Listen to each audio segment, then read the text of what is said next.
Yo legends, welcome back to the channel. Grab your headphones and lock in because today's story is on another level. Want the next chapter? Drop a comment below, and if the legend continues, I'm bringing it straight to you. Disclaimer, I do not claim ownership of this story. All rights belong to the original creators.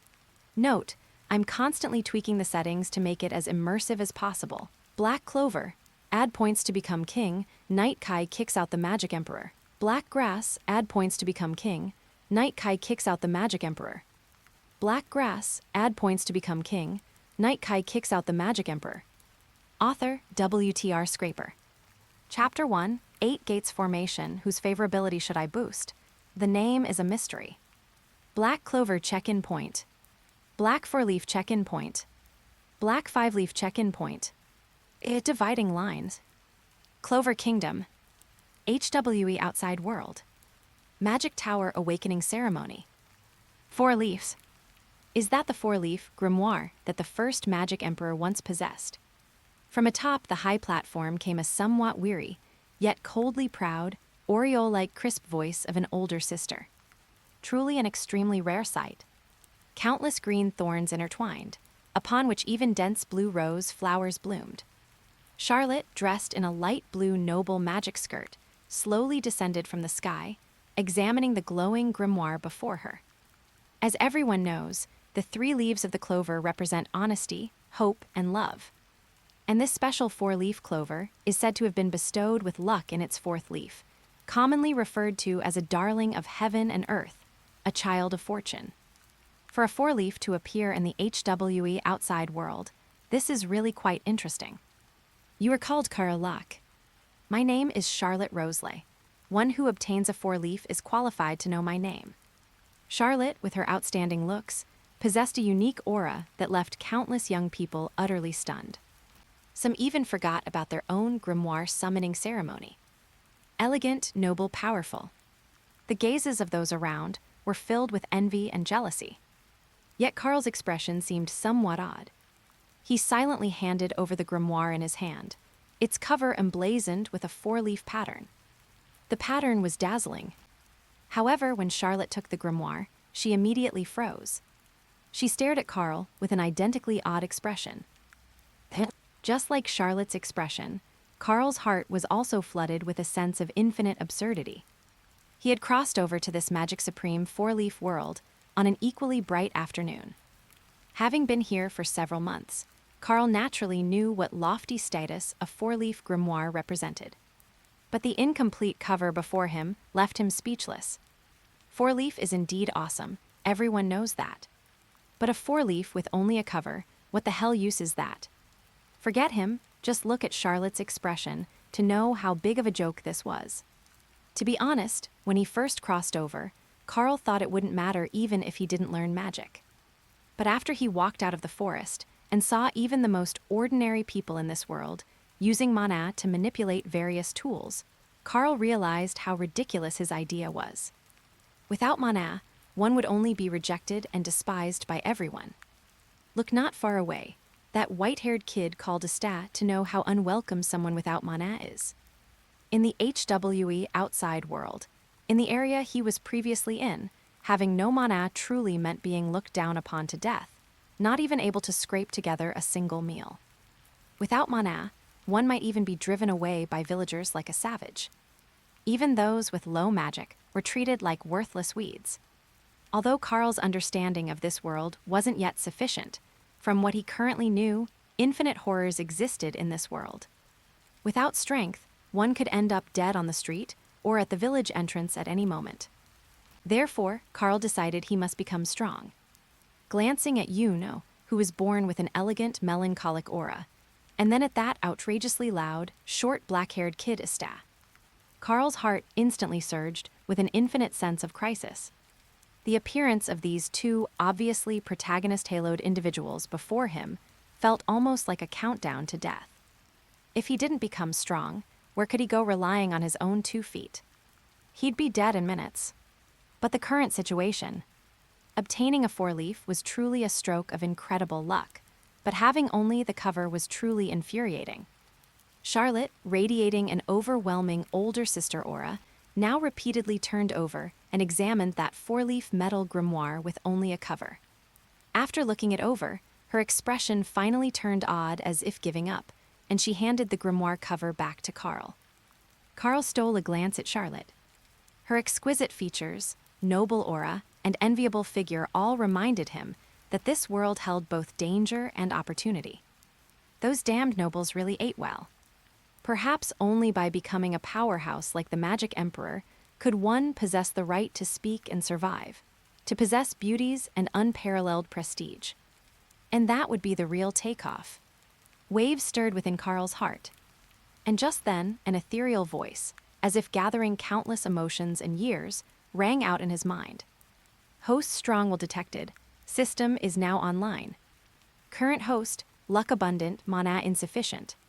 Congratulations, host, on obtaining Fate Line compensation. 8 Inner Gates secret technique. Simultaneously, congratulations, host, on binding to the favorability point allocation system. As long as the host gains favorability points, they can be allocated to the 8 Inner Gates. Simultaneously, by striking the 4-leaf grimoire, all attribute magic can be unleashed.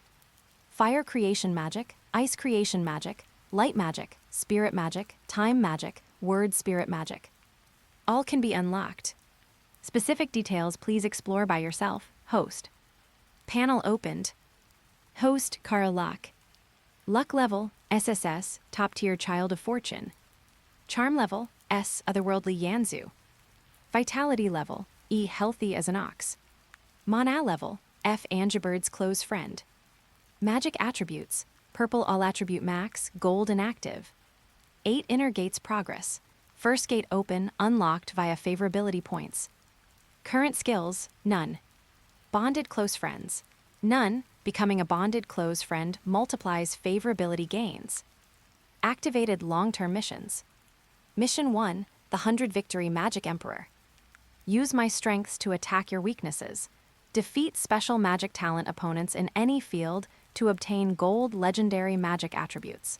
Repeated defeats can improve quality. Mission 2, the redemption of good and evil. Purify the souls of spirits or demons to obtain Tegu armor Careless. Components, 0-7. A single piece of Tegu armor binds, providing a directional ability boost of 200%, with no upper limit for stacking. Mission 3, Master of Nero. Absorb energy from magic stone fragments to obtain special skills, purple, or 8 Inner Gates exclusive skills, gold. Complete absorption of all attribute magic stone mana to become the Master of Nero. Mission 4, the Magic Emperor's Spacetime Summon. Consume 8 Inner Gates vitality to summon the 11th Magic Emperor, Principia, from a spacetime node to battle. Initial summon, 10,000 vitality. Karl was somewhat pleasantly surprised. Isn't this cheat a bit too overpowered? But he liked it. This was the correct way to open Black Clover. However, long-term missions and such were temporarily out of reach. The primary task at hand was to increase favorability points for allocation. But whose favorability should he increase? How to increase it? Increase men's or women's? A brainstorming storm immediately erupted in Karl's mind. Before him, Charlotte exuded a captivating aura. The pleasant scent of wild roses carried a powerful mana pressure that was suffocating. Her gaze held some pity, looking at Karl as if viewing a fleeting meteor. A pity, take it back. Train hard. Her moist red lips uttered icy words, like pronouncing a death sentence. Whoosh tilde. And just then, another anomaly occurred. From within the crowd, an even stronger green mana than the commotion during Karl's grimoire awakening burst forth, illuminating the entire magic tower. The Magic Tower Master, now relegated to a supporting role among supporting roles, was practically pulling out all his beard hairs. Today, the Magic Tower was truly honored. First, a major figure like Charlotte descended, and now successive anomalies. This was about to hit the jackpot. Dense, glorious mana light shone upon everyone. The Magic Tower's mana seemed about to be drained dry. Charlotte's expression turned blank. 4-leaf, another 4-leaf. How is that possible? Amidst the exclamations, the grimoire in the hand of Yuno, born with a noble aura, gathered the attention of the entire hall. Charlotte's delighted expression froze at this moment, and she clutched her chest in discomfort. The curse erupted, mana went out of control. Chapter 2, the first door opening and the knight's selection. The gaze of nearly everyone was already fixed on Yuno, who held the four-leaf grimoire. At this moment, Yuno had completely become the center of attention. The unrestrained magical power continuously gathered around him, the green mana stirring up a fierce gale around his body, and that four-leaf grimoire now floated within it. Magical energies shimmered and intertwined. The Magic Tower Lord's hands were even trembling slightly. Karl's appearance had already filled him with pleasant surprise. But the moment Yuno appeared, the Magic Tower Lord was nearly overcome with total excitement and frenzy. Although it was unknown what flaw Karl's four-leaf grimoire possessed, it was still a four-leaf grimoire. This alone was more than enough to add a brilliant stroke to his record as Tower Lord. But who could have imagined that an even greater surprise was yet to come? The phenomenon Yuno awakened was almost on par with the legendary First Magic Emperor's mana awakening. A four-leaf clover. Yet another four-leaf grimoire. The Magic Tower Lord's mouth was stretched into an almost unclosable grin, while the envy and jealousy in the eyes of the others who had awakened their grimoires were impossible to hide. However, while everyone's gaze was on Yuno, only Karl was sharp-eyed. The blue rose thorns instantly dissipated, the pale blue mana vanishing completely. Charlotte, who had been floating, now staggered and fell down, just like an ordinary woman. A flash of panic crossed her expression. The curse. It's the thorn curse. At this moment, Charlotte was almost completely immobilized. The instant Yuno awakened his grimoire caused her mana to momentarily spiral out of control as well. And for someone like her, such a moment of loss of control was absolutely unacceptable. But the fall was already unavoidable. Charlotte could only struggle to summon her mana, attempting to reawaken it. It was at this very moment. Quick-eyed and swift-handed, a gleam shone in Karl's eyes. If he had been hesitating before about where to gain a powerful figure's favor, then now, who could be more suitable than Charlotte? Karl leaped forward in a flying step. Thanks to his previous adventures in the Endless Forest, Karl's physical fitness had long since far surpassed that of ordinary people. With his jump, he steadily caught Charlotte. As they spun, their eyes met. Charlotte was stunned for a moment. However, just as she reacted, feeling shyness and even anger, Karl's other hand steadily caught that terrifyingly thick thorn grimoire. A trace of concern appeared in Karl's eyes. "Lady Charlotte, are you all right?" Fortunately, as everyone's attention was almost entirely on Yuno, this scene went unnoticed by others. Feeling the mana within her body gradually recovering, Charlotte snapped back to reality. Her icy, snow lotus-like countenance regained its composure. "Put me down at once. What kind of behavior is this?" The coldness in her eyes seemed enough to freeze everything, even extinguishing flames. Yet, the moment he helped Charlotte up, besides feeling that astonishing resilience and extreme allure, a prompt sound also rang in Karl's mind. "Congratulations, host. Favorability from the powerful Charlotte +10. Activate the 8 inner gates, first gate, gate of opening." A slight smile appeared on Karl's lips as he mentally confirmed the activation. As the 10 points of favorability were completely consumed. In the next moment, Karl's physical fitness increased at a visible, frenzied rate. His bones grew continuously, his muscles rapidly compacted. Karl could even clearly feel that his previously flat abdomen now displayed a full 8-pack. Powerful core strength. It gave him an illusion. At this moment, he felt he could even knock out an ox with a single punch. His entire skeleton creaked and groaned, instantly increasing his height by a full head. Attribute panel changes. Host Karl Luck. Luck level, SSS, top-tier Child of Fortune. Charm level, SS, Yanzu plus Yuyan. Vitality level, D, can rip a bull's head apart. Mana level, F, Angibird's best friend. Magic attribute, purple all attribute max, gold inactive. 8 inner gates progress. First gate of opening activated. Current skills, none. Bonded best friends. None, becoming a bonded best friend multiplies favorability gains. Activated long-term mission. All these changes unfolded completely before Charlotte's eyes. Charlotte only dared to glance at Karl secretly before immediately averting her gaze. But when she noticed that Karl had undergone such a tremendous transformation in an instant, even his tattered four-leaf grimoire was glowing. She was completely stunned. Immediately after, she couldn't help but scrutinize Karl carefully. His black hair fell loosely, and what emanated from him was a purity of strength and aesthetic lines taken to the extreme. For a moment, she even seemed to see a shadow of a certain scruffy bearded man. Charlotte couldn't help but cover her mouth with her hand. How is this possible? Why such a huge change in just an instant?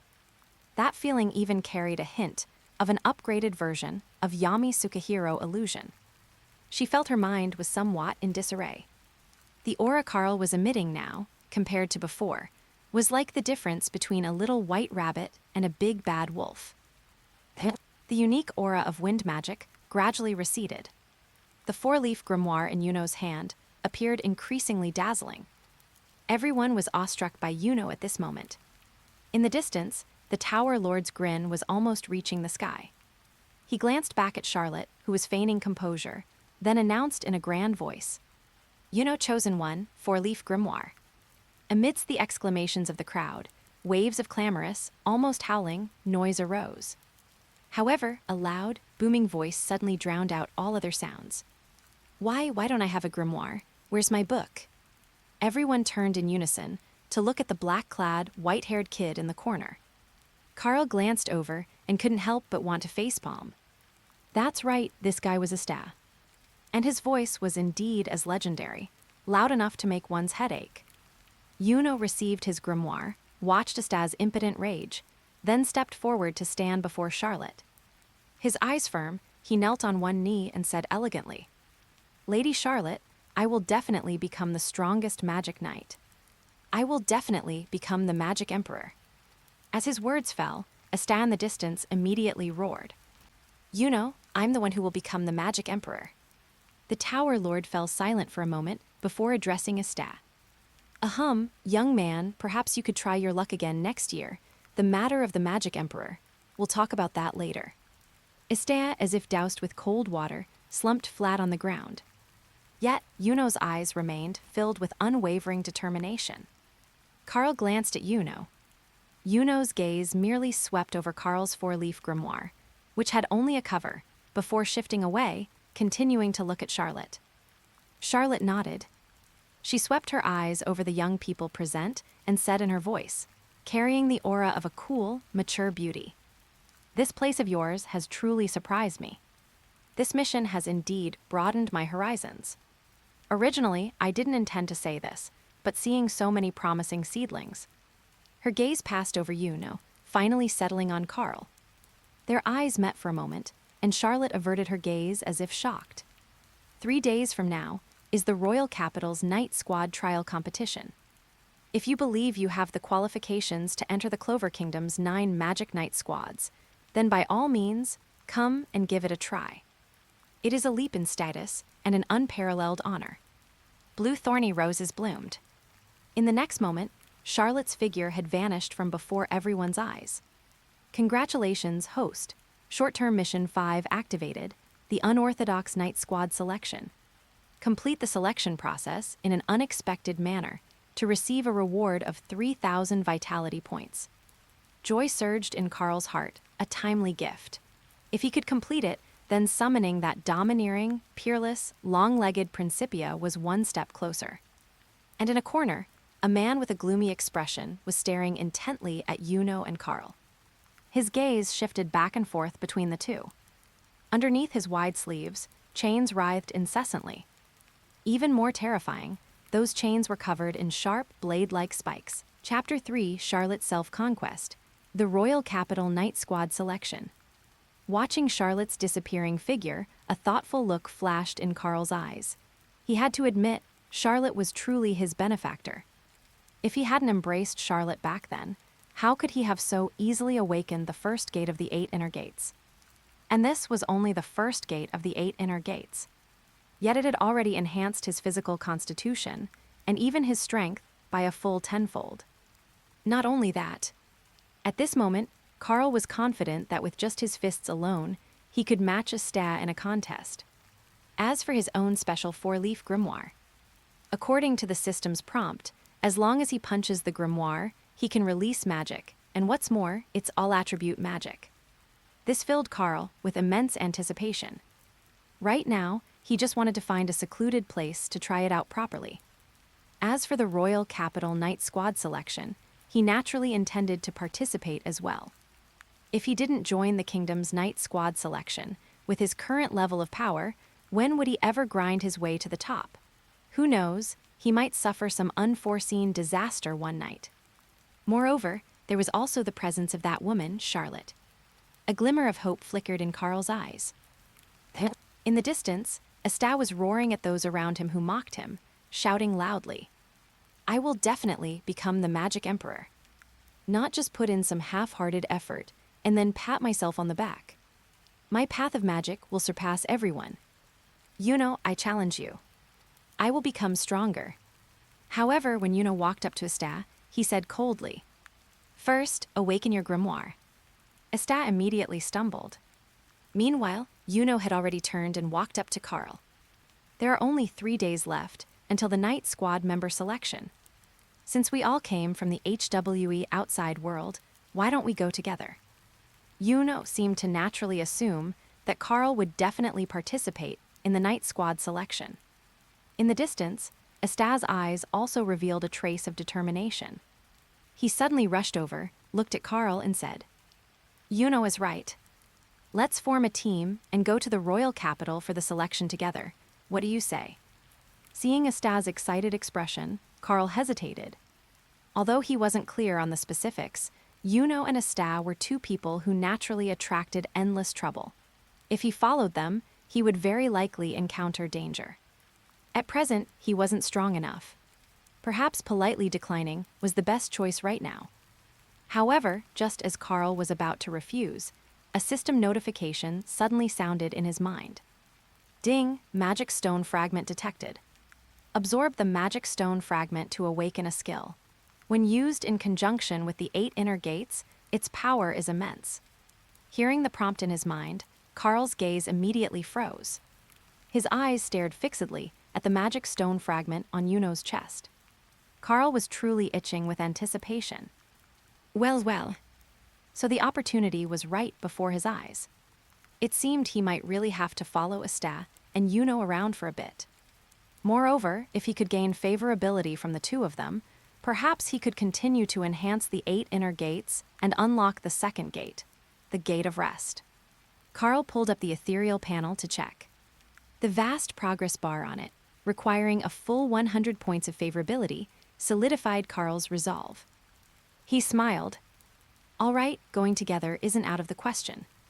Hearing Karl's words, immediately revealed a slight smile. Asta beside him was even more excited. Karl, from now on, the 3 of us are good brothers. If you need anything, just call on me. Watching Asta's overly familiar, even somewhat moved and excited demeanor, Karl waited for a long time but didn't receive the slightest hint of a favorability prompt. He looked at the two with some confusion, unable to resist sighing inwardly. Could it be that only powerful individuals like Charlotte can generate favorability? Wouldn't that mean the sky is falling? Or perhaps, this favorability system only works on the opposite S*X and has no effect on males. Karl pondered incessantly. His understanding of the favorability setting seemed to have been deepened, yet again, by the system. The crowd gradually dispersed. Asta and ran quickly towards Karl from afar. Let's go to Haji Village together. I'll introduce you to my fiancée, Sister Lily. Beside him instantly shot Asta a look of disdain. This guy was as unreliable as ever. Karl simply smiled and turned his gaze towards a certain room high up in the magic tower. Earlier, Charlotte had appeared from there. Now, his eyes looked far into that room. However, within the dark space, there was no response. Karl then revealed a carefree smile and turned to chase after and Asta in the distance. In the corner, The man who had originally worn a gloomy expression had long since vanished. Meanwhile, in the distant room, Charlotte's gaze was fixed on the direction Karl had just left. Although the Magic Tower Master was much older than Charlotte, in this magic supremacy world, he still bowed with utmost respect. "Lady Charlotte, when do you plan to depart?" "If there's no hurry, I've prepared a simple meal to entertain you. How about it?" Charlotte swept a cold glance at the Magic Tower Master. A frigid voice came. "Unnecessary. I merely restored a bit of mana. I'm returning to the royal capital now." Her gaze once again turned towards the direction Karl had left. In the next moment, her entire figure transformed into a stream of light and disappeared from the magic tower. A trace of regret appeared on the Magic Tower Master's face. Then he gleefully closed the Magic Tower's main gate. With today's performance, he could take another step up the ladder. And as long as he advanced one step, he could completely escape this utterly impoverished HWE outside world. Even just becoming a Magic Tower Master in the common realm would be far better than staying here. Meanwhile, Charlotte, who had departed, was now concealed within the shadows. With her power, how could she fail to notice that among the crowd awakening grimoires earlier, there was a man whose mana intensity was clearly several times higher. Moreover, that man wore a hood, and his chain magic even carried a hint of evil aura. Charlotte's body felt somewhat feverish as she murmured softly, "Damn that brat. How dare he embrace me in public? When have I, Charlotte, ever done something so humiliating and shameful?" Involuntarily, the rugged figure of that Yami Sukahiro once again surfaced in her mind. Yet compared to Karl, that figure fell short by quite a bit. After all, Yami Sukahiro was indeed a bit rough around the edges. Charlotte inwardly cursed at herself, but since Karl had saved her face back then, no matter what, she should repay this debt of gratitude as soon as possible. Otherwise, wouldn't the reputation of the Azure Deer Knights captain be tarnished by her own hands? Yes, that must be it. Definitely no other thoughts. Chapter 4, The Chain Thief Rebich. In the world of Black Clover, the nights were not pitch black. The dense constellations high in the sky bathed the entire land in a silvery glow. Even though Karl had seen this scene countless times, he couldn't help but sigh. Some aspects of the magical world were quite nice. There was no industrial pollution whatsoever. At this moment, he was strolling forward leisurely. In the distance, Yuno and Asta were roughhousing. Yuno possessed a four-leaf grimoire with wind attributes, granting him astonishing speed. Even the incredibly strong Asta couldn't catch up to him. Watching the two glance back every few steps, shouting and urging him to join the chase, Karl couldn't help but chuckle. And it was precisely at this moment. Intense magical light suddenly erupted around the towering walls. Yuno in the distance instantly sensed it, an unusual aura. Wrestle! Countless silver chains, like serpents, lashed out from every corner of the wall, weaving a deadly dance of harvesting chains. Even with his four-leaf grimoire and wind attribute enhancement, Yuno's leg speed proved insufficient against this terrifying magical onslaught. In an instant, the chains tightly bound Yuno. One loop, then another. The ends of the silver chains bore sharp arrowheads, 6 or 7 in total, rising from all directions without a blind spot. Like venomous snakes, they completely subdued Yuno. The four-leaf grimoire floating beside Yuno was instantly ensnared by several chains forming across, continuously tightening. From the darkness, a man who clearly looked like trouble slowly emerged. His eyes gleamed with an indescribable excitement, and the corners of his mouth curled into a delighted arc. He reached out, stroking Yuno's four-leaf grimoire as if caressing a beloved lover. Feeling the intense danger enveloping him, Yuno forced himself to stay calm and spoke to the man. "I think stealing my grimoire is pointless. While a four-leaf grimoire is rare, even a treasure once separated from its owner, it's just a useless book, worthless paper. There's no need for things to get this tense between us, right?" The man let out a strange laugh. With a mere flick of a chain, the magic stone necklace on Yuno's chest was sent flying into the air. The dense magical aura emanating from it made the man look utterly intoxicated. He chuckled and said, Let me introduce myself. I am Rage, a legendary thief. My chain magic is powerful, isn't it? Even if you have a 4-leaf grimoire, so what? You're just a kid who recently awakened his grimoire. What can you do to me? As for what you just said, I disagree. A 4-leaf grimoire is an extremely rare treasure throughout the entire Clover Kingdom. That means even if it can't be used, it can be collected by nobles for astronomical sums. And I, as a thief, of course wealth is what matters most. This magic stone necklace of yours doesn't look ordinary either. Why not hand it over too, as capital for my future life of luxury? If you behave, I might consider letting you leave with your life. When the chain flicked the magic stone necklace away, it left a small cut on Yuno's chest. The sharpness of the chain was evident. Yet, faced with this situation, Yuno had almost no room for resistance. It was at this moment that Asta, chasing from afar, finally rushed over. Sprinting madly and leaping repeatedly, he took one look at the grimoire in Rage's hand and immediately understood what had happened. Damn you! Put Yuno down and return his things. At that moment, Asta felt as if he had returned to his childhood, to that night facing a thief. That moment was exactly like this moment. Only now, his eyes were filled with sheer determination. Rage burst into loud laughter. Kid, you're just a failure. At the magic tower, you couldn't even awaken the most ordinary grimoire. What use are you? But the other kid in your group is quite interesting. His grimoire is a bit tattered, but it's still a 4-leaf. While not as valuable as this Yuno kid's, it's definitely a prize not to be missed. He's behind you, isn't he? I'm not wrong, am I? Hearing this, Asta's veins bulged with fury. Bastard, let Yuno go now. And don't even think about targeting Karl. Asta ran frantically, dodging the serpent-like silver chains. However, there were simply too many chains. With a thud, a chain instantly pierced Asta's leg. Asta crashed to his knees. How about it, kid? Still dare to talk big now? Yuno watched, his eyes filled with anxiety. When Asta met Yuno's gaze, he let out a fierce roar. I will never give up. I will definitely become the Magic Emperor. Only Yuno is worthy of competing with me for the title of Magic Emperor. As Asta roared, black-red lightning erupted. A grimoire exuding boundless dark energy, with 5 leaves, suddenly appeared. Asta was stunned for a moment. Then he slowly drew a massive black greatsword from the grimoire. Rage's eyes instantly filled with shock. Strange things happened every year, but this year was exceptionally bizarre. Having operated in the Clover Kingdom for over a decade, Rage had never encountered 3 such peculiar grimoires in a single day. Today, I've hit the jackpot. The chains trembled wildly, relentlessly striking at Asta, clearly aiming to crush him completely.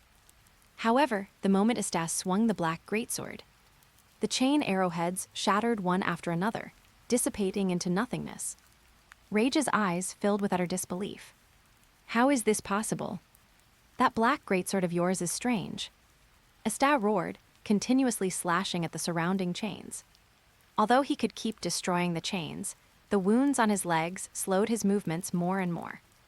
Even with physical prowess far surpassing ordinary people, he struggled against the endless onslaught of chains. Chains dissipated, only to regenerate rapidly. Rage's gaze gradually turned manic. Kid, even with that weird greatsword, what can you do? My magical power far exceeds yours. You'll be worn down to death eventually. How does it feel to be kited? As his words fell, Rage even freed a hand to shoot 2 more chain arrows from a hidden corner. Thud! The chains pierced through Asta's legs. 4 bloody holes, front and back, gushed with blood. Asta staggered and fell once more. Rage's gaze slowly swept toward the shadows in the corner. Karl, right. Come out. Hand over that 4-leaf grimoire of yours, with only a cover too. Tonight, the god of luck truly favors me. I, Rage, have struck it rich. Karl stepped out from the shadows. Although he had tried to react the moment he sensed the anomaly, Rage, true to his reputation as a seasoned thief, had laid chain magic traps even in distant corners. Instantly, Karl was caught within them as well. Now, looking at Rage's excited yet cold expression, Karl instead revealed a faint smile. "What did you just say?" "You want my grimoire." Rage snorted coldly. "Isn't it obvious enough?" Chapter 5, 3-attribute attack, Charlotte's shock. Karl immediately revealed a smile. "Then come and take it yourself." Asta's expression was extremely grave, filled with agony. "Karl, watch out." At this moment, Yuno was tightly bound and encircled by chains, unable to make a single sound. Yet, his face was utterly icy. From that expression alone, one could see just how much he loathed his own sense of powerlessness. Further away, the green thorns of the blue wild rose were endlessly entangled with a large tree, almost merging into one. Charlotte's gaze was blazing, fixed intently on the three youths not far away, and the thief named Rage. Her eyes were filled with nothing but icy killing intent. "Just as I thought. That guy has his eyes on these three youths who just awakened." The magical power in Charlotte's hands continuously condensed, and the long thorns grew wildly, gradually transforming into a thorny, long sword shimmering with green light. Just as she prepared to pounce and slay the thief named Rage on the spot, Karl's words caused Charlotte's movements to pause slightly. Could it be Karl still has a trump card? She had already sensed the change in Karl earlier. But what abilities Karl truly possessed, she genuinely did not know. At this moment, Charlotte felt a surge of intense curiosity toward this youth who had once embraced her. Endless thorny vines crept silently along the ground, gradually approaching the battlefield where Rage stood. Charlotte's gaze was blazing, fixed intently on everything. Yet at this moment, Karl merely let out a cold laugh.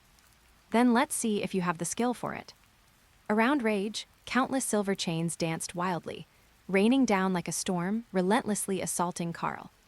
Steel creation magic, chain raging serpent. However, at this moment, Karl snorted coldly in his heart. 8 inner gates formation. First gate, gate of opening, open. The power within his body instantly surged. Karl's speed had almost surpassed the limits of human vision. Asta, lying on the ground, had his mouth wide open. His eyes were filled with utter shock. Karl. He actually trains his body too. And his physical prowess was even a notch stronger than his own. Asta felt as if he had met a true kindred spirit, his eyes shimmering with boundless excitement. How wonderful it would be to have a proper fight with Karl. Unable to stand at this moment, Asta could only cheer wildly from the sidelines. Yet Rage's expression gradually turned livid. "Kid, you're also damn weird. You and that short white-haired brat, just what kind of monsters are you?"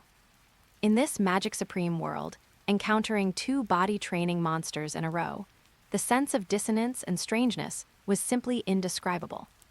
Rage snorted coldly. "Your limit ends here, doesn't it?" The chains trembled violently. 2 chains suddenly shot forth like silver arrows, aiming straight for Karl's body. Asta immediately let out a strange cry.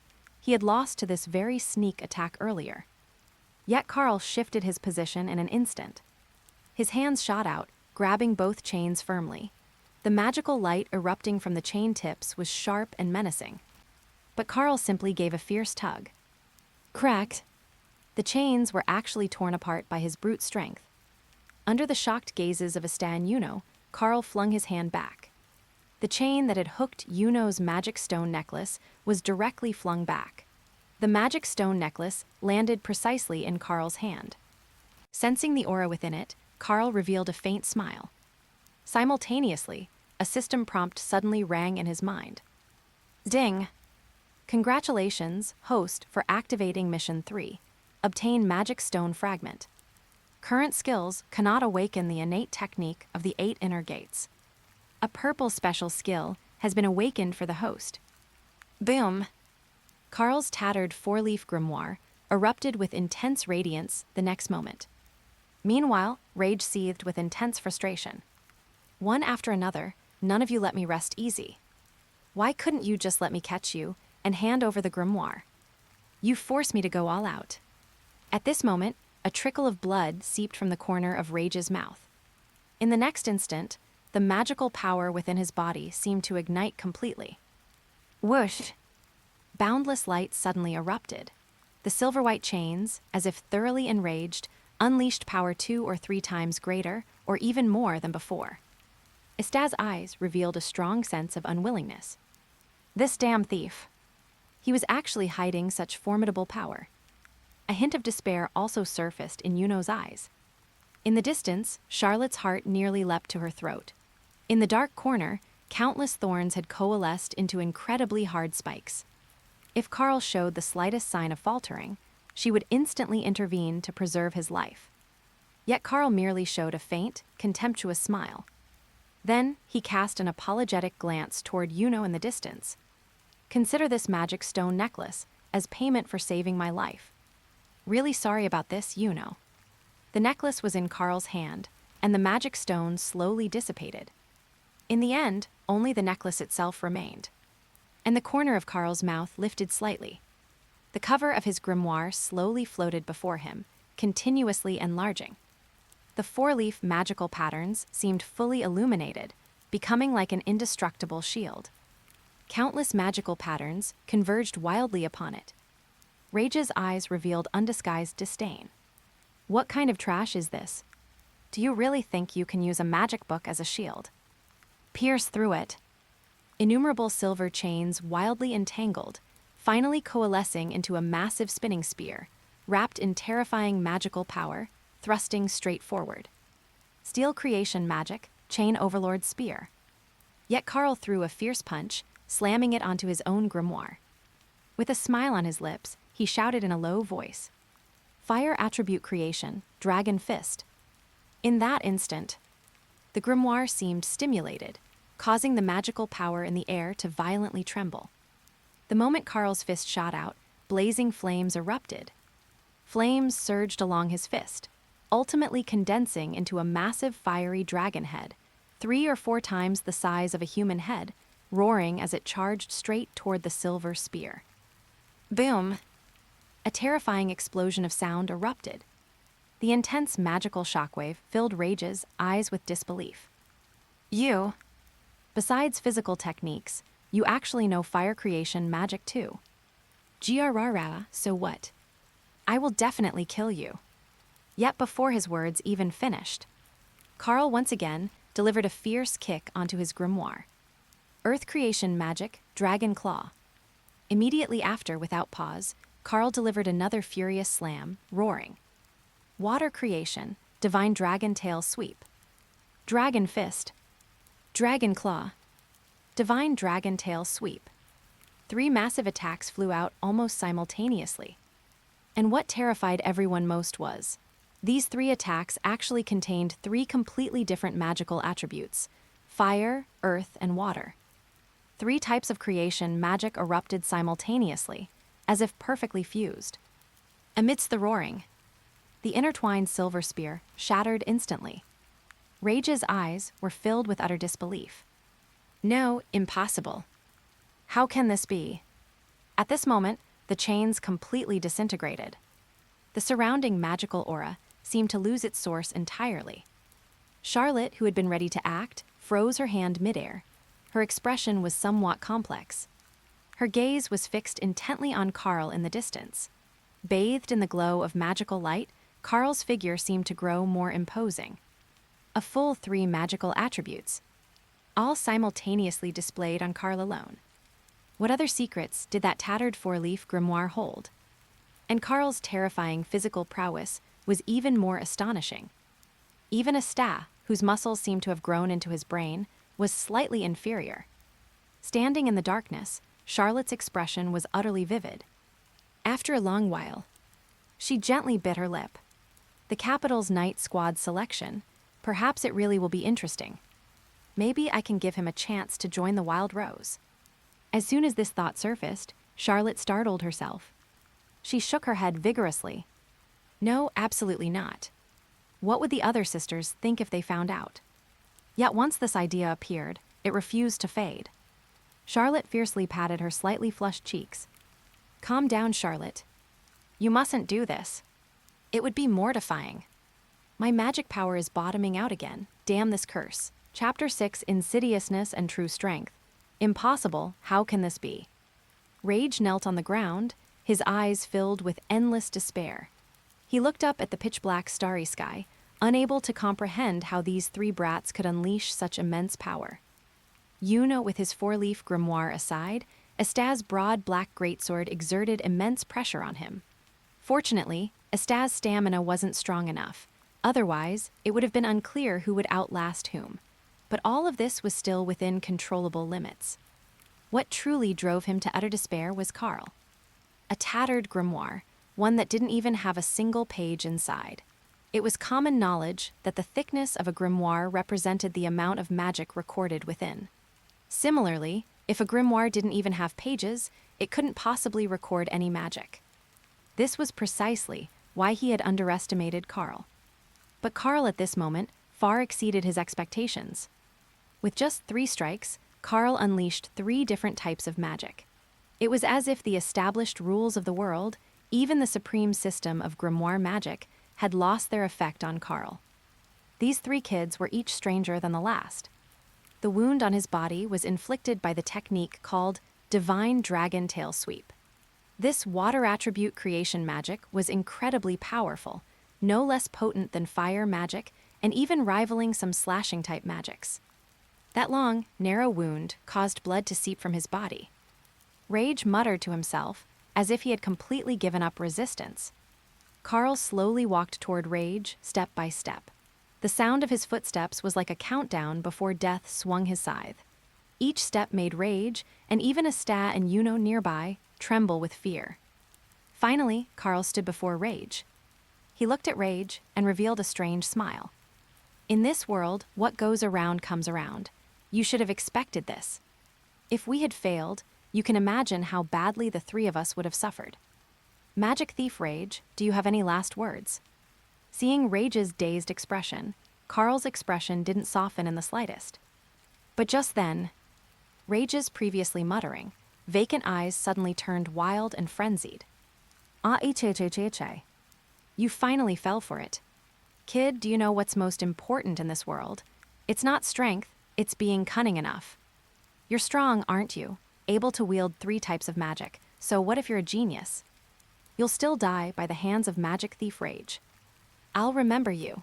I'll keep your 4-leaf grimoire with me, a permanent reminder of Magic Thief Rage's achievement. Rage let out a maniacal laugh. Immediately after, his blood surged, his monass skyrocketed, and the chains around him trembled violently, channeling energy into himself as if forcibly squeezing out every last ounce of his potential. His eyes bulged almost out of their sockets. A dangerous glint instantly appeared in Karl's eyes. Rage's gaze was filled with madness.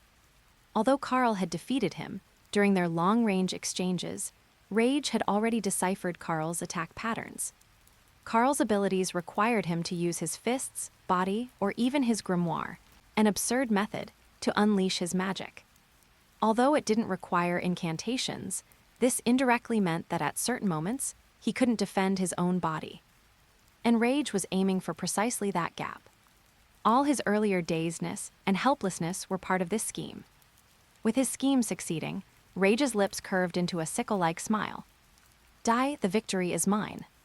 The next moment, as the chains around him trembled wildly, 2 thick chains shot out, racing toward Karl.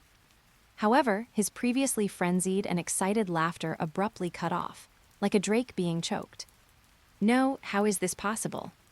Karl had instantly grabbed the 2 chains with his left and right hands. As the chains intertwined, snap, snap, crack. The chains were crushed to pieces. Rage was struck as if by lightning. What? Your strength is actually this terrifying. These are my magic chains. Rage never imagined that Karl's physical prowess could withstand chain magic head-on. This completely defied his understanding. And Karl, in an instant, turned the broken chains into Rage's final noose. Rage's body was torn apart like a rag. Even in his dying moments, his eyes were still filled with disbelief. Blood splattered. In the distance, Asta's eyes widened. Is this Karl's true strength? So intense, so thrilling. To be honest, when Rage suddenly erupted earlier, Asta had felt a flicker of fear and despair deep inside. These guys, who lurked on the edges of the Clover Kingdom, and even wandered between the Heart Kingdom and the Diamond Kingdom, were truly terrifying. Their cunning far exceeded imagination. Asta was certain that if he had been the one facing rage earlier, he would have been critically wounded almost instantly, reduced to a fish on the chopping block, completely at their mercy. But Karl, relying solely on his own strength, had snapped and torn apart Rage's steel chain magic. Huffed. Asta exhaled a white breath, his eyes brimming with unparalleled excitement. Meanwhile, in the distance, Yuno felt the surrounding chain magic rapidly soften before dissipating into specks of magical light and vanishing into the void. Only then did he descend from midair, landing on one knee. His eyes held relief at having survived the ordeal, as well as complex, hard-to-define emotions toward Karl. He, too, possessed a four-leaf grimoire, an even more complete wind attribute four-leaf grimoire. The four-leaf grimoire should have placed him high above others. Just as he had declared before Charlotte, he would become the Magic Emperor. But now, in comparison, Yuno only felt his face burning with shame. Why? Why was Karl, who also had a four-leaf grimoire, and one with only a tattered cover at that, so overwhelmingly powerful? Karl glanced over at him and offered a smile. With a wave of his hand, the magic necklace that originally belonged to Yuno, now missing a piece in the center, slowly flew back to him. Yuno silently pocketed the necklace. He would keep this necklace forever. It would serve as both a warning of danger and a reminder to chase after Karl's strength. Yuno lifted his head, his gaze cold and resolute as he looked at Karl. Thank you for saving me and Asta. But at the same time, you are our rival. I will become the Magic Emperor. One day, I will grow strong enough to catch up to you fair and square, Karl. Karl grinned, flashing a row of white teeth. Yuno, who had been waiting for Karl's retort, was momentarily stunned before falling into silence. Meanwhile, Asta dragged his pierced legs forward, slowly shuffling along. It had to be said, his physical endurance was truly astonishing. He walked over to Rage's lifeless body.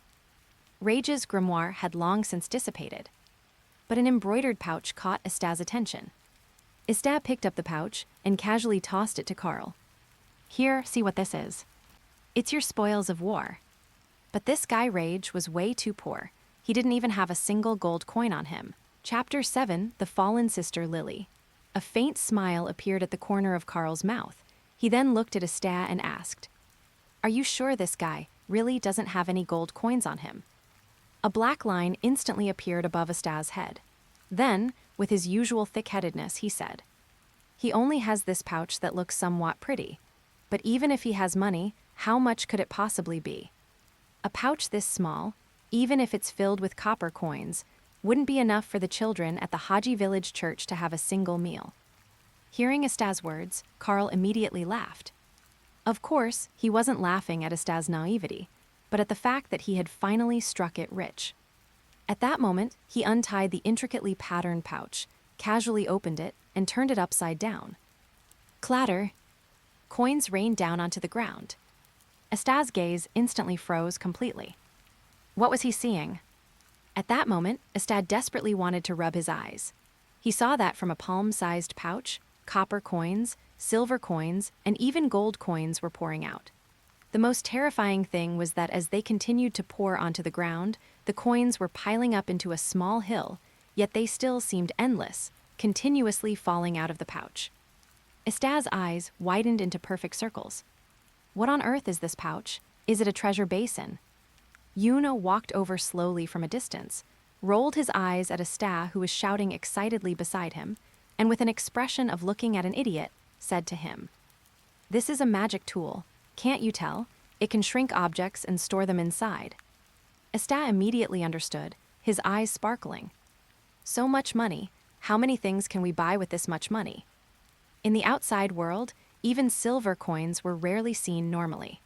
Now, suddenly seeing so much wealth, not just Asta, but even Yuno couldn't tear his gaze away from the pile of gold coins for a moment. But soon, Asta restrained himself and looked away, turning to Karl and saying, You were the one who defeated this bad guy, so his spoils rightfully belong to you. Adhering to the law of the jungle, Asta, who trained and hunted in the forest every day, obviously believed that this money belonged to Karl as a matter of course. Yuno beside him also nodded. However, when he looked at the empty socket on his necklace, where the magic stone fragment had been lost, a flicker of heartache passed through his eyes. This mage's necklace had accompanied him for too long. One could even say it had played an extremely important, nourishing role in his growth. Now that it had dissipated like this was truly a pity. Perhaps this necklace also represented his origins. After much hesitation, Yuno finally took off the necklace and wrapped it around his wrist. After all, wearing a necklace that had lost its magic gemstone for no reason always looked a bit out of place.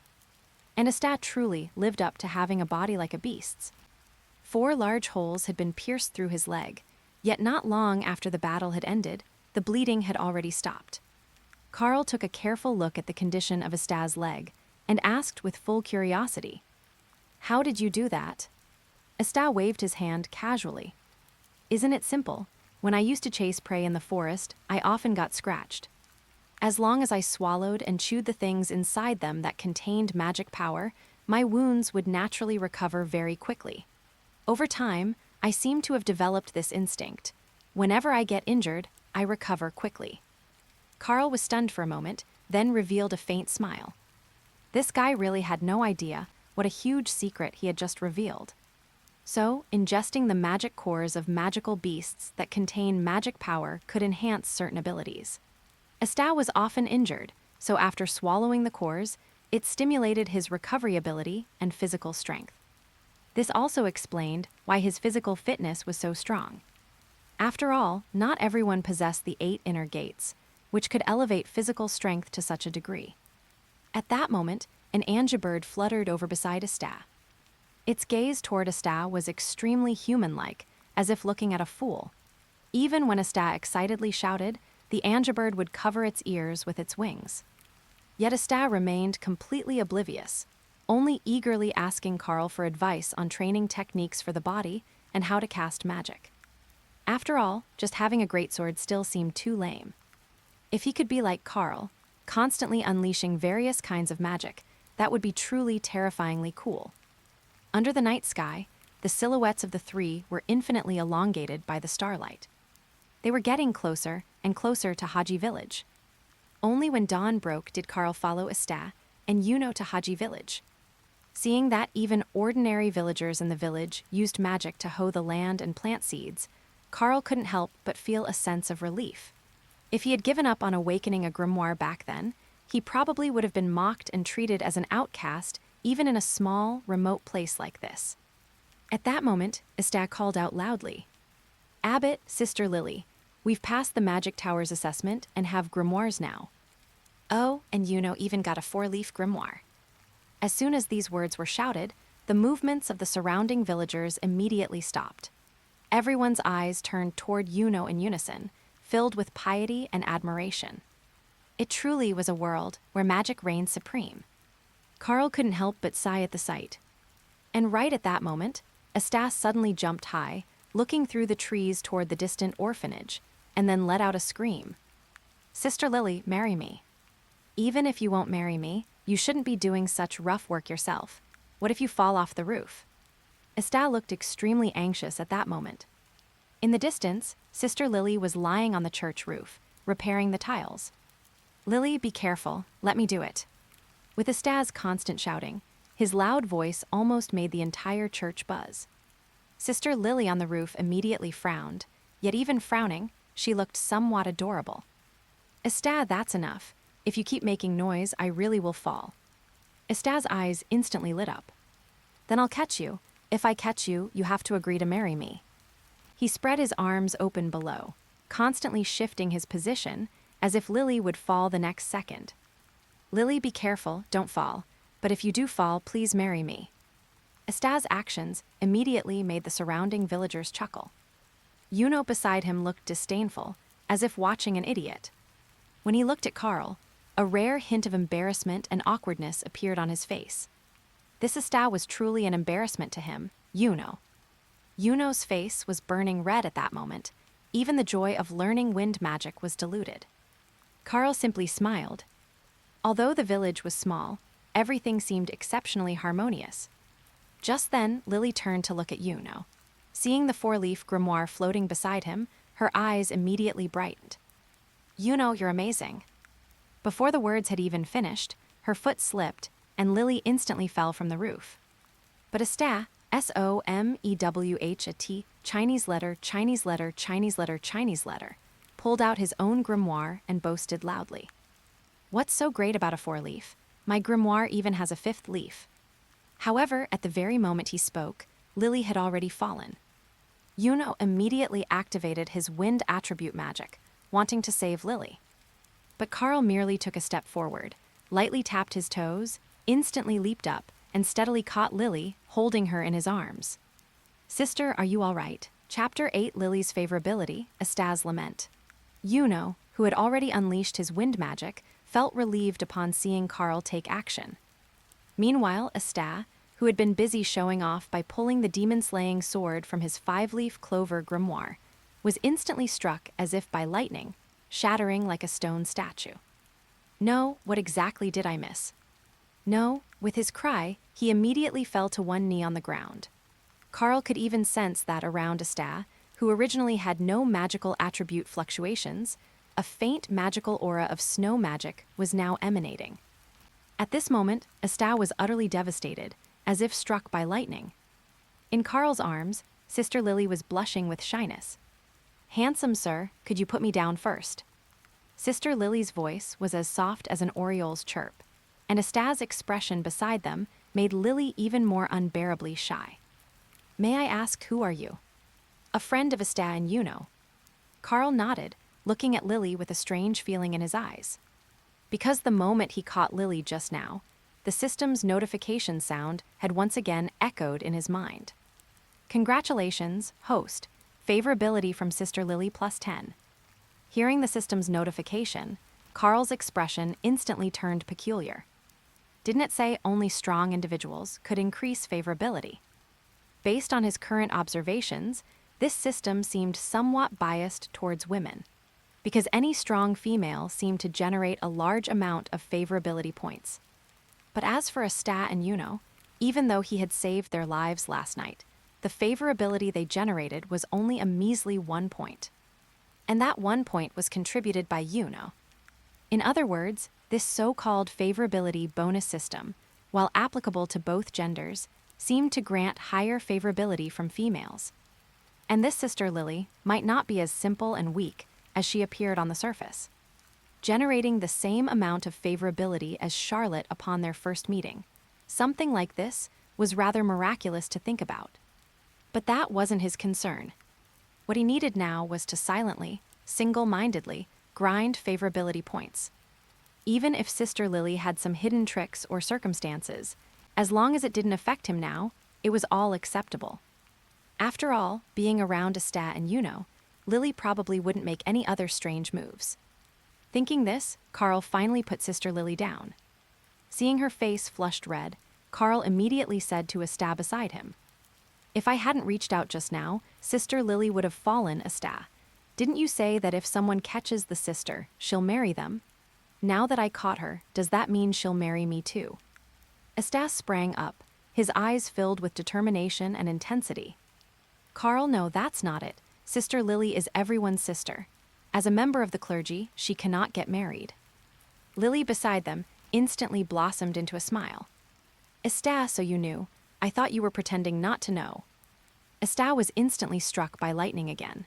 He turned his head, rigid and dumbfounded, to look at Lily, then turned back to glare resentfully at Karl. The meaning of that expression couldn't be clearer. If Karl hadn't deliberately tricked him just now, how could he have blurted out something like that? Now, his grand quest to pursue Lily had been set back by 100,000 miles. The Angibird flew over from the distance, its disdainful gaze impossible to hide. Lily's gaze fell upon it, and her eyes instantly lit up. As the Angibird fluttered about, it actually used Asta's white hair as a nest, burying its head completely inside, not even looking at Sister Lily. Watching this harmonious scene, Karl couldn't help but smile. This Sister Lily was good. This Sister Lily was worth him grinding her favorability. Under everyone's astonished gazes, Asta and Yuno recounted their experience in the Magic Tower and the upcoming Royal Knight selection in 3 days. The priest's eyes were filled with worry, while Lily seemed lost in thought. When Lily served up the black pepper potato and pork dish, potatoes and chunks of wild boar meat frozen together, she cast an apologetic look. "Mr. Karl, I'm truly sorry. We are too remote here and don't have enough money to buy suitable and tasty food. I'm afraid we've wronged you." Hearing Lily's words, Karl smiled faintly. "I also come from HWE outside world. I don't have any special requirements. This is already quite delicious." After everyone finished eating, Karl took out the money pouch he had obtained earlier. Asta's eyes instantly widened into circles, and even Yuno beside him paused his quiet chewing. Both stared intently at Karl, puzzled. The next moment, Karl directly untied the pouch's string. Clink, clatter. A large number of coins continuously poured onto the table, piling up into a small hill before finally stopping. Yuno's eyes immediately showed understanding and gratitude, while Asta looked somewhat displeased. "I say, Karl, you've already eaten the meal. There's no need to flaunt your wealth here, is there? The people in the village have never seen so much money. Aren't you just inviting resentment?" Sister Lily beside them immediately covered her mouth. Karl smiled slightly and said, "Sister Lily, to make up for accidentally holding you earlier, I'd like to donate some money to the church for repairing the building and supplementing the food supplies." Upon hearing this, Lily's face instantly flushed red again. After all, that incident was already over. How could Karl bring it up in front of everyone again? As a sister, she felt scorched by everyone's gazes in public, unbearably shy, her face terrifyingly red like 2 fiery clouds. However, Karl wasn't finished. "Of course, more importantly, there are simply too many children in your church. Always eating such non-nutritious food isn't a solution." Karl looked up. Around the church's long table, children of all sizes sat, a full dozen or more. Asta and Yuno were already among the oldest there. Of course, there were older ones too, but generally, once they reached a suitable age, they would go out to make their own living. Hearing Karl's words, Lily almost forgot her sisterly reserve. The next moment, she looked at Karl with shining eyes. "Mr. Karl, is this true?" Karl gave a slight nod. Looking at Lily's smile and hearing the +15 favorability points notification sound once again in his mind, he felt this trip was absolutely worth it. At this moment, Lily, seemingly overwhelmed by this sudden happiness, actually turned around and gave Karl a hug. Of course, the moment they touched, Lily came to her senses. She then somewhat stiffly turned and ran out of the room. Around the long table, over a dozen little boys and girls all had shining eyes. One of them even put down his spoon and looked innocently at Karl, asking, "Mr. Karl, are you going to marry Sister Lily? Then what about Asta?" Karl immediately burst into hearty laughter. The priest beside them also couldn't help but chuckle. Only Asta's expression was terrifyingly stiff.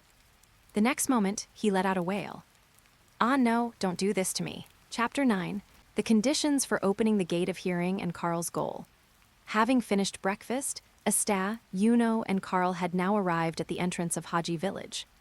The father, Sister Lily, and the others watched as the 3 were about to depart, though at this moment, Asta seemed a bit dispirited. Sister Lily's sudden change of heart had been a massive blow to him.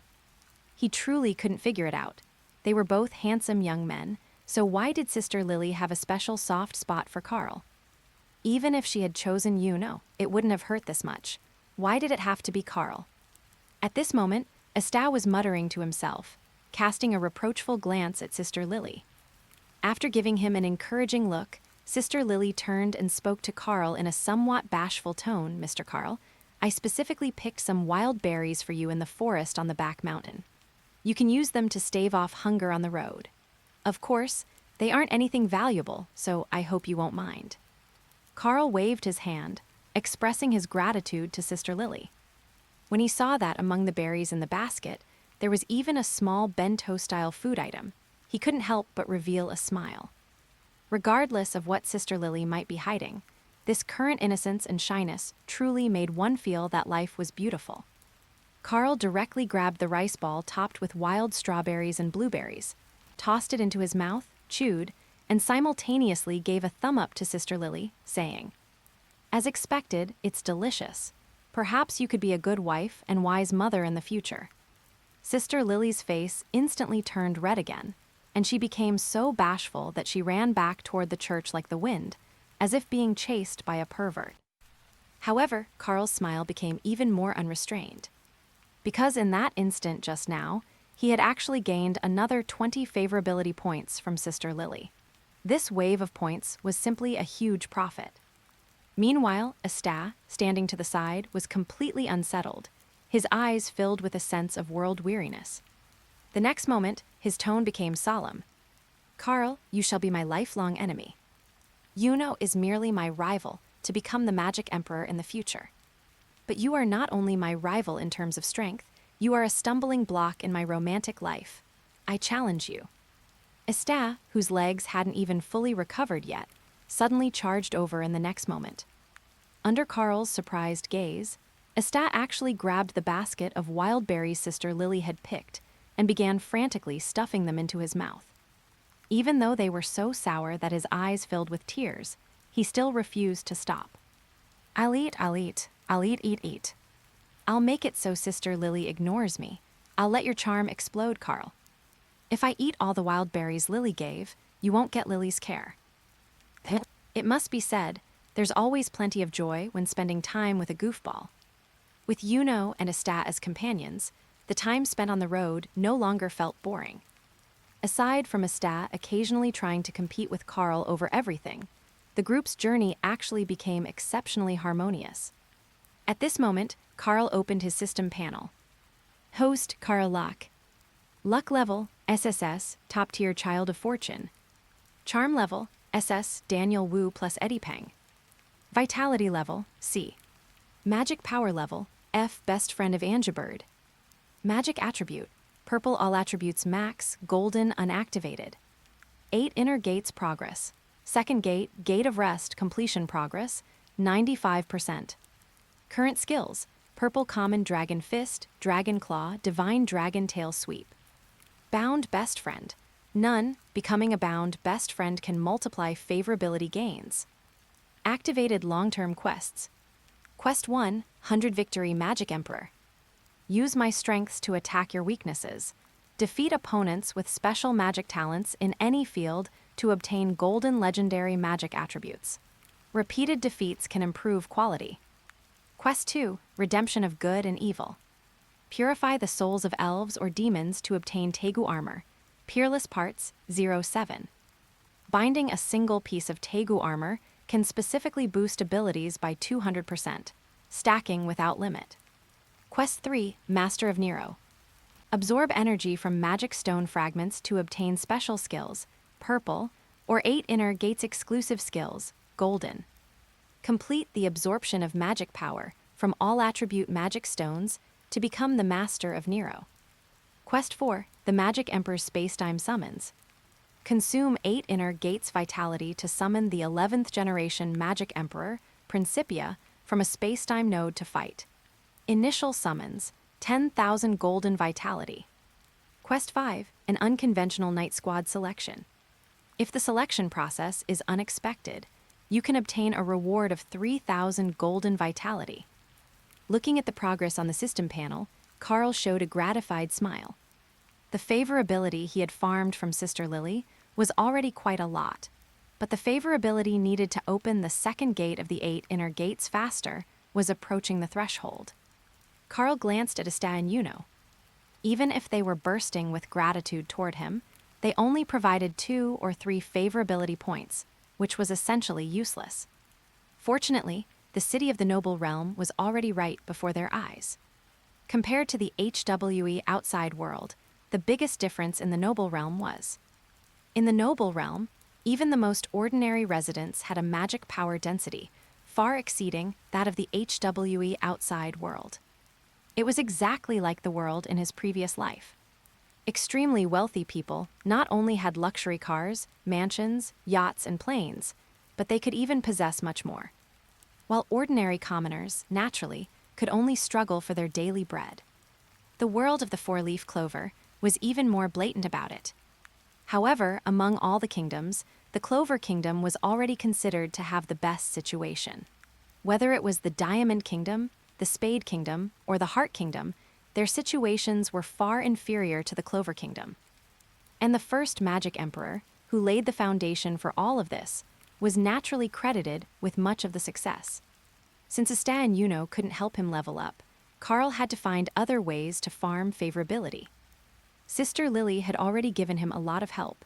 As for the rest, Karl gazed at the massive and prosperous city before him, a thoughtful look in his eyes.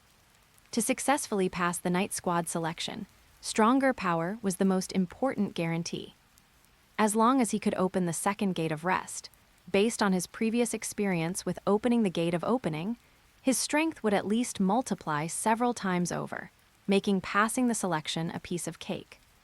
As for favorability, the young ladies, wealthy wives, noblewomen, and gifted daughters in the city would probably be very necessary to interact with for a bit.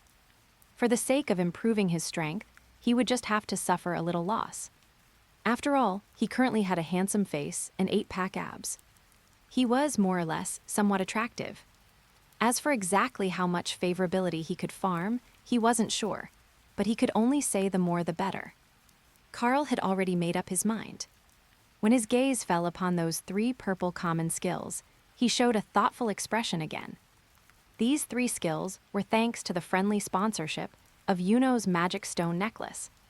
If he could find larger and better quality magic stones in the city, he might be able to unlock the exclusive skills of the 8 inner gates. He didn't know about the others, but even if it was just the most basic morning Peacock, Karl was already practically drooling for it. He found it hard to imagine how magnificent the scene would be when morning Peacock was combined with the powerful magic of a grimoire, falling from the sky like a meteor shower. Perhaps it could be described as the rebirth of the Peacock Wisdom King, the descent of the gods. Furthermore, collecting the magic power of the magic stones could also make Nero recognize him as master. Karl's eyes suddenly lit up. As for who Nero actually was, he wasn't clear for the time being. But since it could be listed alongside the other 3 major abilities, it surely wasn't anything simple. Moreover, surplus magic stones could improve physical fitness. Perhaps as long as he ate enough, there would be a different result. He had heard something about the 11th generation magic emperor, Principia. Facing this cold, older sister-type powerhouse, anyone would probably be unable to resist shouting a sentence. "Mommy, save me." With terrifying strength, plus a dominant figure and explosive looks, any existence that refused to yield would eventually fall beneath her iron fists and long legs. However, the golden vitality summons for the 8 inner gates. Karl silently estimated his current vitality and then estimated the strength of the Magic Emperor, feeling that summoning Principia for even a second would probably drain his vitality dry. Thinking of this, Karl could only temporarily set the idea aside. The road was long and difficult. He still needed to keep working hard. As for that most important Tegu, when he saw the explanation for the Tegu, Karl's heart couldn't help but skip a beat. This Tegu was simply too overbearing. Looking only at the description, it seemed to be armor-type weaponry, but he knew nothing of its specific form or appearance. Just like the elves and demons, he could slowly find out where they were after entering the city. Asta and Yuno were always walking ahead, while Karl followed unhurriedly behind them. The moment Asta poked his head into the royal capital, he was instantly excited beyond measure. "Yuno, Karl, come quickly. Guess what we've run into? Come look. Whoa, so white. So long." Chapter 10, The Royal City and the Careless Man. Asta's slightly exaggerated expression caused Yuno's face to stiffen beside him. Looking at Asta's excited face and hearing the words coming out of his mouth, Yuno felt a sudden wave of second-hand embarrassment. Yuno glanced at Karl sheepishly before saying awkwardly, "This guy Asta has no filter. It's truly embarrassing." At this moment, Yuno was barely suppressing the urge to use wind magic to beat enough bumps onto Asta's head to fill a basket. They had already entered the royal capital, yet he still acted like such a country bumpkin. It was beyond humiliating. Karl smiled and shook his head, indicating it was fine. However, once Yuno and Karl stepped through the gates of the royal capital, both of their expressions stiffened almost exactly like Asta's. Ah, so white. The legs are so long. No wonder Asta had said those things. The libation festival of the royal capital, indeed, far exceeded their usual imagination. Living in the Forsaken Realm, even eating was a problem. They often couldn't even get full and had to go out hunting or picking wild fruits to fill their stomachs. But what about the royal capital? The moment the three entered the city, they were hit head-on by an incredibly intense visual shock. Just as they passed the gate, they saw a massive sightseeing parade float. The float was shaped like a giant flower basket, and surrounding it were various beauties dressed in skimpy clothing. Their legs were long, their curves were fully revealed, and they showed off deep, charming cleavage. Each of them held a large barrel of beer, continuously splashing it toward the sky. So this is the libation festival. Never mind the nobles of the royal capital, even the commoners know how to have such a good time. If you're going to go somewhere, you really have to come to a big place like this. Yuno felt a bit shy, but his eyes were extremely honest as they scanned everything before him. As for Asta, though he was momentarily dazed by the beauties, in the next second, his entire attention was captured by those giant beer barrels. The rich aroma of malt and hops wafted toward him, making Asta's nose twitch incessantly. In the next moment, a look like that of a pervert appeared in his eyes. It smells so good. What kind of fruit juice is this? Yuno hurriedly tried to stop Asta, saying, "That's alcohol. Didn't you hear the father and sister say it? Drinking is bad." Asta nodded repeatedly. But when he saw one of the beauties on the float wave at him and hand over a large mug of iced beer, Asta still readily accepted it and downed it in one go. Ah, that feels amazing. Asta felt refreshed, his entire being glowing with vitality. Yuno felt awkward beside him, his outstretched hand not knowing whether to pull back or stay where it was.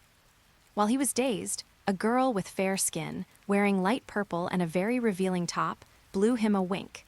Then, she boldly left a lipstick mark on a beer mug and handed it to Yuno. Yuno's whole body shuddered, and he froze in place with the beer mug in his hands. Asta burst out laughing beside him. "Yuno, are you a blockhead? She handed you such a delicious drink, don't you know how to show some thanks?" Yuno was suddenly at a loss for words. Asta continued to mock him. "Look at me, I've liked Sister Lily since I was a kid. So what if they're pretty? They can't confuse me at all. On the other hand, Yuno, look at you. You're simply embarrassing our Haji village." Yuno snapped coldly. "Asta, shut your mouth." Holding the mug, he didn't know whether to drink it or not. Ultimately, under Karl's smiling gaze, Asta snatched the giant beer mug and poured it straight down his throat. Ah, that feels amazing. Asta's eyes were burning as he scanned the receding parade float, clearly wanting to find more free beer. However, that was ultimately just a ceremony for the royal capital's libation festival. It was impossible to chase the float and drink until he was bloated. Thus, Asta's expression now looked a bit disappointed. Where can I keep drinking this delicious little fruit juice? He looked down at his empty pockets, and in the next moment, his expression became a bit awkward. Too bad, I have no money. Immediately, Asta turned his gaze toward Karl and scratched his head. The angibird in his hair looked up, gave Asta a disdainful look, and then flew straight away. Asta didn't mind and turned to Karl, saying, "Can you lend me some money? That little fruit juice was so delicious, I want to drink some more. Once I earn money, I'll pay you back double." Karl waved his hand and said, "This money belongs to the three of us anyway.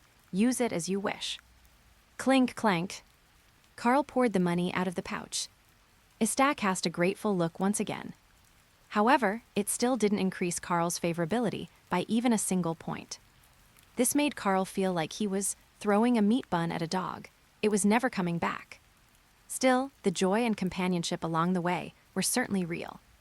Asta was extremely excited, clutching a handful of gold coins and heading straight for a beer stall, determined to drink his fill. Under the sunlight, the royal capital radiated a shimmering golden glow. Asta, Yuno, and Karl soon arrived at a stall. Asta grandly slapped a handful of gold coins onto the table and shouted at the stall owner. "Boss, quickly, give me that delicious fruit juice from earlier." "I want a large mug. No, I want it by the barrel." Hearing Asta's bold words, the people around them showed looks of surprise. The stall owner looked at Asta with a smile and said, "Are you not an adult yet? Minors are forbidden from drinking alcohol." Asta immediately pouted. "What are you saying? I'm just small who said I'm not an adult." At these words, the surrounding people burst out laughing. Asta didn't care at all. "Bring the drinks. That wheat fruit juice earlier was so fragrant." Seeing this, the boss said no more and directly served a large mug of beer. Under Asta's slightly resentful gaze, the boss took the gold coins and then said, "Dear guest, since you're willing to spend so much money on beer, and today is the libation festival, our shop has a special competition. Perhaps I can invite you to participate. This is a very rare event. Only guests who spend enough can join." Asta's eyes instantly lit up. "What event? It actually requires so much money for admission." The boss gave a mysterious smile and then pointed to the huge barrel behind him. On top of the barrel sat a large mug of pale yellow, bubbling beer. A layer of frost had even condensed on the outside of the mug. In the hot weather, seeing this cold beer radiating a chill made Asta's eyes light up instantly. Beside him, Yuno couldn't help but take a step to the side. His gaze was fixed intently on that beer mug. Because inside the beer mug, a thumb-sized gemstone was floating. The gemstone was pale blue with snowflake-like patterns on it. Though its shape was somewhat irregular, it emitted extremely intense magical fluctuations. Yuno's eyes suddenly became excited. "A magic stone. I've actually seen a magic stone fragment again. If I can get that thing, maybe my necklace can still be saved. Even if it's not as good as before, it's better than being empty." Karl naturally noticed this scene as well. When he saw the magic stone fragment in the beer mug clearly, his eyes also lit up. If he didn't take this skill resource that had been delivered to his door, it would be a huge loss. Even if it couldn't directly generate a skill, if it were like Asta's case, giving the body some magic resistance or self-healing ability, it would be a massive gain. Karl immediately slapped down a large handful of gold coins. Yuno's face turned slightly red, and he whispered to Karl, Could I trouble you to pay for my admission too?" Karl waved his hand. "What's that? We're brothers, why bother with such polite talk?" Yuno cast a grateful look once again. However, his favorability still didn't change at all. Karl could only helplessly accept reality. Just then, the noisy sounds of a drinking contest coming from the stall caught everyone's attention. A scruffy, burly man stood swaying inside. He wore a white tank top on his upper body and brownish-black pants with black shoes on his lower body. The whole outfit looked extremely mismatched. At this moment, his eyes were glazed, and he was mumbling. "Finral, where is he?" "I need to pee." Chapter 11, Magic Stone Fragments and a Drinking Contest. Yuno froze instantly. Asta, looking at the scruffy man, muttered, "This is so uncivilized. Peeing in public? If it were me, I'd at least find a deserted corner." Hearing this, the man tossed his messy black hair and turned to look at Asta, a flicker of amusement crossing his face.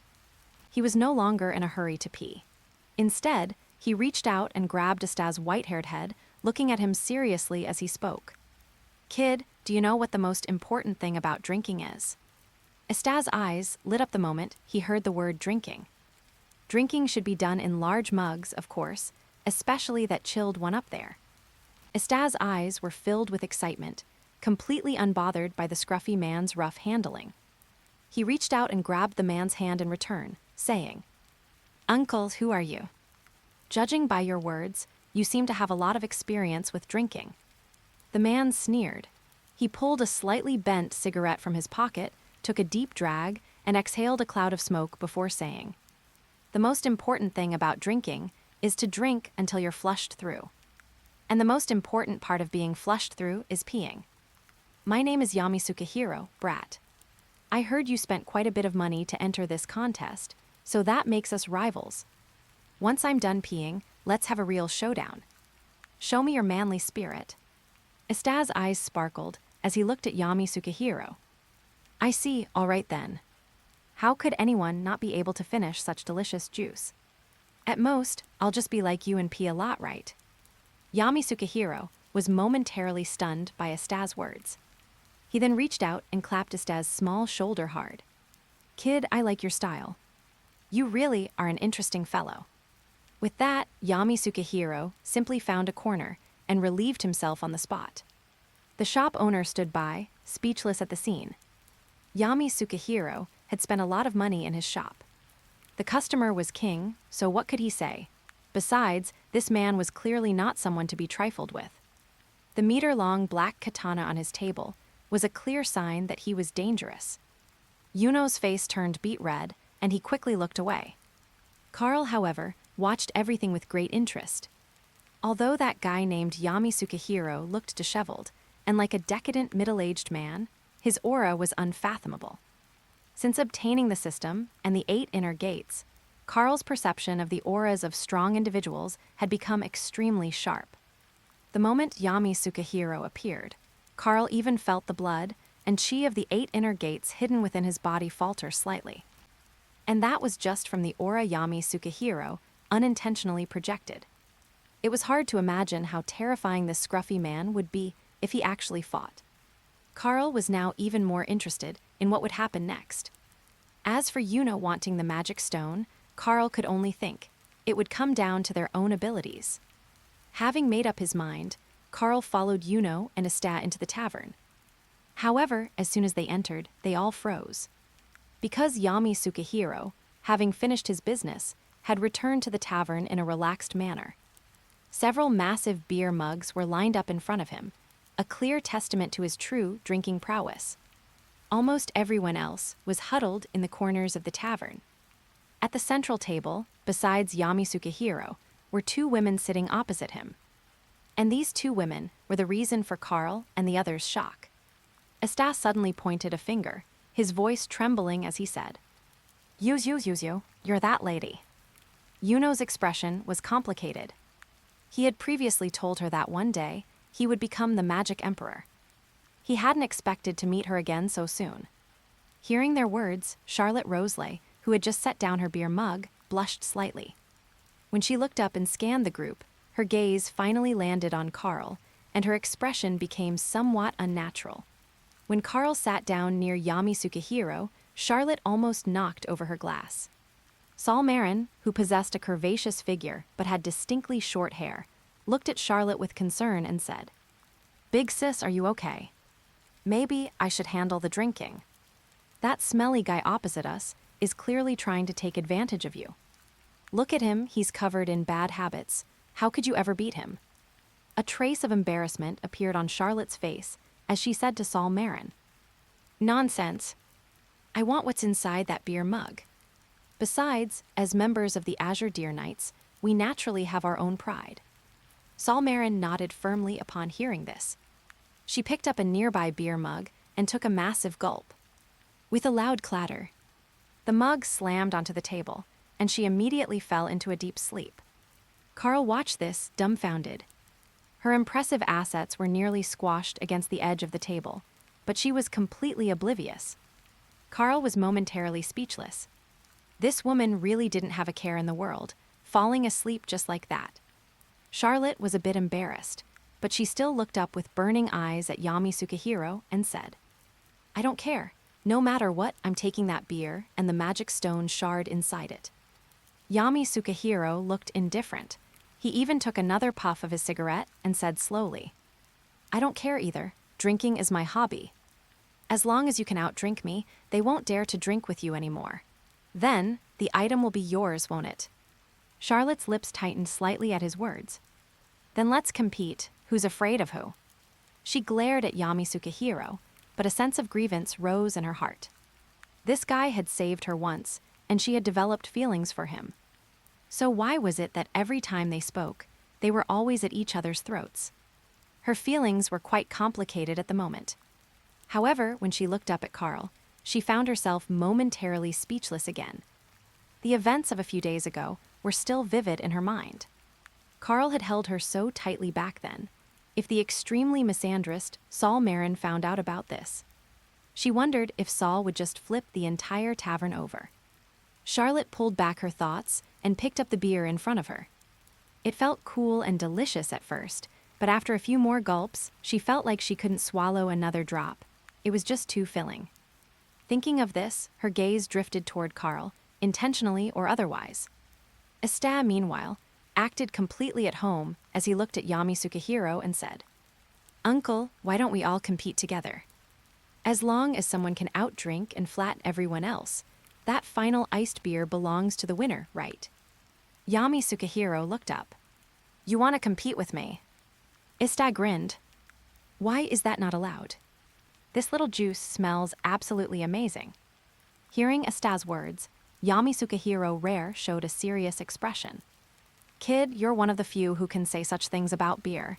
It seems you're a kindred spirit. Fine, let's compete." He spoke, then glanced at the stunned Charlotte and said, "What's wrong? Are you going to give up?"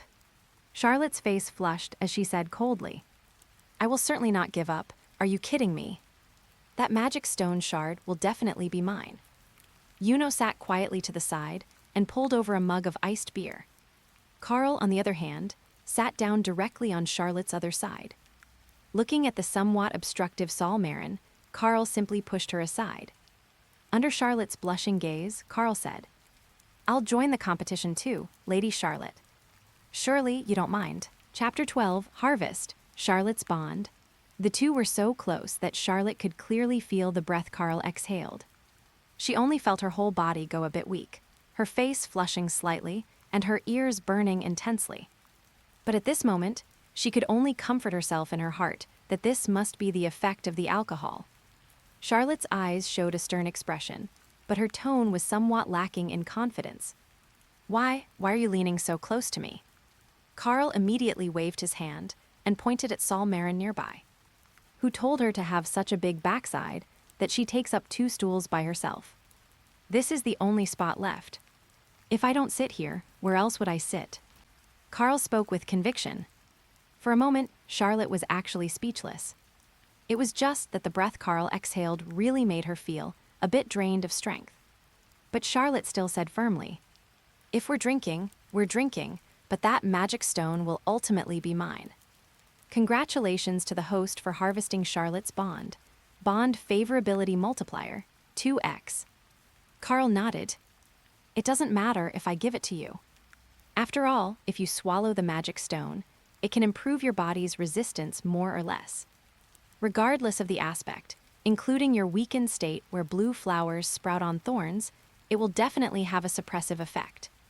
Hearing Karl's words, Charlotte's entire body suddenly froze.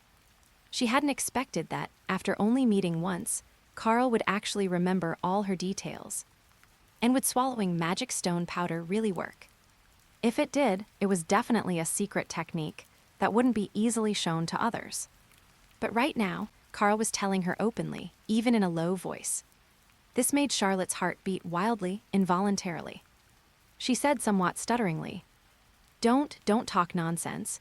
Let's decide the winner by drinking." Karl shrugged indifferently. Meanwhile, Yami Sukahiro looked at the 3 contestants who had suddenly appeared at the table and showed a glimmer of excitement. It had been a long time since he'd seen such a competitive scene. "Come on, let's drink." Yami Sukahiro shouted and poured the drink directly into his mouth. Karl, on the other hand, gave a slight smile. He gently set his coat aside, revealing his lean and muscular upper body. Charlotte suddenly didn't even know where to look. When the other patrons in the tavern saw Karl's appearance, they immediately cheered. "This guy is too handsome. Those biceps, they're making my scalp tingle. And those abs and the shark lines. My goodness, if young girls saw this, wouldn't they go crazy?" Charlotte snorted coldly upon hearing this, scanning the crowd. However, her gaze still stole glances at Karl's abs from time to time. Karl picked up his glass. Gulp, gulp. He downed it in one go. Seeing this, Asta immediately gave a thumbs up. "Karl, way to go. I always thought you didn't have any other strengths besides being handsome and powerful. I didn't expect you to be a pro at drinking juice too." Come on, let's see who drinks faster.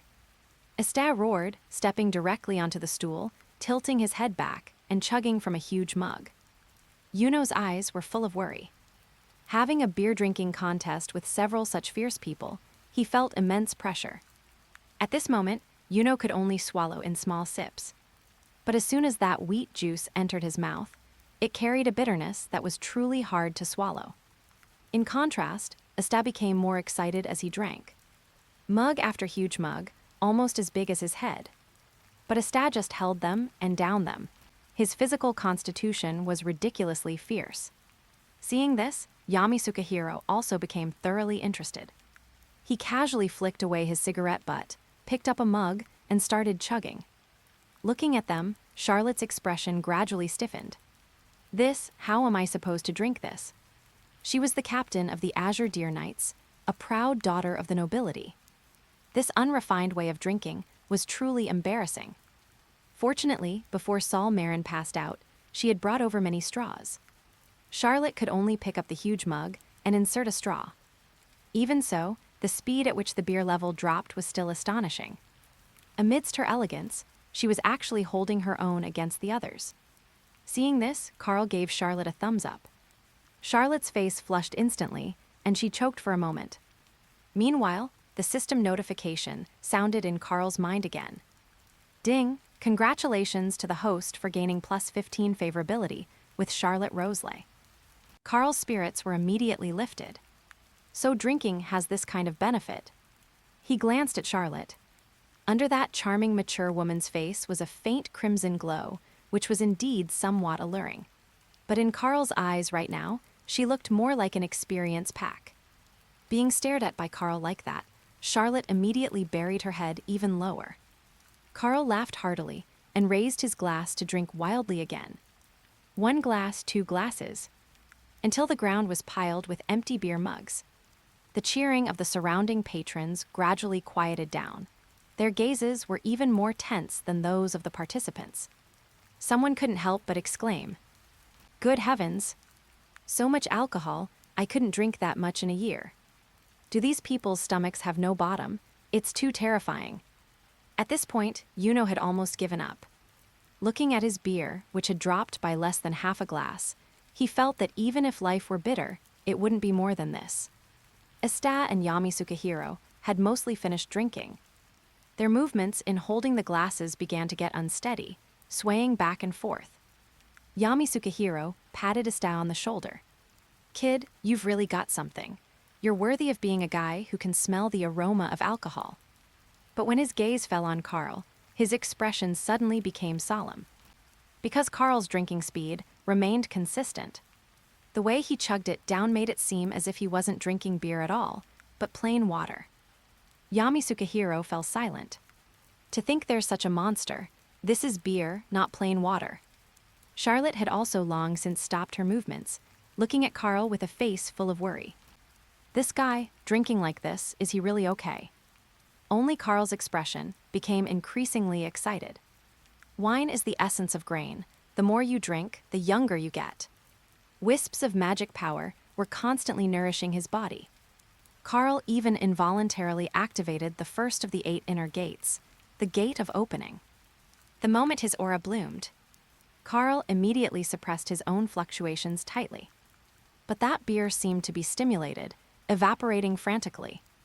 While it looked like he was drinking a huge mug of beer, what actually entered his body was only a few drops of magic essence. His physical strength and magic power were slowly filling up. Karl became more excited as he drank. A faint aroma of alcohol began to emanate from his body, completely different from the smell of an ordinary person drinking.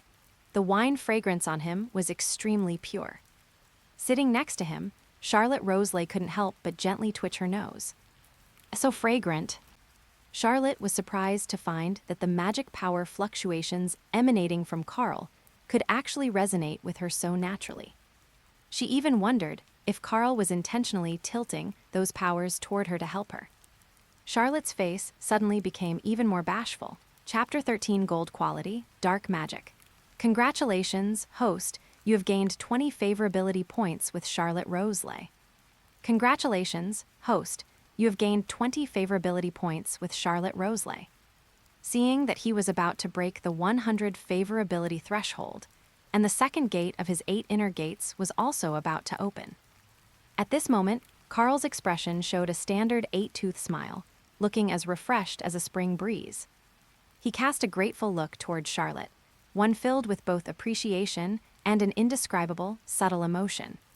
Of course, if Karl were to say it himself, he was naturally expressing gratitude for the favorability Charlotte had provided. But in Charlotte's eyes, this fellow Karl was brazenly making eye contact with her and expressing his feelings several times now. Charlotte was truly starting to feel a bit restless. However, at this moment, Yami and Asta were both nearly drunk. With a thud, the two of them bumped heads and stared at each other. "You brat, do you know who I am? Black Bulls, I never get drunk, or at least, I won't be outdrunk by anyone." Meanwhile, Asta roared loudly. "What are you talking about? I can drink 100 more cups of this delicious juice. No, 10,000 cups. I'll fight you until dawn." Yami's ears hurt from Asta's loud voice. "If you want to compete, then let's compete. Why are you shouting so loud, kid?" He almost slapped Asta right into the table. The two of them, heads pressed together like two bulls, rolled under the table together. Ding, host has activated Task 1, 100 Victory Magic Emperor. Use your strengths to attack the enemy's weaknesses. Defeat opponents with special magic talents in the field of drinking to obtain golden legendary magic attributes. Repeatedly defeating them can improve the quality. Congratulations, host, you have received the reward. Golden quality attribute, Dark Magic. Only the cover of the grimoire quietly glowed with radiance. Nearby, Yuno glanced at the two of them and ultimately put down his cup. It seemed such things could only be done by reckless fools. He, Yuno, could not do such a thing. However, just after comforting himself this way, he glanced at Charlotte, who was still drinking through a straw, and his expression became somewhat awkward. Of course, Charlotte was an exception. A powerhouse like her shouldn't be counted. Now, Karl and Charlotte were the only ones left drinking in the entire place. Karl's actions had long since made Charlotte give up any resistance. Was he kidding? No matter how fast she drank through a straw, she couldn't match the speed at which Karl was chugging it down. With his lean abdominal muscles and perfect physique, his stomach barely bulged. Instead, the aroma of alcohol and the dense fluctuations of mana emanating from him even helped her recover significantly from her own curse injuries. With a flushed face, Charlotte looked at Karl and said, "That, I admit defeat, but that magic stone." Karl immediately smiled and called the owner over, saying, "Boss, do you think I won this contest?" The owner looked at Karl as if he were a god and said, "In my 30-plus years in this business, I've never seen a legend who could drink so much beer. You are simply the reincarnation of the god of wine. I've decided that if you come here to drink in the future, I'll give you a 50% discount." Karl burst out laughing, "And if I bring others?" The owner hesitated for a moment, then said generously, "As long as it's Lord Karl coming to support my establishment, I'll give 50% off for the whole place." Karl laughed heartily. "Boss, you're generous." Then, the owner very sensibly took down the glass of beer from the top of the giant barrel, which even seemed slightly chilled. On the magic stone fragment below, the mark of a frost snowflake was distinct, even emitting mana fluctuations. At that moment, Karl looked at the glass of beer in front of him and gulped it all down. Beer soaked with a magic stone was indeed more potent, and the mana fluctuations within it were stronger. Karl felt as though his physical body was being nourished. He held the magic stone in his hand. Yuno and Charlotte, who both wanted the magic stone the most, stared intently at the magic stone in Karl's hand. Karl showed a playful expression. It seemed the ownership of this magic stone was indeed up for debate.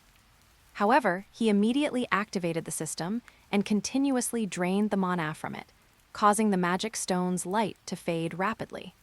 This continued until a system prompt sounded in his mind. "Congratulations, host, you have unlocked the 8 Inner Gates exclusive skill, Morning Peacock." Feeling the fluctuations of the mana skill condensing within him, Karl's expression finally turned to excitement. In his original world, Although Morning Peacock was an extremely powerful exclusive skill of the 8 inner gates, it was said that one needed to open at least 4 gates to use it. But after all, this wasn't the world of ninjas. It was the world of the 4-leaf. The nourishment of the surrounding mana and the infusion of other magical energies made Karl feel that his physical fitness had improved by leaps and bounds.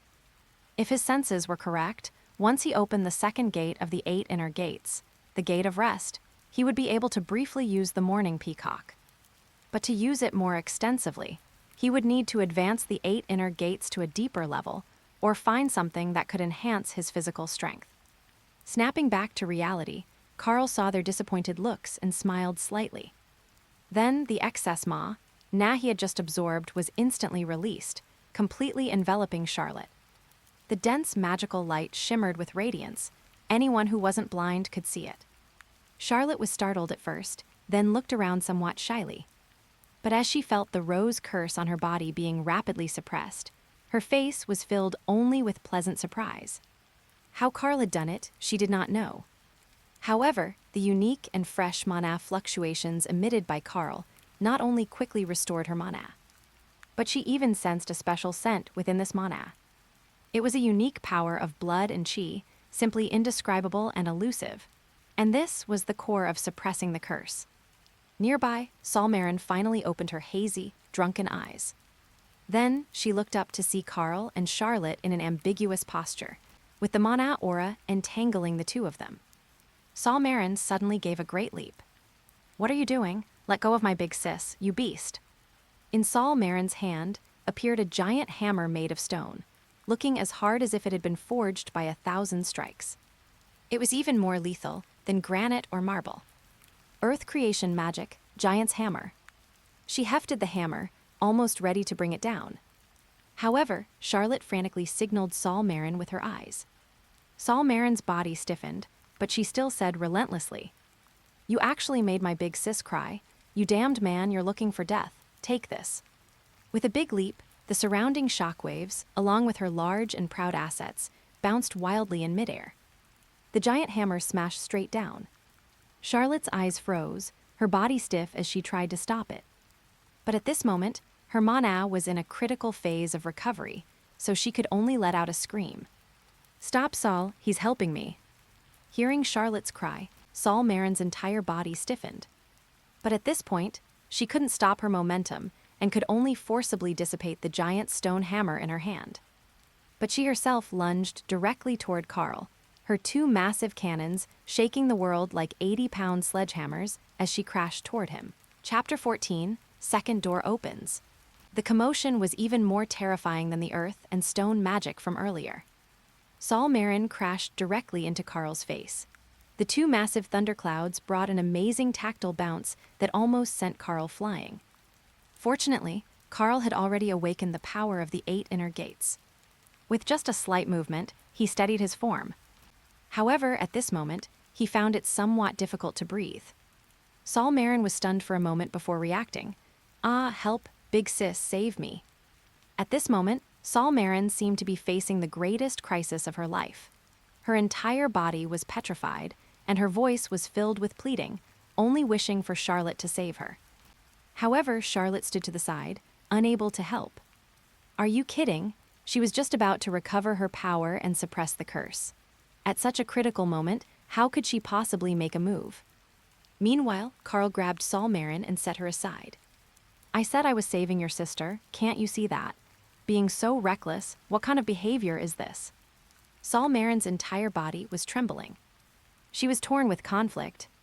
Her light blue knight's robe fluttered in the wind, even though there was none. She pointed at Karl, then at Charlotte, and then at herself. You, I. But she couldn't utter a complete sentence at all. "Do you even know what just happened?" "I'm no longer pure, I am going to." She originally wanted to say, "I'm going to kill you." But when it came down to it, she found she couldn't say it for some reason. When she looked at Karl again, her whole body stiffened, and then she sat there dejectedly. She looked up at Charlotte beside her. After a long while, when she caught sight of Karl's abdominal muscles, Solmaron's face actually turned a rare shade of red. Then, not knowing what she was thinking, Solmaron covered her face in disbelief and looked at Charlotte. "Bye, big sis, let's go." Charlotte felt the curse within her body completely suppressed, and only then did she calm down. She gave Karl a deep look, and then prepared to pull Solmaron away. However, Solmaron was looking back every 3 steps, her expression somewhat solemn. Just as the two were walking out the door, Solmaron asked Charlotte, "Big sis, I have a strange feeling. I don't know how to describe it, I just don't know why, but now when I see Karl, I feel my face flush and my heart race. Am I sick with something? If I'm sick, how can I serve Big Sis in the future? Big Sis, you must save me." Charlotte froze instantly, then cast an incredibly shy and apologetic look toward Karl before pulling Solmaron away as if flying. This vice captain was good in every way, but she was usually too influenced by her to be misandrist. You could say she was the type of character who wanted to slap a man the moment she saw one. The only reason she could sit down and behave while drinking earlier was entirely because the other person was Yami Sukahiro. As the captain of the Black Bulls, even if Solmaron had 10 times the courage, she couldn't beat him, so she could only sit down obediently. But even so, Sol's disdainful gaze toward Yami couldn't be restrained. Fortunately, Yami Sukahiro didn't care. But at this moment, Charlotte suddenly realized that her sister seemed to have undergone some inexplicable transformation because of what happened just now. Talking about being sick, her heart was clearly fluttering okay. Glancing at her good sister Solmaron, Charlotte's expression kept shifting. Karl was undoubtedly special to Charlotte. Especially these 2 inexplicable encounters made Charlotte feel that Karl was different from Yami. Even Yami's influence in her heart had lessened quite a bit. Until this moment, the strange feeling Solmaron had for Karl finally made Charlotte realize the situation. "Are you kidding? Even Sol is interested in Karl. This is a complete disaster. What should I do?" She found it a bit hard to look her vice captain in the eye, but she still dragged Sol away quickly. It seemed she would have to make some kind of decision for tomorrow's Royal Capital Magic Knight's entrance exam. That was what Charlotte was thinking at the moment. If a guy like Karl were to go somewhere else, it might be a lifelong regret for her, and for Solmaron as well. The more Charlotte thought about it, the shyer she became, dragging Solmaron along as she ran. As they dashed through the city, the people of the royal capital dodged to the side when they saw these figures speeding by. "Are you kidding? The captain and vice captain of the Blue Rose Knights are such proud and noble existences. Running so urgently now, something big must have happened to the kingdom." The people nearby instinctively lined up and moved to both sides, some even maintaining order. "Everyone move aside, the Rose Knights have business. Get out of the way, don't delay the ladies from saving the kingdom." Hearing this, Charlotte's face turned even redder. Beside her, Solmaron shouted while being tossed about in the wind. Big sis, can you slow down a bit? The tips of my toes are about to be rubbed raw, you know." Inside the tavern, Yami and Asta were clinging to each other, inseparable. As for Yuno, seeing the magic stone fragments that were almost completely shattered, his heart ached so much he could hardly breathe. Karl, however, showed a row of white teeth and smiled at Yuno. "You wanted to set the magic stone into your necklace." After a moment of silence, Yuno nodded. Karl gave a slight smile. With a fierce squeeze of his hand, the already dull magic stone fragments in his palm instantly turned to dust. In the center, there was a rice-sized fragment still radiating intense magical light, the ice and snow pattern on it appearing so dazzling. Under Yuno's bewildered gaze, Karl snatched the necklace from Yuno's hand and placed the tiny magic stone into the large hole. Yuno's expression was conflicted, but Karl ignored his reserve and reached out his hand, giving it a firm squeeze. The hole that originally held an entire magic stone had now been transformed into a small diamond-shaped socket, perfectly embedding the magic stone fragment within. Karl even thoughtfully used his immense strength to mold it here and there. After a while, a brand new necklace appeared before Yuno's eyes, looking quite unique. The area around the gem fragment was shaped exactly like a 4-leaf clover. Yuno hesitated for a moment, but looking at the exquisitely crafted necklace, he took it and thanked Karl very sincerely. Ding, Congratulations to the host for gaining 1 favorability point. Karl looked at his panel and found that besides Charlotte giving him another 20 plus favorability points, Solmaron had actually sent him 20 points in that brief moment of collision. It could only be described as phenomenal. Adding the single favorability point contributed by Yuno, which was better than nothing, Karl's expression looked quite excited. He had finally achieved his goal. 8 inner gates, second gate open. As Karl spent the favorability points in his mind, the second gate of the 8 inner gates opened immediately. The gate of rest. It concerned the regulation of the body's strength and stamina, and even the fluctuations of mana. Karl felt his physical strength skyrocket, once again in a straight line. As for exactly how strong he had become, Karl had no concept. He only felt that his current self could easily beat up a dozen of his previous selves. Feeling the surging mana in his body, Karl immediately flashed a smile. Beside him, Yuno, still holding the necklace and having not yet reacted, was intimidated by the aura erupting from Karl's body. You. Yuno was rarely tongue-tied. Even though he was usually extremely composed and elegant, seeing Karl break through his limits time and time again, Yuno still felt it was somewhat magical and unbelievable. How could your strength? Karl immediately grinned. I had some insights while drinking just now, so it seems my strength increased a little bit. Yuno froze instantly. Yami, who had been lying on the ground, suddenly sat up and looked at Karl with burning eyes. Chapter 15, Vankins' World Tree. At this moment, although Yami was a bit incoherent due to his drunkenness, he still couldn't hide the surprise and admiration in his eyes as he looked at Karl. There's a familiar feeling. Kid, you've got something. Karl waved his hand and said with an indifferent expression, Who knows, but I think you're even more special, powerful, sir. Hearing Karl's words, Yami suddenly showed a mouthful of white teeth and then took a deep drag of his cigarette. That's hard for me to say, but as you wish, perhaps we'll meet again tomorrow. At this moment, Yami Sukahiro scanned the surroundings and found that Charlotte Roselay and Solmaron of the Azure Deer Knights had completely disappeared. Yami Sukahiro, as if he had blacked out, scratched his head and then felt something was wrong. Where is Charlotte? Beside him, Yuno took a deep look at Karl and remained silent.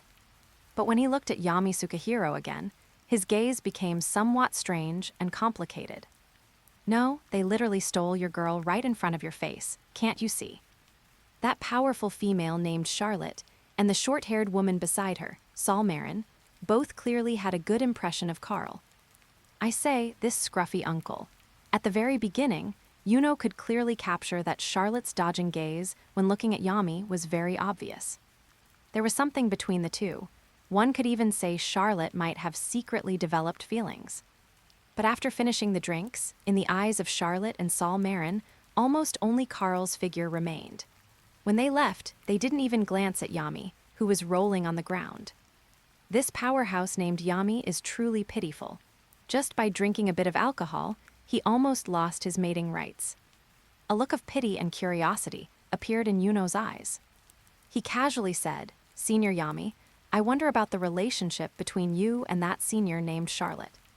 Hearing this, Yami Sukahiro immediately waved his hand and said, That's just a stupid woman. I saved her before, but a powerful woman like her, who appears a bit tough on the outside, is ultimately not that likable. Yuno immediately shut his mouth. Fine, you reap what you sow. You deserve to be single for the rest of your life. At this moment, Yuno remained silent. Seeing Yami about to leave while Asta was still hugging the man's leg with both hands, he felt somewhat embarrassed. Senior Yami, please don't mind him. This guy Asta is always out of line. Yami looked at Asta and then smiled. This kid's alcohol tolerance is actually about the same as mine. He's truly an extraordinary character. Finral, come out. Following Yami Sukahiro's summons, the brownish-yellow short-haired Finral stepped out, as if opening a door from thin air. On the other end was an unfathomably deep space. Yami took a deep breath of smoke, flashed a charming uncle-like smile, and said to Yuno, Karl, and the others, See you tomorrow then. I'm going to the bathroom now. This hotel is good in every way, except it doesn't even have a toilet. Hey, I say Finral, where the hell were you just now? I peed at the entrance of this beer shop, and you didn't even care. Finral froze instantly, greeted the surroundings with an apologetic look, and then with a whoosh, he dragged Yami and vanished. Having lost Yami's figure, Asta was still flailing his hands about. Uncle, come on, let's keep drinking, keep drinking. I don't believe you can outdrink me. Sister said that in terms of physical fitness, I'm the best in Haji Village. Even when carrying grain, I can carry several more loads than others. Yuno was beyond embarrassed on the side. However, when he walked up to Asta and prepared to pull the guy up, Asta suddenly hugged Yuno and then puckered his lips. Sister, haha, marry me, let me have a kiss. Yuno could not take it anymore. This idiot, this bastard. Being here with him is absolute social suicide and disgrace. The four-leaf grimoire in his hand suddenly burst with green light, and then an intense tornado appeared. Asta was instantly sent flying, crashing directly into the wall outside with a series of booms. Karl burst out laughing. Yuno, save your strength. Atop the high walls of the royal capital's arena, 9 extremely terrifying auras bloomed simultaneously, with various unique flags and symbols fluttering in the air. Asta and Yuno looked at each other. Asta scratched his head, still feeling a bit of a headache. Don't I remember I was drinking with that scruffy uncle up there? How did it turn into the selection exam in the blink of an eye? Yuno gave Asta a fierce glare. You were drunk yesterday and made quite a fool of yourself. Yuno looked up at the scruffy man on the high wall, his eyes revealing shock and wariness. So that scruffy uncle named Yami was actually a powerful Magic Knight squad captain. No wonder. Even a slight display of the pressure from his body was already so terrifying. And what surprised the few of them the most was under another flag, Charlotte Roseley. At this moment, she stood there, incredibly proud, elegant, and cold like a queen. Good grief to meet 2 captains at the same time. Their luck was truly something else. Karl scanned the scene from the side and looked up. Seeing Yami Sukahiro and Charlotte Roseley glancing at them from time to time, he showed a playful expression. It seemed this kingdom's Magic Knight selection was indeed quite interesting. It wasn't until just now that they learned there were a total of 9 Magic Knight squads in the Clover Kingdom.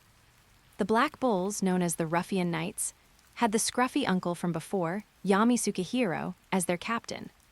In contrast, there was the elite of the elite, known as the Dawn of the Clover Kingdom, the Golden Dawn, with William Vankins as its captain. It was said this masked fellow was extremely terrifying. Beside him, the man with braided hair that looked like a giant eagle was the captain of the Silver Eagle, Noelle Silva. Furthermore, the Silva family was almost entirely composed of royalty. As for the red-haired man next to him, he clearly didn't look like someone to be trifled with. His name was Fugolian Vermilion, the captain of the Crimson Lion Kings, clearly an elegant representative of the old nobility. Further over was that most ridiculous-looking fellow. A fat man with a piece of white tin over his eyes and 2 holes carved out. He was said to be the captain of the Purple Orcas, Gelder Poisat. Word was his reputation was quite poor. The character next to him with a murderous gaze was the captain of the Green Mantis, Jack the Ripper. It was said most of his team members were of commoner origin, but one could tell from his warlike expression that this squad likely suffered no small number of casualties. Further along were the captains of the Aquadeer, Rill Bois Mortier, who was said to love painting. The last one was the captain of the Coral Peacock, Dorothy Unsworth, who possessed the ability to manipulate dreams. Looking at each of the powerful Magic Knight squad captains, who were currently releasing their mana fluctuations without reservation, Karl finally took a deep breath. They were indeed all powerhouses. Any one of these people could be picked out at random, and would be more than enough to sweep through all the candidates participating in the selection. A slight smile appeared in Karl's eyes. Only a place where such powerhouses gathered was suitable for improving his abilities. Only in this way could he get one step closer to his dream of becoming the Magic Emperor. When the time came, the land, beauties, money, and status would all be within reach. Karl showed an excited gaze. William Vankins stepped out directly and said to the crowd, Next, we will conduct the first stage of the Magic Knight selection. First, we will test your magic control, which is controlling a magic broom to fly. There is a 5,000-meter circular track in front of you. You only need to control a magic broom and complete a round-trip flight at your fastest speed to meet the standard. Do you have any further objections? Seeing Vankins extend his right hand. Then Endless Mana bloomed. A magical plant, like a seed of the world tree, instantly grew and sprouted above the entire arena, eventually turning into a giant tree that covered the whole field. Chapter 16. Another golden legend, World Tree Magic. A massive world tree instantly bloomed in the sky above, its roots floating in the air as if absorbing the magic power of the entire royal capital. Then, the roots transformed into countless magic brooms. They fell before everyone like rain.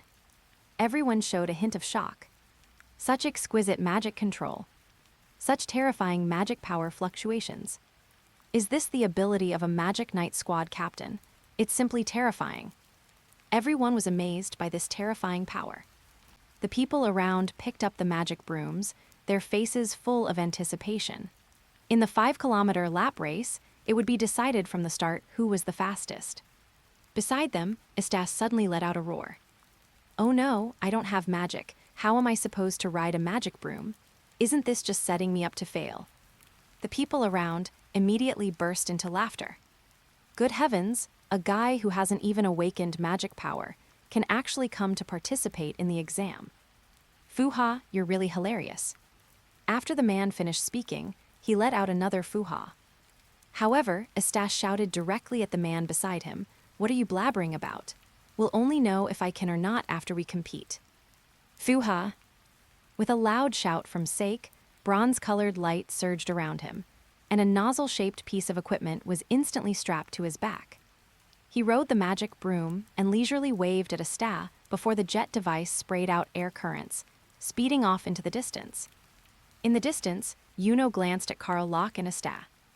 Without a word, his breath bloomed, and he transformed into a green stream of light, speeding away on his magic broom. At this moment, Asta finally got a bit anxious. He turned to look at Karl beside him, frantically scratching his white hair and shouting loudly, What should I do? I don't have any magic power. How can this magic broom fly?" The more Asta thought about it, the more anxious he became, almost swinging the magic broom in his hand until it broke. However, at this moment, a slight smile appeared on Karl's lips. In the next moment, he struck a standard shot-put pose, his muscles exploding with power. The next instant, the magic broom in his hand was thrown out like a javelin, even creating a sonic boom in a split second. Karl didn't hesitate to take a flying leap, his feet leaving 2 deep craters in the ground. Then he landed steadily on the flying broom. The person, the broom, and the rapid sound of breaking air. Instantly, the many examinees flying on magic brooms ahead were pale with fright. Almost no one could resist looking back, but they only managed a single glance. Because in the next second, Karl had already appeared in front of them. The 5-kilometer course required a round trip, but Karl reached the other side in almost an instant. As Karl landed with a jump, he kicked the magic broom in the next moment, speeding back even faster than before. Karl made eye contact with many of the examinees. "Foo-ha." Sake was completely stunned. "Wait, how can it be like this? He clearly didn't use much magic power. Referee, he's cheating." Sake was so angry he was about to jump. However, inspired by Karl, Asta finally found a way to cope. Although his strength wasn't as great as Karl's, he could copy the method exactly. Asta threw the broom and took a big leap. It looked like he was riding the broom, but in reality, Asta was gripping the broom between his legs and constantly jumping forward. Even so, his speed was skyrocketing, putting considerable pressure on those ahead. Atop the arena walls, the expressions of the many Magic Knight squad captains became exceptionally colorful. Vankins's mouth couldn't help but twitch. Meanwhile, a system prompt sounded in Karl's mind. Activated Mission 1, 100 Victory Magic Emperor. Using my strengths to attack your weaknesses. Congratulations to the host for defeating the opponent with special magic talent, Vankins, in the field of magic perception using throwing techniques. You have obtained the Golden Legend magic attribute, World Tree Magic. Repeated defeats can improve quality. Actually, his original intention was to use the magic brooms to measure everyone's control over magic power. But since Karl used this method, many examinees' imaginations ran wild, and they all came up with various flashy ways to participate in the race. It could be said that they resorted to any means necessary to win. If it were just Karl alone, he might have been able to punish him. But when everyone became like this, Vankins only felt a headache coming on. His gaze suddenly fell upon Karl. Karl's physical fitness was also fully displayed before his eyes at this moment. How could someone who could produce a sonic boom just by throwing a magic broom be weak? However, this guy didn't seem to have as much muscle as that white-haired kid in the distance. How could he produce such an outrageous effect? Vankins rarely turned his head to look at Yami Sukahiro beside him. That scruffy, extremely rugged and slovenly Yami had once used pure physical strength to beat him many times. It wasn't until later, when his World Tree magic reached mastery, that he began to torment him in return. After all, back then, both of them had joined the Golden Dawn under the current 28th Magic Emperor, Julius. At that time, they could be said to be Julius's right-hand men. At this moment, Karl gave Vankins a feeling of being a variable. But he didn't say much, instead turning to look at the other captains beside him who had expressions of watching a good show, instantly suppressing his emotions. Then he spoke to the crowd who had already been ranked. Since you all love to use your wits so much, let's set the other tests aside for now and head straight into the main event. Let me see your combat experience. Unleash your strongest magic. Anyone who catches the eye of the Magic Knight Squad captains will be selected for the Knight Squads. The people below immediately looked at each other. Wait, is this really reasonable? Then what was that magic test just now for? Was it just because they were bored? Sake's expression, however, appeared extremely excited. Great, finally my turn. It's time to show my true strength. Then he turned to look at Asta beside him, his expression particularly excited. White-haired kid, you don't even have magic power. You shouldn't even have appeared at the Knight Squad selection. Let me eliminate you elegantly. After all, someone like you will absolutely never catch the eye of a Magic Knight Squad captain. As he finished speaking, he let out a foo-ha. Bronze-colored light immediately bloomed around him. Bronze creation magic, absolute defense barrier. A three-dimensional space like a hexagram took shape around him.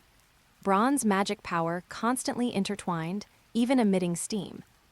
It certainly looked like it had extremely strong defensive power. However, facing Sake's provocation, Asta's expression also became excited. Fine, you're the one who wanted to compete, so let's try it. Blackish-red light suddenly surged around Asta, and a 5-leaf clover grimoire floated out. Asta took a sudden leap, and pulled a terrifyingly wide black demon-slaying sword from the grimoire. The width of the sword even exceeded Asta's own body. Demon-slaying sword, take this. Chapter 17, Solmaron's Righteous Indignation.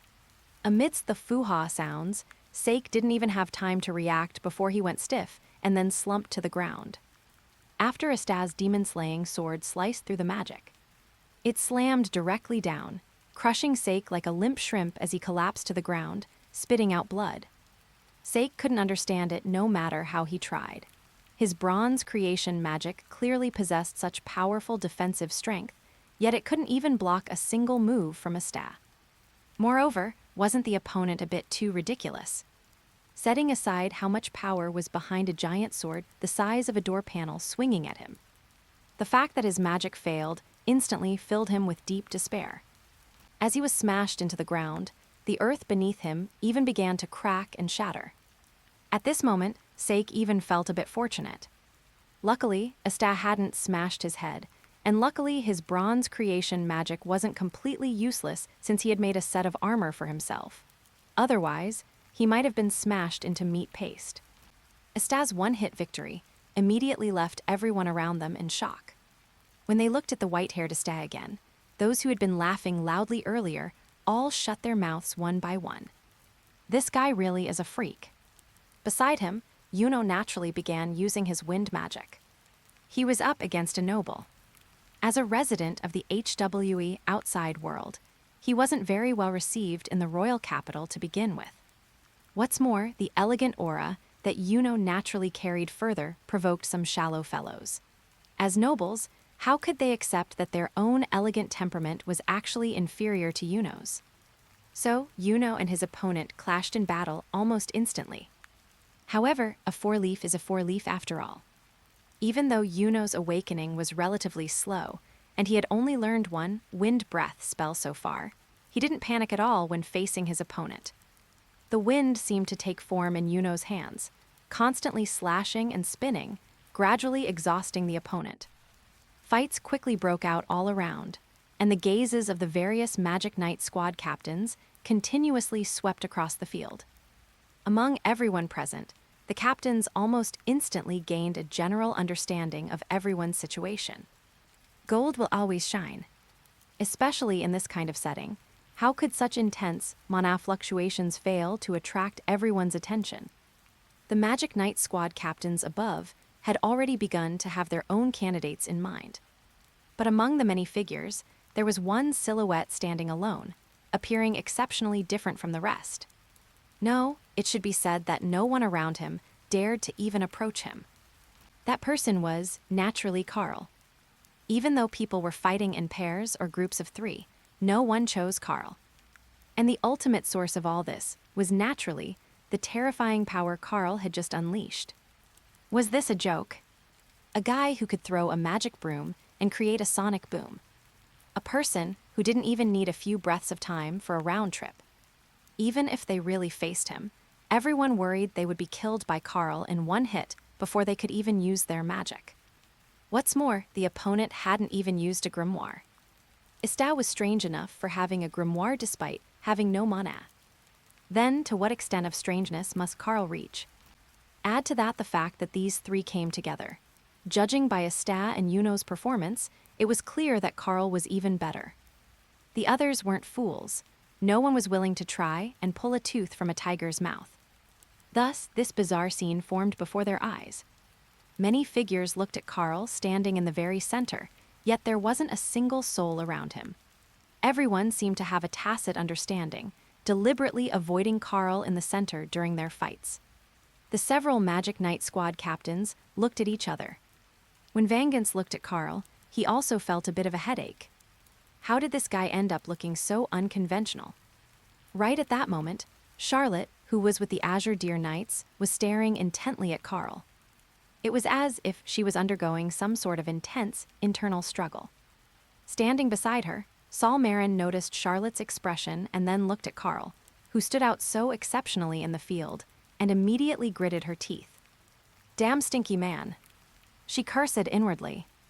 If it weren't for that inexplicable encounter with Karl before, how could she have become so strange now, even thinking of Karl's smile in her dreams? Solmaron was exceptionally irritable. As someone with extreme misandry, she would never allow a filthy man to appear even in her dreams. Moreover, this guy seemed to have influenced her big sister Charlotte as well. Solmaron gave Charlotte a meaningful look from the side.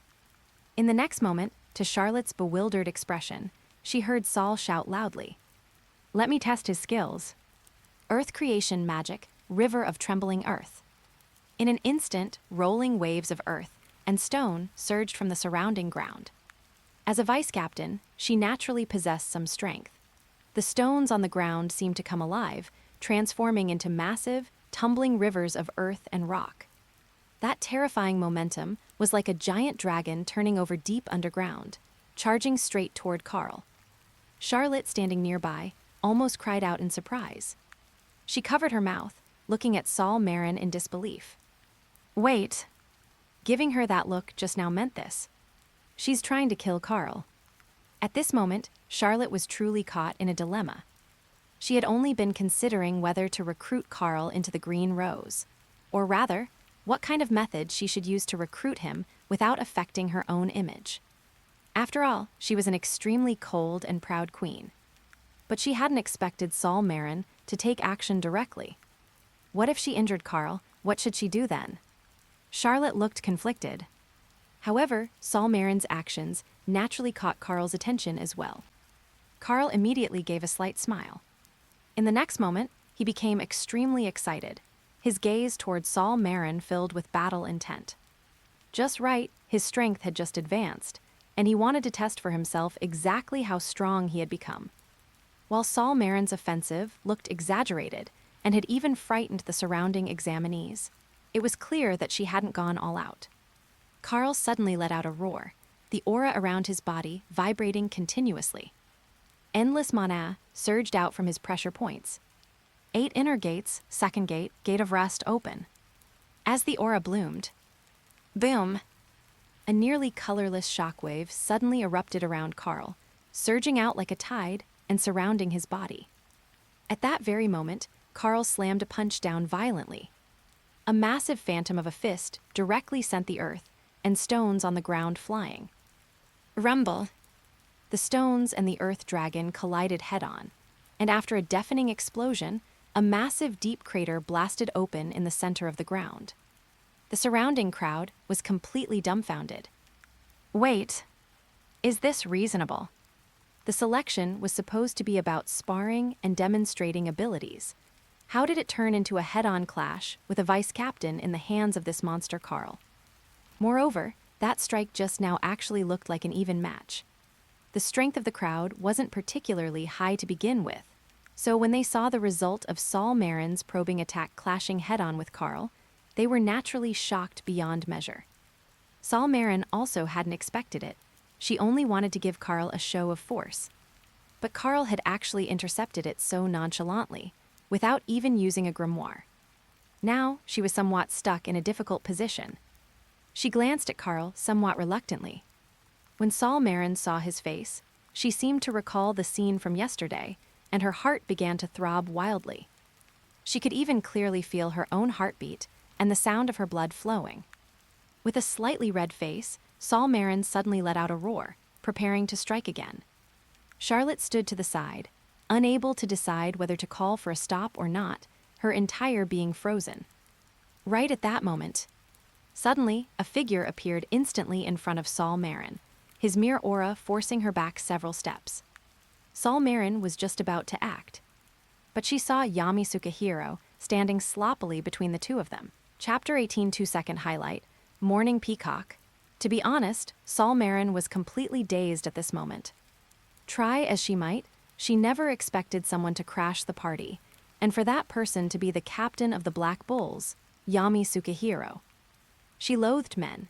Aside from some inexplicable, special feelings for Karl, almost every other man in her eyes was a damn nuisance.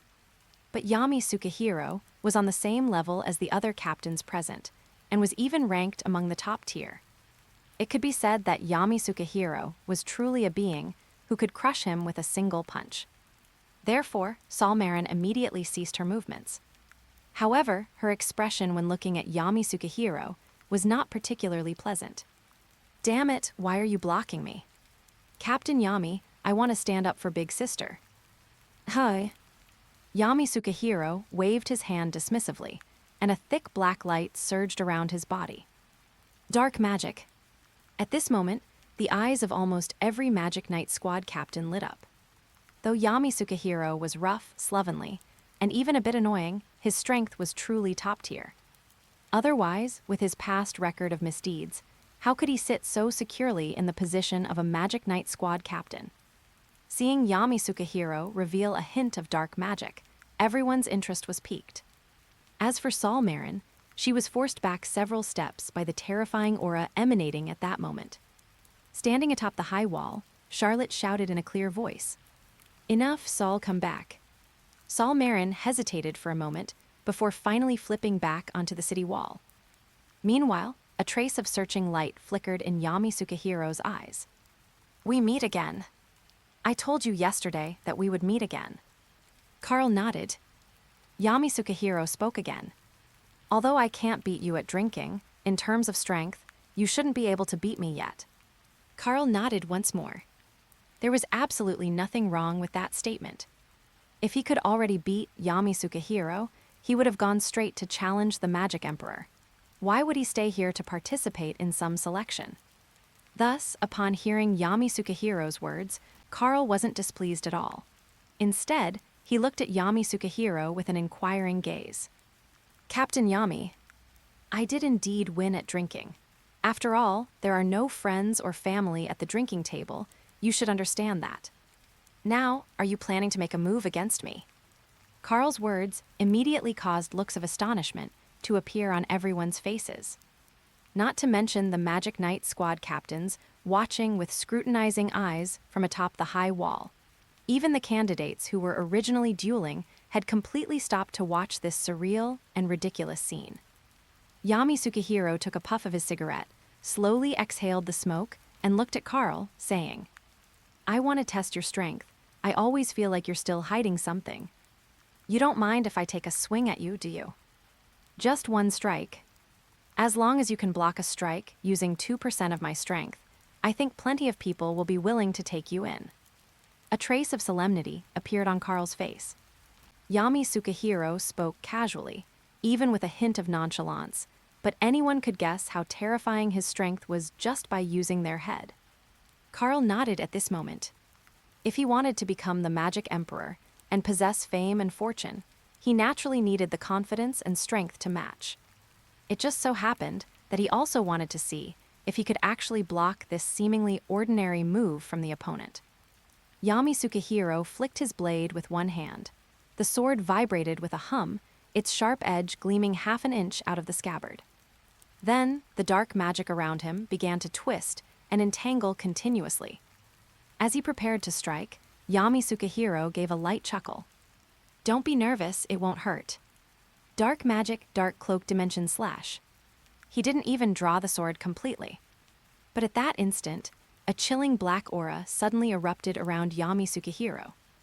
A flash of light appeared on the blade, and a terrifying shockwave from the slash expanded instantly, as if it could tear through anything. The surrounding trial members were already dazed with fear. Wait, is this really just for a selection? If such an attack landed on them, they would have been sliced in half long ago. It was terrifying to the extreme. Under the worried gazes of Yuno and Asta, and as Charlotte's fingertips nearly dug into her palms while she hesitated whether to intervene, Karl suddenly leapt backward. At the same time, the grimoire by his side finally flew out. A 4-leaf. It was actually a 4-leaf grimoire. Almost everyone immediately saw the 4-leaf clover pattern on the metallic cover. A 4-leaf grimoire was never an ordinary item. One must know that what the first Magic Emperor used was precisely a 4-leaf grimoire. It symbolized infinite possibilities. The power and potential recorded within were standard equipment for only the most supreme of powerhouses. By now, the people present had seen Yuno's 4-leaf and Asta's strange 5-leaf clover.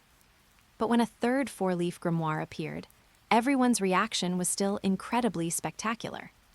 Even Yami Sukahiro's expression rarely showed a hint of surprise. Another 4-leaf. However, Karl had no time to explain the origins of his battered grimoire to Yami Sukahiro. As he retreated, the grimoire rapidly enlarged, hovering in front of him like a shield. The 4-leaf clover pattern and the magic circle on the cover lit up simultaneously, flashing with a dazzling magical light. Karl didn't hesitate for a second, instantly unleashing all his moves. Dragon Fist, Dragon Claw, Divine Dragon Tail Sweep.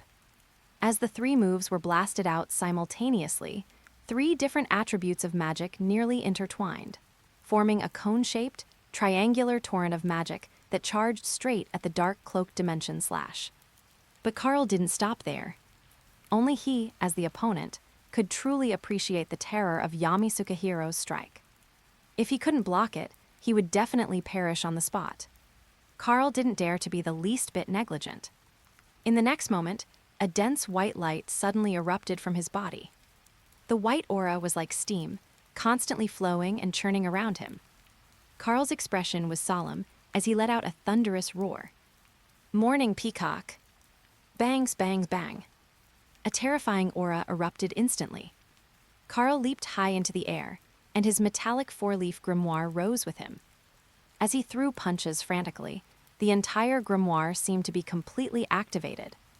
Fist-sized magical meteors fell one after another, pouring down like a rainstorm, resembling the brilliant yet lethal radiance of a peacock's spreading tail, with even dark attribute power hidden within. The magical tearing and explosions lasted for only 2 seconds. In the next moment, Karl knelt directly on the ground. The tearing pain coming from all over his body made him give a bitter laugh. Using the state of the second gate, the Gate of Rest, to force out a move like Morning Peacock, which required at least the fourth gate to be used stably, was still too much of a strain. Even though his physical constitution had been modified to be quite excellent in this magical world, it was still difficult to fully endure it. However, fortunately, this move had in the end blocked it. He had successfully blocked Yami Sukahiro's dark magic, Dark Cloak Dimension Slash. Although it was just the most ordinary of slashes, Karl had given almost his entire strength. This was only Karl's personal perception. But in the eyes of others, this scene was something else entirely. This guy named Karl, where on earth did he pop out from? A newcomer actually managed to block a strike from Yami Sukahiro. Isn't this a fairy tale? Holy crap, that's incredibly impressive. Isn't he just a pure freak? Good thing I didn't make a move earlier, or else I'd probably have been beaten to a pulp. At this moment, Charlotte even felt her legs go a bit weak. A second later, she subconsciously grabbed Solmaron beside her. Solmaron immediately became nervous. Big sister, what's wrong? Chapter 19. Karl, can I choose them all? Sol's voice immediately drew the gazes of several other Magic Knight Squad captains. Charlotte looked a bit embarrassed, but she forced herself to maintain a calm state. It's nothing, my mana was just surging a bit earlier. Sol nodded, then leaned in close to Charlotte and whispered. This Karl really has something. He actually managed to withstand a slash from Yami. Charlotte deeply agreed. Although she knew in her heart that she might have still underestimated Karl's true strength, the combat power Karl displayed at this moment could already be described as a complete transformation. One must know, she was present when Karl awakened his grimoire. In other words, in just a few days, Karl's strength had grown to an inconceivable level. Charlotte looked at Karl, her gaze holding a hint of embarrassment, yet at this moment, she also made a certain decision. Vankins watched Yami Sukahiro return to the high wall and glanced at him. The other party still had that indifferent look, a cigarette in his mouth, with an expression that said, whatever. Vankins was momentarily speechless. Regarding Yami, almost everyone present felt similarly. This guy was the type who was just that arrogant, the kind where you hate him but can't get rid of him. Vankins fell silent for a moment, then spoke in a grand voice. Since everyone's matches and demonstrations have concluded, next, captains, please begin selecting the candidates you favor. Choose fresh blood to join the 9 Magic Knight squads and protect the entire Clover royal capital. This is your supreme honor. As his voice fell, Vankins once again cast World Tree magic. The phantom of the World Tree turned into streaks of green light, slowly falling from the sky. A faint aura of life enveloped the entire field. The examinees, who were originally exhausted from battle, suddenly felt their mana awakened and rapidly recovering.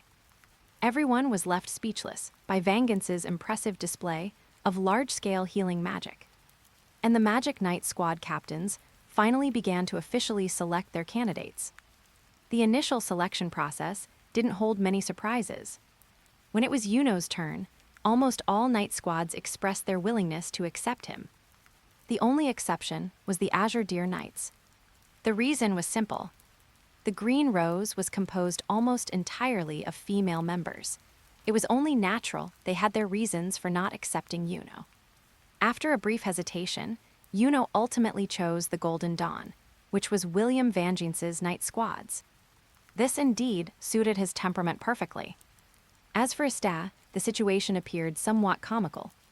Although the combat power he had just shown was quite remarkable, facing this guy with absolutely no mana, none of the captains took the initiative to speak. Asta immediately grew anxious. Hey, can't you all see my strength? Is there really no one choosing me? Beside him, Sake couldn't help but laugh. I say, white-haired brat, so what if you're good at fighting? This is the Magic Knight squads. You don't even know magic, so who would choose you? Just as Sake finished speaking, Yami Sukahiro, from his high position, directly drew his long blade and pointed it at Asta. That white-haired brat. You're quite to my liking. Do you want to join my black bulls? Hearing this, Asta's eyes immediately lit up. His gaze toward Yami Sukahiro instantly became much more favorable. That scruffy uncle. I thought you looked agreeable when we were drinking yesterday, and you really didn't disappoint me. Thank you for the opportunity, Captain. Asta rarely spoke a complete sentence of gratitude. However, when it came to Karl at the end, everyone's eyes focused on him. For a moment, not a single captain spoke. Even Asta, who was standing nearby, couldn't help but be stunned. That's not right.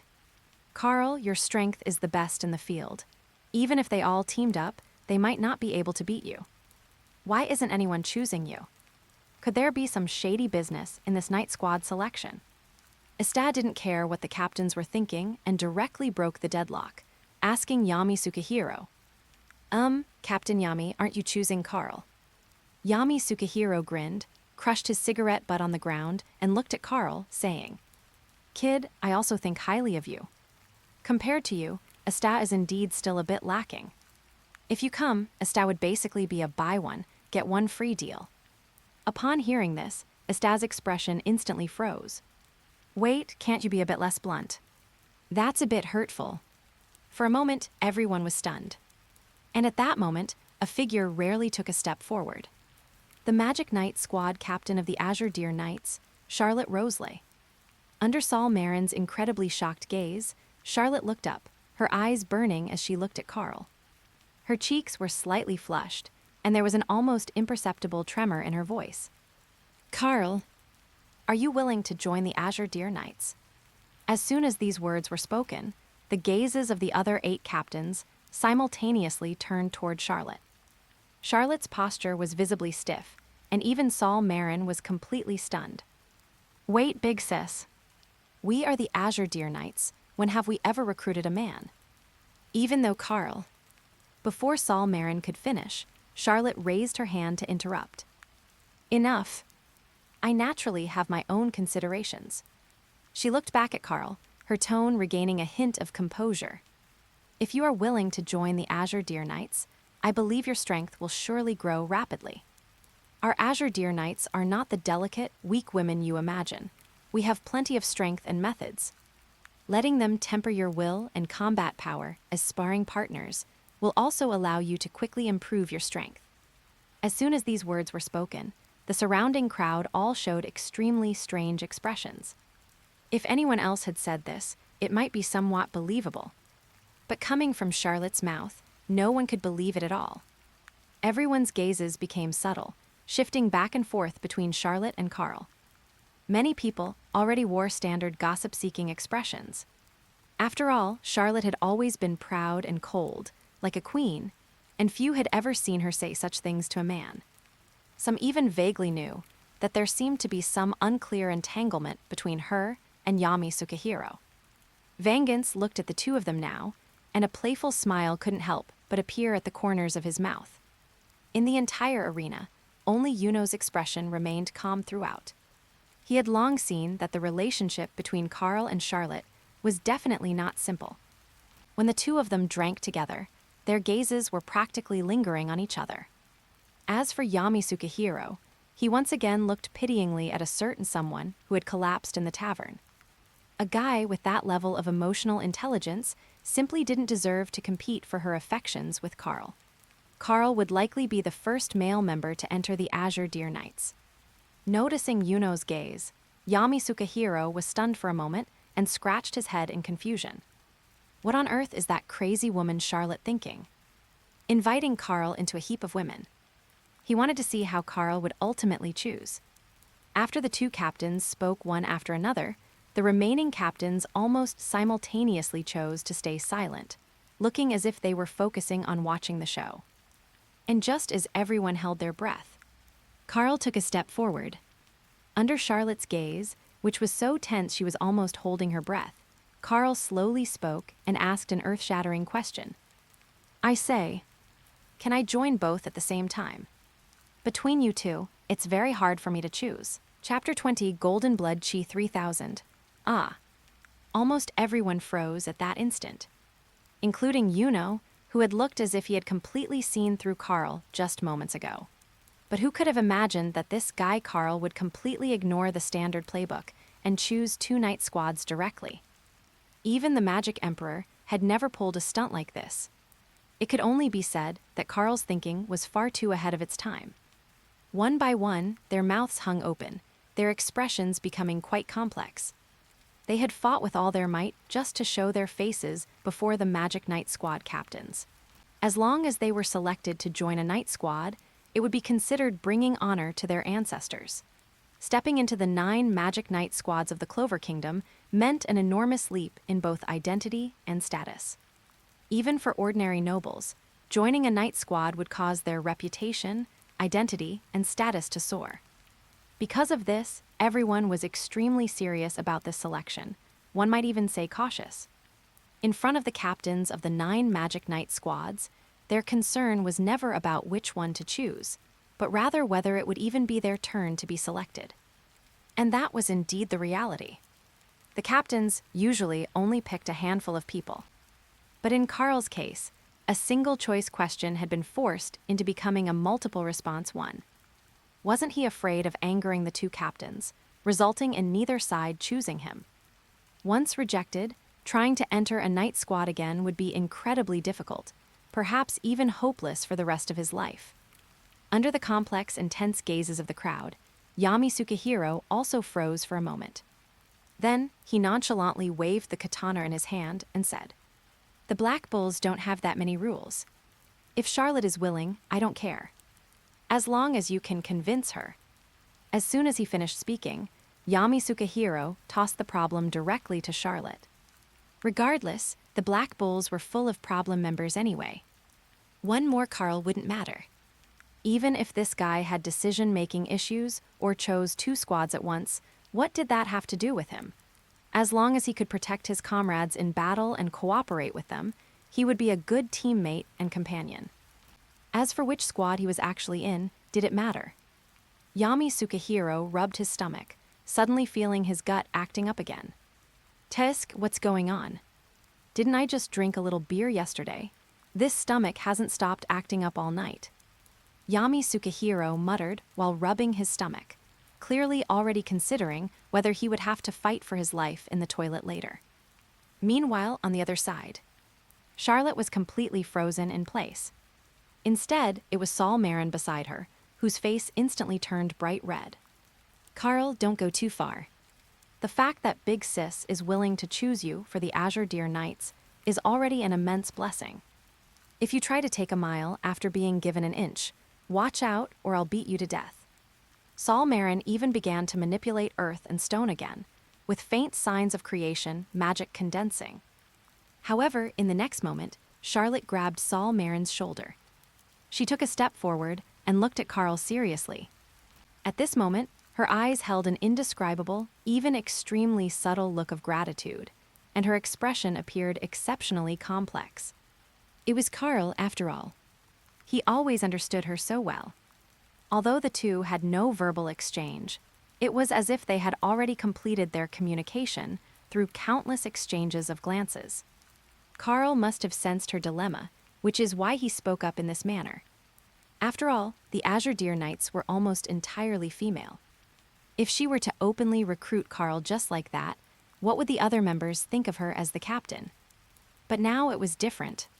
If Karl became a member of both the Black Bulls' Magic Knight Squad and the Azure Deer Knights at the same time, the problem would no longer exist. Ultimately, it would just be that Karl's own abilities were so outstanding that he happened to be appreciated by 2 captains simultaneously. Thinking of this, Charlotte cast an appreciative glance at Karl once more. At this moment, Karl had absolutely no idea what was happening. He only felt the system notification sounds ringing frantically in his mind. Ding, congratulations to the host for gaining +20 favorability with Charlotte. Ding, congratulations to the host for gaining +25 favorability with Charlotte. Ding, congratulations to the host for gaining Charlotte's extreme gratitude, favorability +50. The series of notification sounds left Karl somewhat dazed. Wait. He had just said it offhandedly, just talking big. Why was Charlotte suddenly feeling grateful toward him? Choosing to join 2 night squads was originally meant to be somewhat humorous. In Karl's view, he would most likely end up joining the Black Bulls anyway. Who would have thought that Charlotte would actually develop such high levels of gratitude toward him? Just as Karl's head was filled with question marks, Charlotte spoke up directly. I agree with Yami's view. Since you are choosing both the Black Bulls Magic Knight Squad and the Azure Deer Knights at the same time. As long as Yami agrees, I agree as well. From now on, you are a member of the Azure Deer Knights. As her voice fell, Charlotte directly took out a cloak of the Azure Deer Knights from her person. The blue rose and thorn patterns were exceptionally striking on the cloak. She threw the cloak toward Karl without hesitation. Yami Sukahiro gave a cold snort and shouted, Finral, open a gate for me. In the next moment, the space beside Yami Sukahiro suddenly cracked open, and a palm-sized hole emerged. Yami Sukahiro reached in and gave a tug.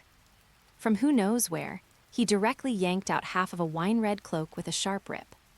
On the cloak, the emblem of the Black Bulls Magic Knight Squad was clearly visible. Under the gazes of the crowd, the 2 cloaks flew toward Karl simultaneously. Karl looked down at the cloaks held in his left and right hands, respectively, and couldn't help but let out a small smile. These 2 captains were clearly competing in secret, trying to seize the initiative. However, that wasn't important to him. The next moment, Karl directly tore both cloaks apart, then stitched them together and draped them over himself.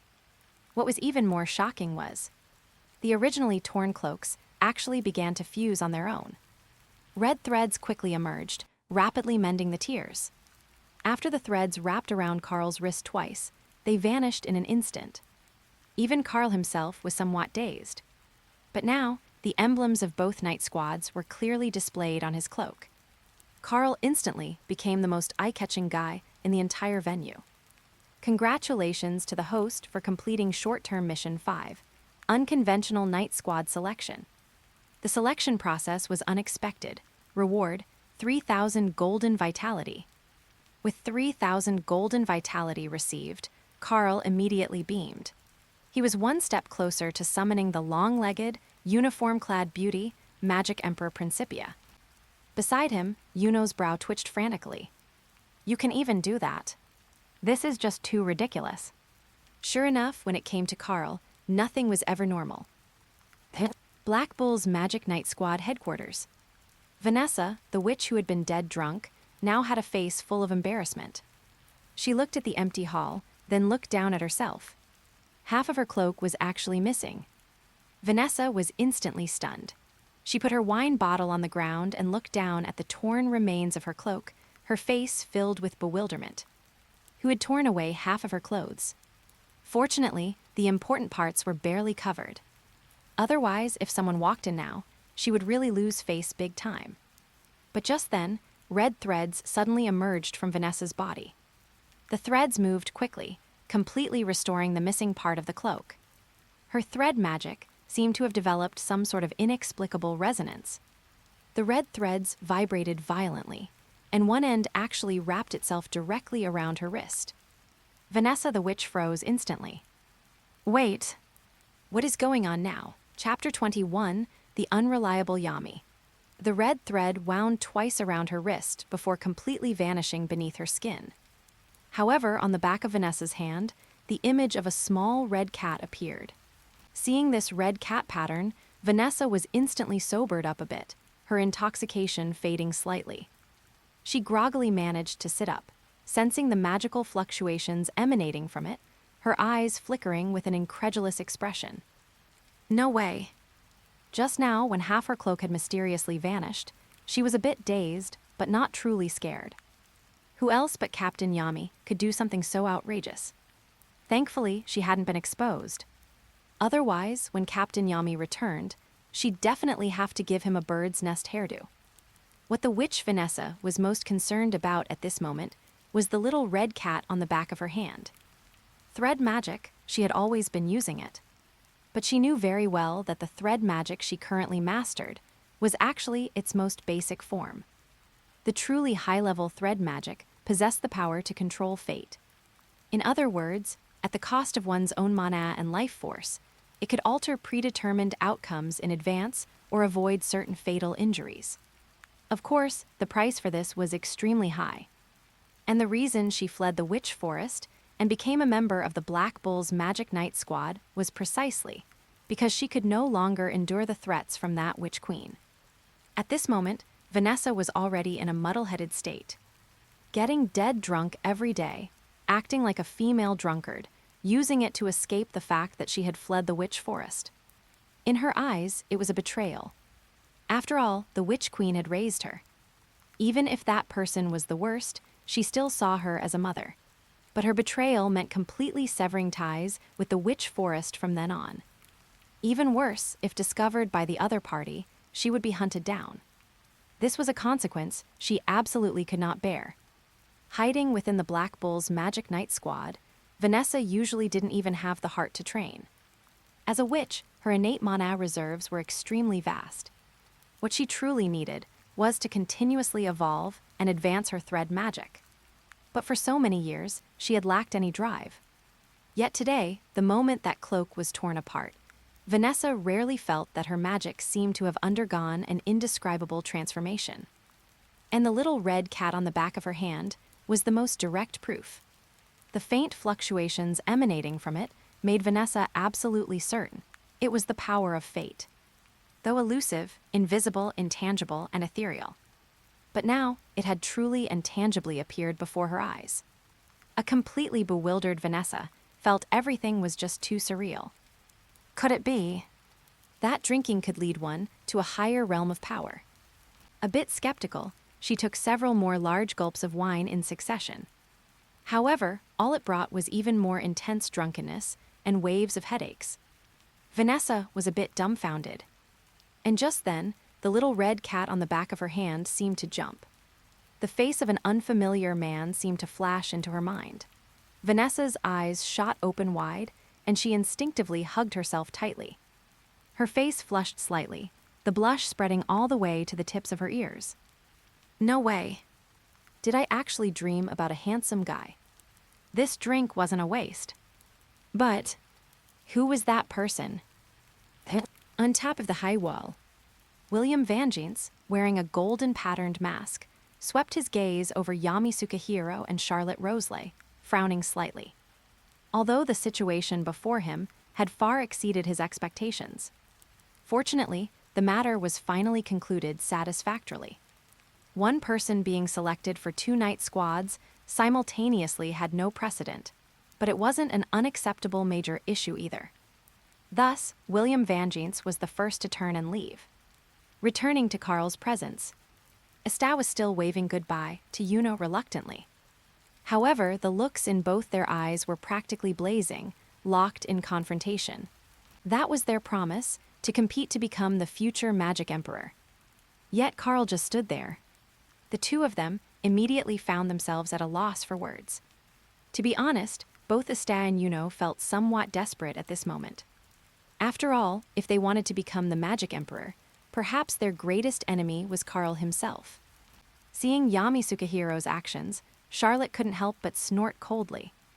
Solmaron beside her looked at her sister and couldn't help but ask, "Sister, are you upset about Captain Yami's behavior? How about we team up and give him a good beating?" Hearing Sol's words, Charlotte immediately felt a headache coming on. This subordinate and good sister of hers was great in every way, except she was too single-minded. What did she mean by, give him a good beating? Besides, was it Yami giving her a headache? The one giving her a headache was clearly Karl. But now that Yami had already left with Karl, she naturally couldn't show it too obviously. She could only stand atop the castle wall and say to Karl in an extremely aloof tone, "Go to the Black Bull's Magic Knight Squad first. Find time to come over. The Azure Deer Knights also need you to get familiar with the members and accept missions." Seeing the obvious emphasis in Charlotte's tone, Karl naturally understood her meaning and immediately nodded. Yami Sukahiro, on the other hand, looked completely indifferent and said directly, "Finral, come out."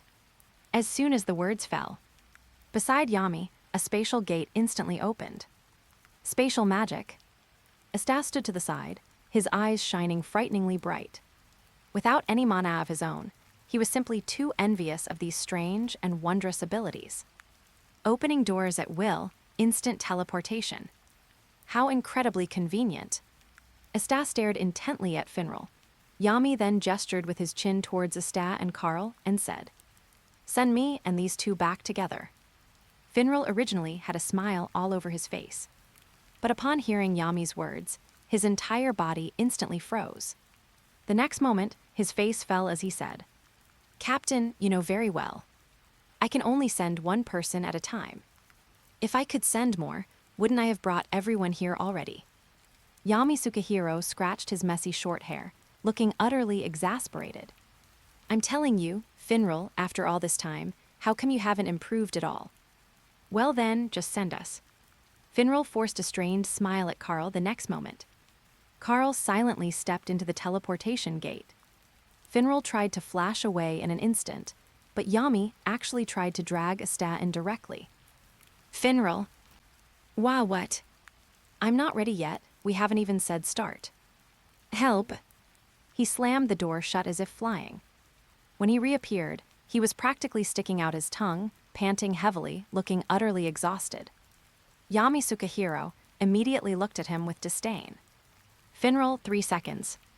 Did you even last that long? It's just one teleportation trip. A real man should have stamina. You're just too pathetic." Asta nodded very seriously beside him. Exactly. Captain, look at my muscles. I am a very persistent and enduring man." Yami Sukahiro tilted his head, looking at Asta, his eyes full of contempt. "Brat, praise you a little, and you really think you're something." Before Finral could even react, Yami Sukahiro directly kicked Asta into the teleportation gate. As for himself, he transformed into a black mist and forcibly squeezed into the teleportation space. Finral, who was already tired as a dog, instantly stiffened.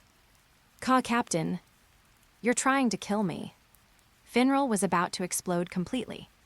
Teleporting 2 people meant mana consumption multiplied exponentially. If the mana flow was interrupted and the spatial magic collapsed, and the captain got stranded in some unknown dimensional space, he would truly be dead. At this moment, Finral only felt the mana within his body draining away frantically. The teleportation space was also on the verge of collapse. Finally, Finral violently spat out a mouthful of blood. THEN, Chinese letter, Chinese letter, Chinese letter, Chinese letter, Chinese letter, Chinese letter, Chinese letter, disappearing from the Black Bull's headquarters. His eyes were filled with utter despair. "Captain, if you do this again, I'd rather die than teleport you anymore." Inside the Black Bull's Magic Knight Squad fortress, on the floor of the main hall, Finral lay sprawled like a dead dog, seriously injured. Chapter 22, Vanessa's Bond, the out-of-control red thread. Meanwhile, Yami, standing to the side, looked at Finral with an unparalleled seriousness in his eyes. "Finral, have you really made no progress at all? If you're weak, then train more." After saying this, he seemed to suddenly remember something and added, "Right, now send me to the toilet." Finral instantly froze like a statue, but still gritted his teeth and waved a hand. A faint ripple of magical power spread out.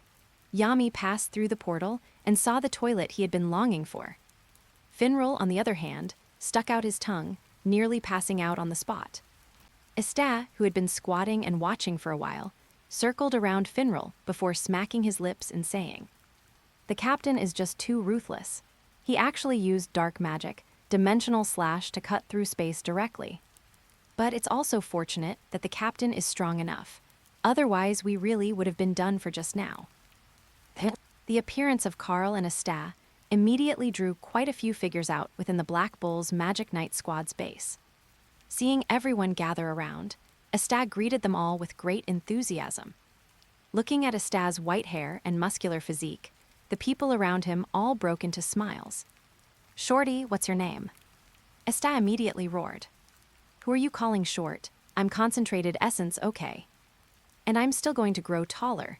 When I become a handsome guy, don't be jealous." Everyone burst into laughter upon hearing this. They felt they had got to know this white-haired shorty a little better. And right at that moment, with a clatter, a noise came from the sofa in the distance, followed by a charming ouch that instantly attracted everyone's attention.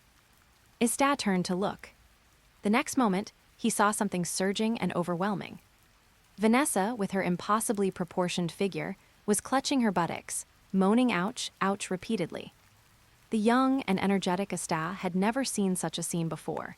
His face flushed bright red in an instant. He even felt somewhat embarrassed and wanted to turn his head away. However, in the next moment, a nosebleed directly flowed down. Finral, who had been lying on the floor playing dead, saw this and immediately forgot about pretending. He scrambled over on his hands and knees with difficulty. I mean, can you not be so embarrassing? She's just a female drunkard. Is she really worth a nosebleed? That kind of thing isn't appropriate in the Black Bull's Magic Knight squad. Hearing this, Asta immediately wiped his nose fiercely with his sleeve, cleaning off the bloodstains.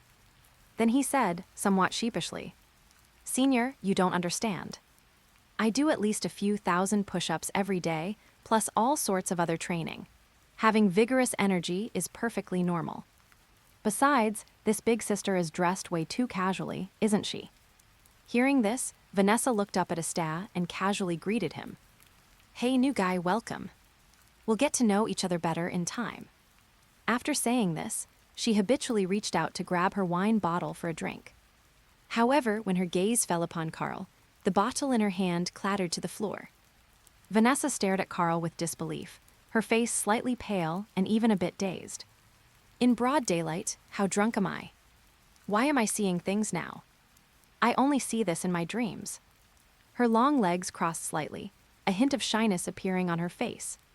But when she saw the expressions of everyone around her, looking as if they'd seen a ghost, Vanessa instantly realized. It wasn't an illusion. It was real. At that moment, Karl revealed a gentle smile and said to everyone, "Hello everyone, my name is Karl Locke. I'm also a new member chosen by Captain Yami. I look forward to working with you all." Hearing this, everyone immediately crowded around him.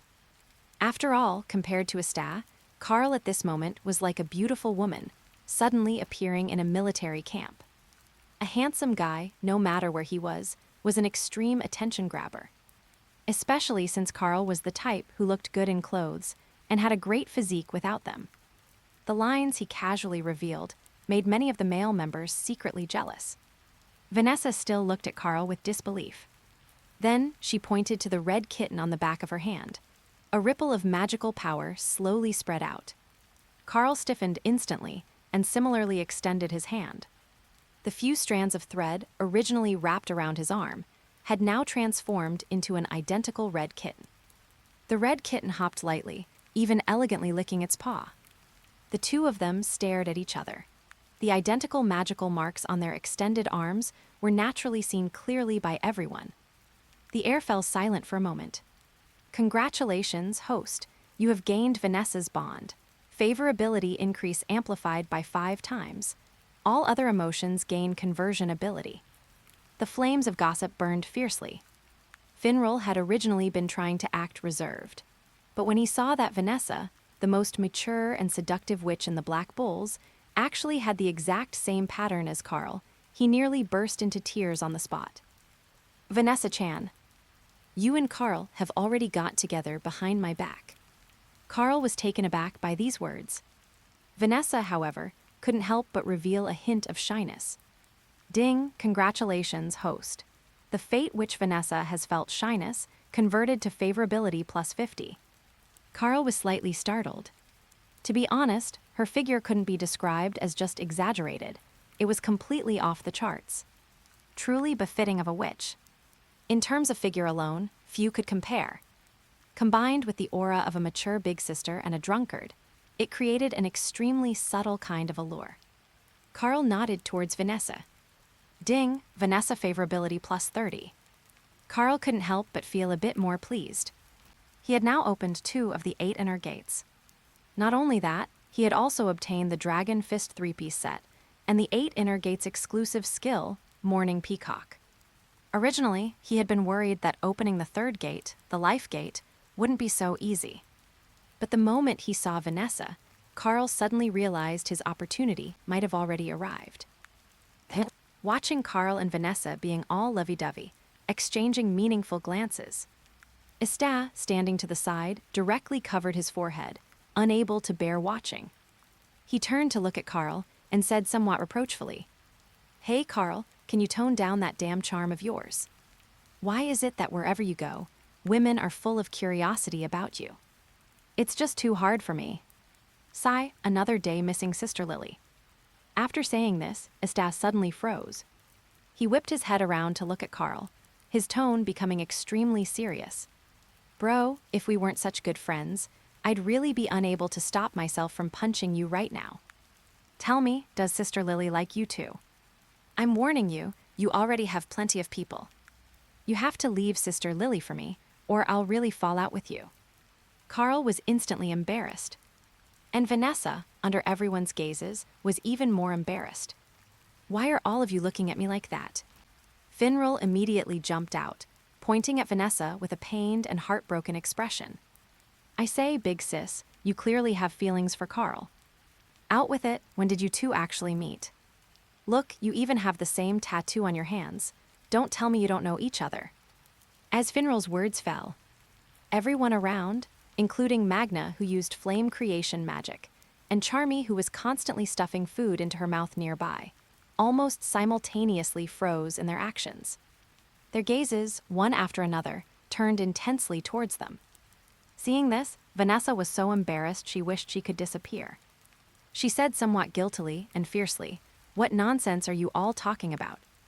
Karl just got here. How could we possibly know each other?" Changing the subject, "Oh right. I've been having some new insights into my magic lately. How about you all help me take a look?" As her words fell, Vanessa raised her hand and waved. In the next moment, one silken thread after another slowly floated out. At first, these threads seemed loose and slack. But then, a red light inexplicably surged upon them. The red threads continuously intertwined, even beginning to twist. Red threads suddenly sliced through the air. A terrifying wave of magical power swept out, shocking everyone present for a moment. But Vanessa's face changed, revealing a look of horror. "No. My magic seems to be out of control. I can't control these red threads. Be careful, everyone." Chapter 23, Noelle's Misunderstanding, Shameless. "Vanessa, big sis, you're trying to silence me for good. Who are you calling big sis?" As Vanessa cried out, the surrounding crowd immediately fell into a frantic scramble. Just a moment ago, they thought Vanessa was intentionally scaring them, but only now did they realize her thread magic had truly gone somewhat out of control. One after another, everyone moved to block the flying threads. However, the threads that usually seemed fragile and weak now displayed an incomparable, sharp radiance. For a time, everyone was pushed into a state of chaotic desperation. Finral was especially struggling. Because of Yami earlier, he had consumed too much mana. Attempting to defend now left him completely outmatched.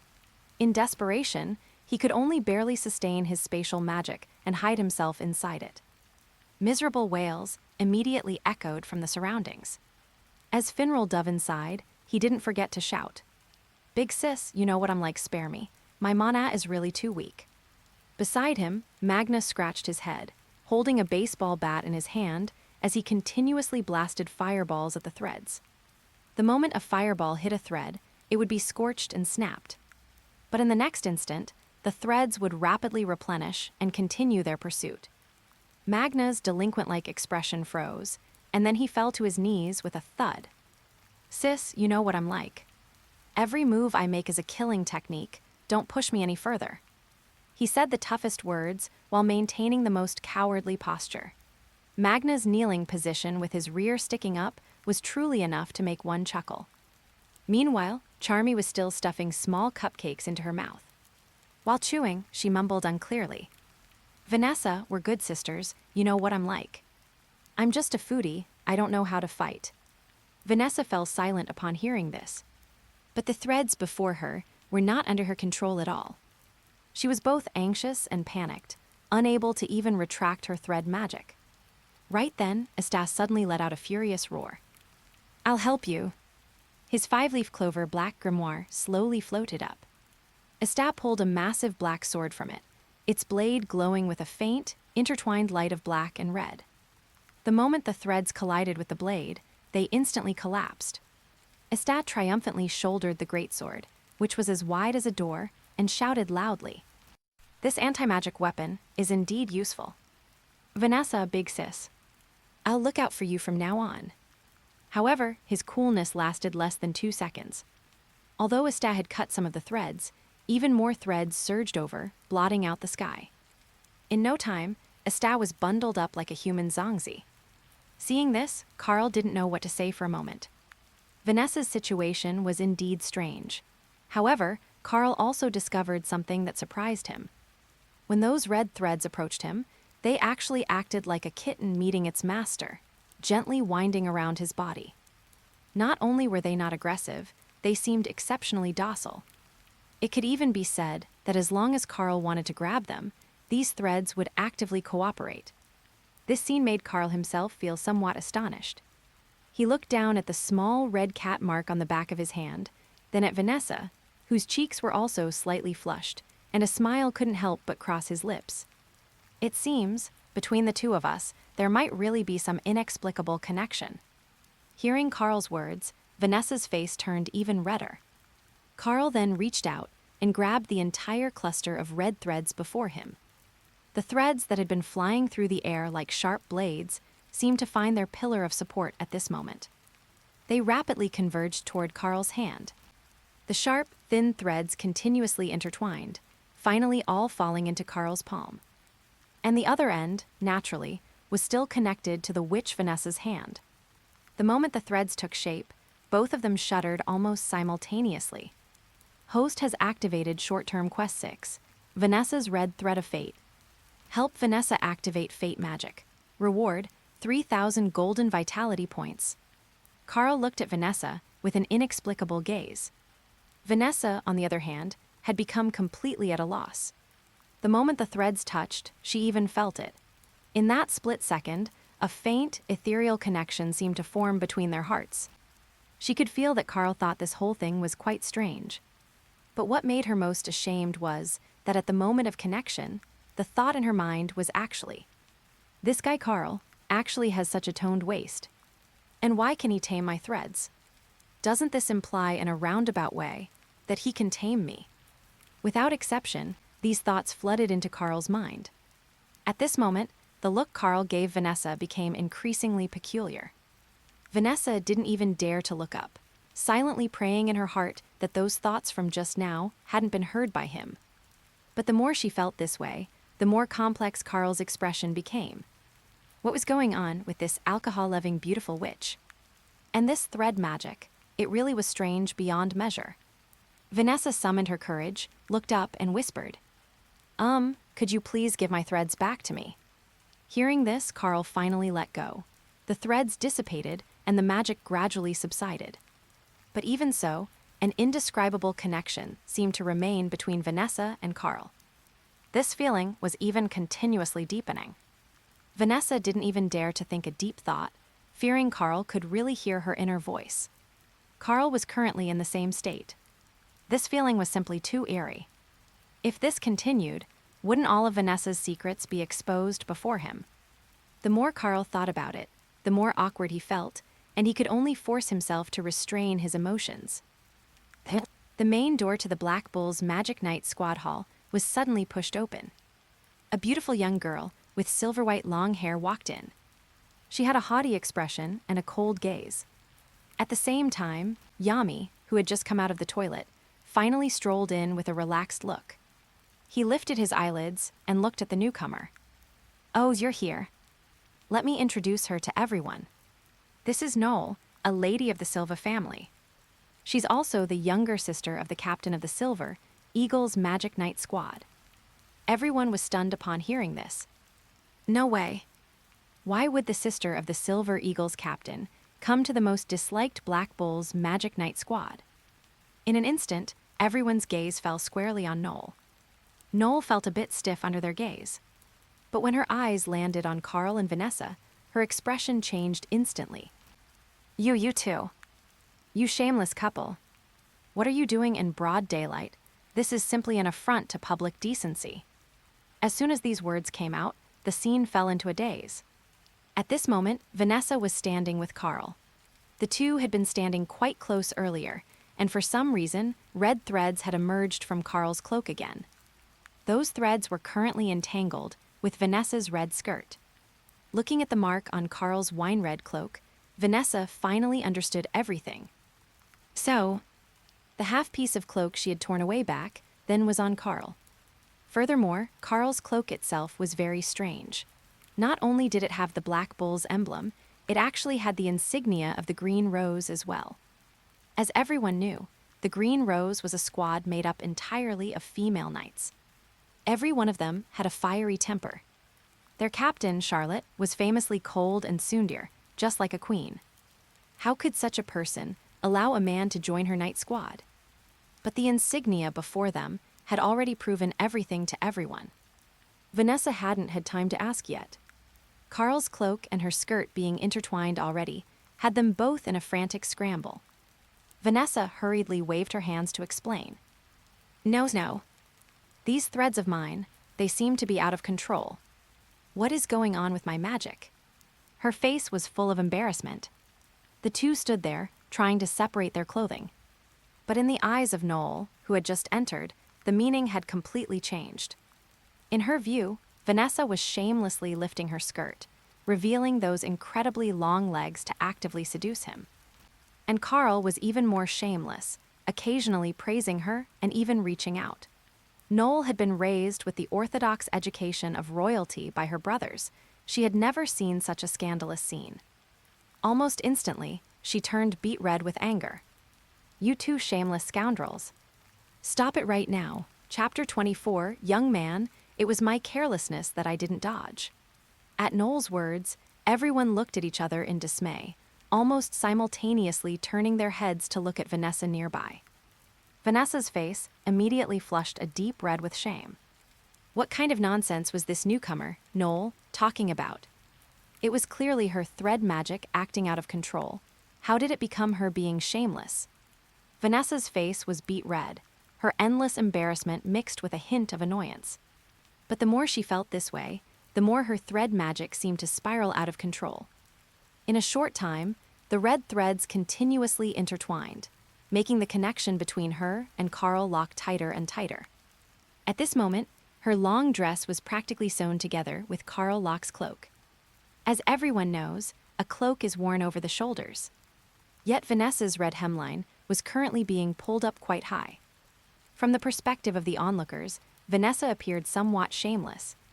It was precisely this scene that made Vanessa incomparably embarrassed. A moment later, her magic power went into a total riot. In the next instant, the red threads tangled frantically, and Vanessa was directly pinned onto Karl Lock. From a distance, it looked as if Vanessa had taken a big leap and hung herself directly onto Karl Lock. A scene of boundless spring radiance.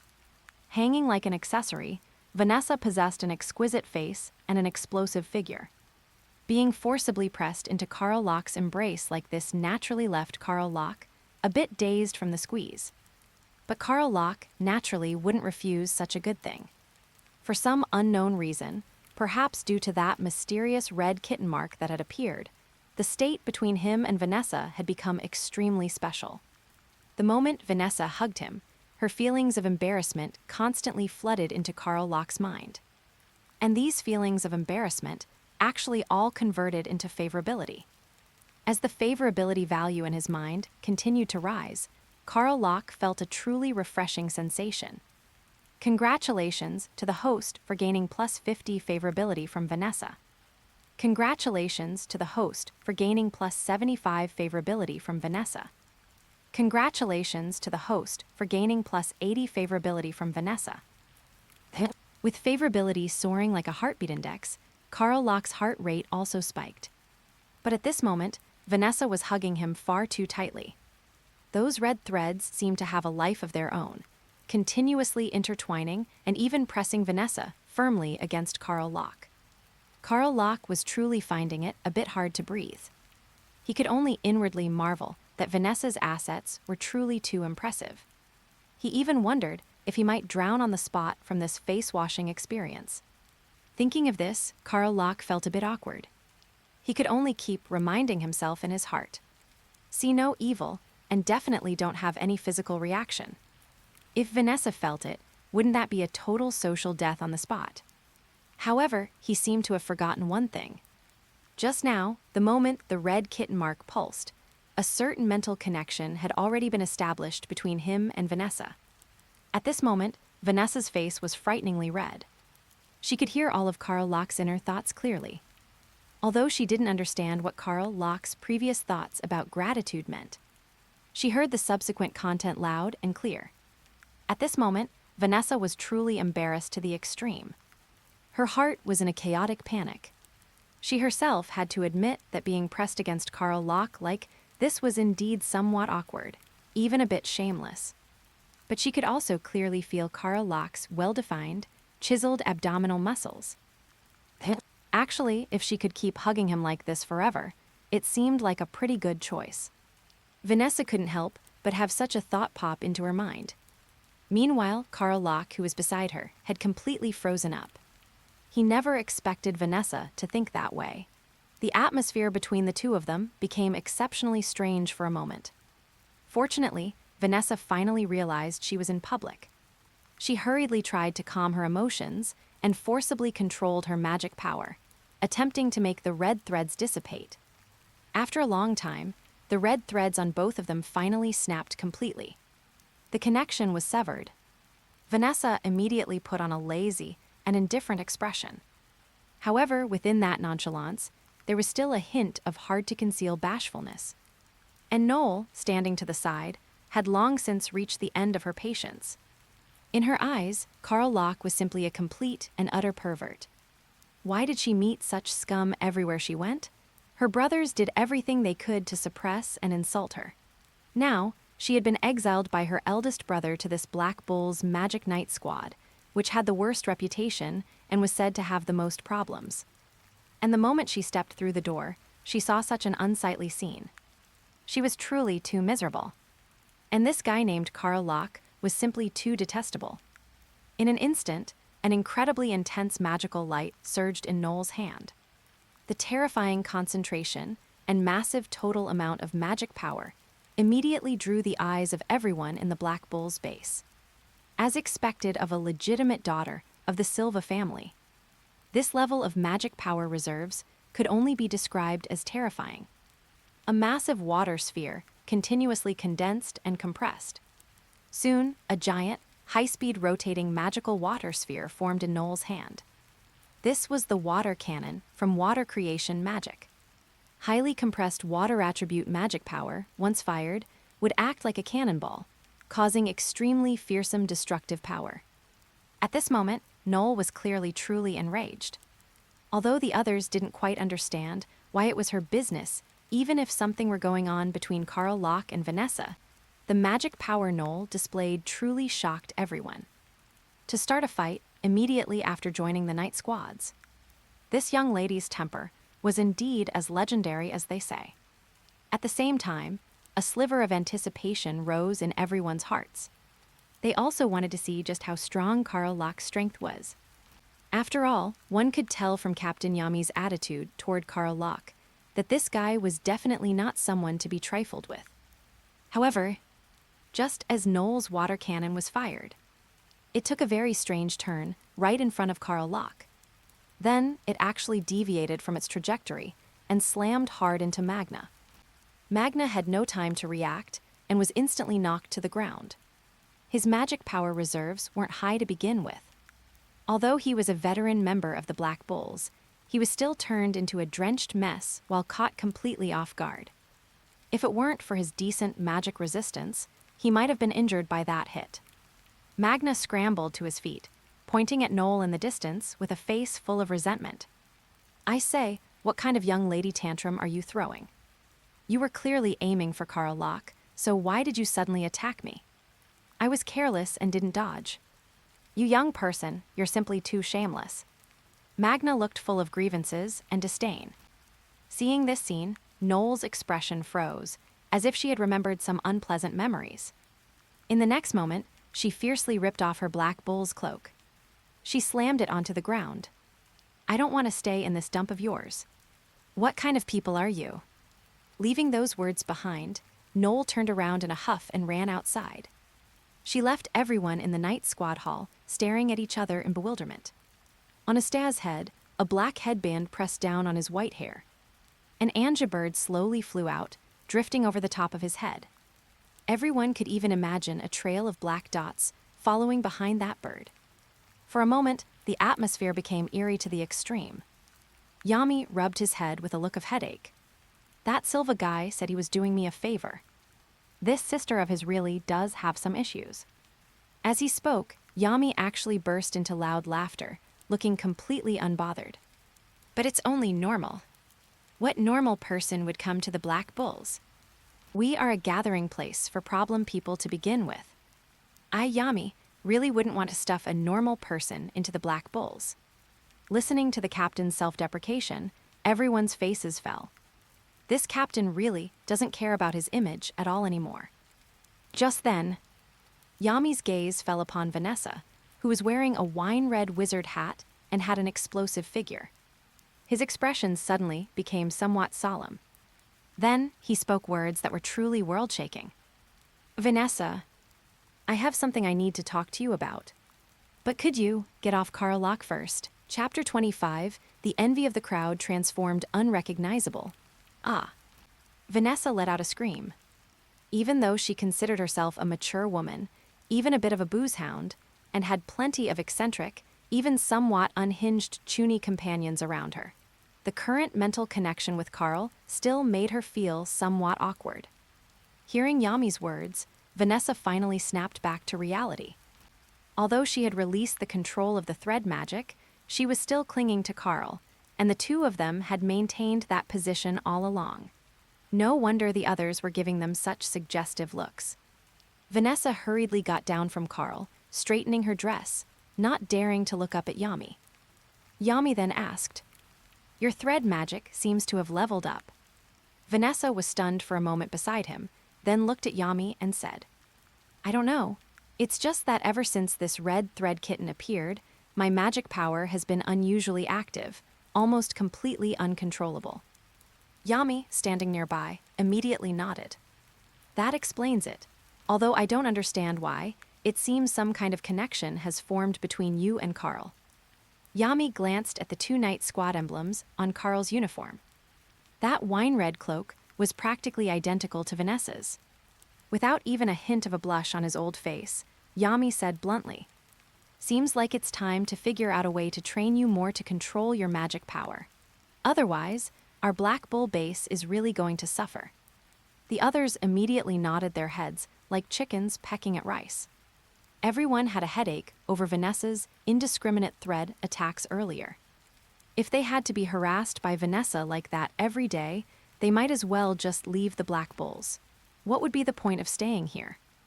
Magna, standing nearby, looked like he wanted to cry but had no tears. He stood up from the ground, brushing off the water stains, then said somewhat unhappily, That Noelle earlier was really too mean. She was clearly aiming for Karl, but ended up sneak attacking me. By the way, Captain, are these two the new recruits? They are indeed a bit interesting. Magna swept his gaze, full of fighting spirit, over Asta and Karl beside him. Then he pointed at Karl and said, Captain, I want to challenge Karl. Let him know exactly where the status of the most important senior member in the squad lies. He can only join the squad after passing my test. Upon hearing this, the others didn't utter a word. Because the rule for integrating into the squad was to undergo trials from the seniors. However, Yami's expression turned strange, and he said, I suggest you pick a different opponent. Magna immediately looked displeased. Captain Yami, what do you mean by that? Yami casually took a drag of his cigarette, gently blowing out a smoke ring, and said, I'm just afraid Karl might beat the S***T out of you. Magna's entire body froze. Captain, even though you're the captain, You shouldn't undermine a member's confidence like that. Yami completely ignored Magna and turned to Finral instead. That strike during the royal capital selection, you were hiding in your spatial magic. You must have seen it, right? Finral wore a helpless expression, his face falling, as he said to Magna beside him. Magna, I advise you to give up. Karl can block the captain's dark magic, dark slash. Are you sure you want to compete with Karl? Holy S***T. Magna immediately made a tactical retreat with a big jump backward, his face full of disbelief. Then, his expression genuinely fell. No way, a mere new recruit needs to be that strong. Where does that leave my face? Magna's expression at that moment was incredibly vivid. He never expected that the soft target he finally picked to bully would instantly turn out to be a steel plate. Vanessa, hearing this nearby, gazed at Karl with even more intense eyes. So Karl's strength was actually this formidable. The others, naturally, also showed looks of astonishment. It could be said that Karl's strength far exceeded their expectations. The battle maniac Luck nearby immediately revealed an extremely excited expression, with occasional blue electric arcs crackling on his hands. His expression was one of extreme excitement as he looked at Karl, and Karl felt the system notification sound ring in his mind again. Ding, congratulations, host, for gaining +1 favorability from Battle Maniac Luck. Karl was somewhat baffled, but he also felt a spark of interest towards this short guy with a maniacal look on his face. Back when he saved Juno, he had only gained 1 point of favorability. He never expected this guy named Luck would directly give him a favorability point upon their first meeting. This was truly a pleasant surprise. Magna nearby clearly flinched a bit. Then he turned to look at the white-haired Asta and said to Yami, Captain, then I can challenge this guy named Asta, right? Yami glanced at the extremely excited Asta, then waved his hand and said, Suit yourselves, you two. Just don't break any furniture. Pick your own spot. Magna immediately became excited. However, Asta was also a battle enthusiast. Hearing that senior Magna wanted to teach him, he immediately got pumped up. Whoosh! A blackish-red grimoire with a full 5 leaves suddenly floated beside him. This alone was enough to shock everyone. And when he drew out that black greatsword as wide as a door, it made Magna's eyebrows twitch. What the hell, what's with this guy? Is this some kind of sword magic? Why does that greatsword look so ominous? Magna suddenly felt a pang of regret. It seemed like none of the guys entering this batch were soft targets. Thinking this, he secretly lost some nerve, then forced himself to rally. Whatever, no matter what, this guy also needs to feel some care from a senior. Asta, right? Come on, receive my flame creation magic, explosive scatter shot. Boom! Flames erupted. Magna instantly hurled a crimson fireball, which flew wildly towards Asta as he swung his baseball bat. Yet Asta simply cleaved it apart with a single slash, causing it to dissipate. Magna immediately felt the pressure. Seeing the two clash, everyone became interested. However, they looked at Karl again, then turned to the captain and asked, Captain Yami, what about Karl's trial? Yami said, If you guys have no objections, you can all gang up on him. Upon hearing this, everyone broke into smiles. However, Karl unceremoniously grabbed Vanessa and said, This many people ganging up is a bit unfair, isn't it? Vanessa, right? From now on, I'll call you Big Sis, how about that? Vanessa's face immediately flushed red. The fingers Karl grabbed felt scalding hot, like lobster claws. She gave an almost imperceptible nod, then said, Okay, are you going to fight them? I'll help you. For a moment, the crowd howled like ghosts and wolves. Meanwhile, Noelle, who had long since dashed out of the Black Bull base, was standing not far from the fortress. Crying her eyes out, snot and tears all over. But after a long while, she looked back. The gates of the Black Bull base remained tightly shut. Noelle's expression immediately turned even uglier. Not a single person had even come out to persuade her to stay. Those guys were just as detestable as her brothers and sisters. Watilde. Scumbags. At this moment, she hated herself immensely. Despite possessing unparalleled magic power, she couldn't control it at all. which had practically made her the laughingstock of the entire Silva family. But when everyone mocked her, she herself was indeed useless. It was just too miserable. A feeling of having nowhere to go washed over her. Noelle then drew a target on the huge tree in front of her and began relentlessly firing magic water cannons at the bullseye. But even though it was only 2 meters away, every time her water cannons would curve in bizarre ways, deliberately avoiding the tree, ultimately blasting one huge crater after another in the surrounding ground. Chapter 26. Noelle, aren't you going to laugh at me? Inside the Black Bull's Magic Knight squad at that moment, everyone was roughhousing intensely. However, Karl's actions further stirred everyone's playful mood. Karl and Vanessa stuck together, while the others chased after Karl, trying to hit him. But Karl's physical prowess was truly no joke. The extraordinary bodily strength provided by the 8 inner gates meant that even taking a few light magical hits left him completely unscathed, allowing the two of them to handle the situation with ease. This only made everyone even angrier for a moment. In the end, Magna was taken down by Asta using his ultimate move, Elementary Schooler Rebound, deflecting the scatter magic bullet back with the flat of his sword. At this point, Bro Magna cried foul, refusing to continue. He went straight up and grabbed Asta's hand, inviting Asta to join him in taking on Karl. This guy Karl was just too infuriating. He had just joined the Black Bull's Magic Knight squad and dared to make a move on their big sister, Vanessa. Seeing the two of them looking like partners in crime, absolutely up to no good, made everyone's blood boil. So, one by one, they started chasing after Karl and Vanessa.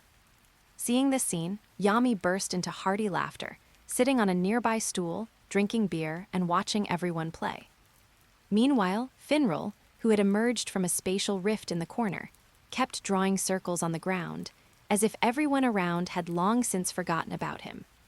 Amidst all the roughhousing, Karl pushed open the door of the Black Bull's Magic Knight squad's headquarters and dashed outside with Vanessa. The others occasionally shot out various kinds of magic, with Luck being the most excited. Zizazizati. Lightning attribute creation magic transformed into electric spears, continuously shooting toward Karl.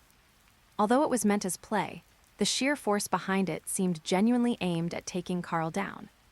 The two of them ran all the way out, and not long after escaping, they saw a massive water ball shoot up into the sky before plummeting back down. Before anyone could react, the next moment, Asta was directly smashed to the ground by the water ball. Asta looked at his completely soaked clothes, his expression somewhat awkward. I was charging at Karl, so why am I the one who got hurt? Everyone snapped out of it and looked toward the distant forest in unison. From within the forest, continuous rumbling sounds could be heard. Following the sounds, everyone saw that Karl and Vanessa had already reached a clearing in the forest. And now, everyone had also noticed that Noelle's water cannon magic was curving and twisting, coming up with one fancy variation after another. But she couldn't even hit a target a mere 2 or 3 meters in front of her. Noelle was still there, wiping away tears, continuously practicing her magic. However, when she heard the commotion behind her and turned to look, she found that almost all the members of the Black Bull's Magic Knight squad had appeared before her. At this moment, Noelle's embarrassment was simply indescribable. She had just scolded them earlier, and now they had witnessed her embarrassing failure. Noelle felt as if her entire life had turned pale gray. She simply wished she were dead. The more she thought about it, the more dejected Noelle became. Her brother's mockery of her, her family's disdain for her. She had inherited the magical talent passed down from her mother, yet she possessed not a shred of decent control over it.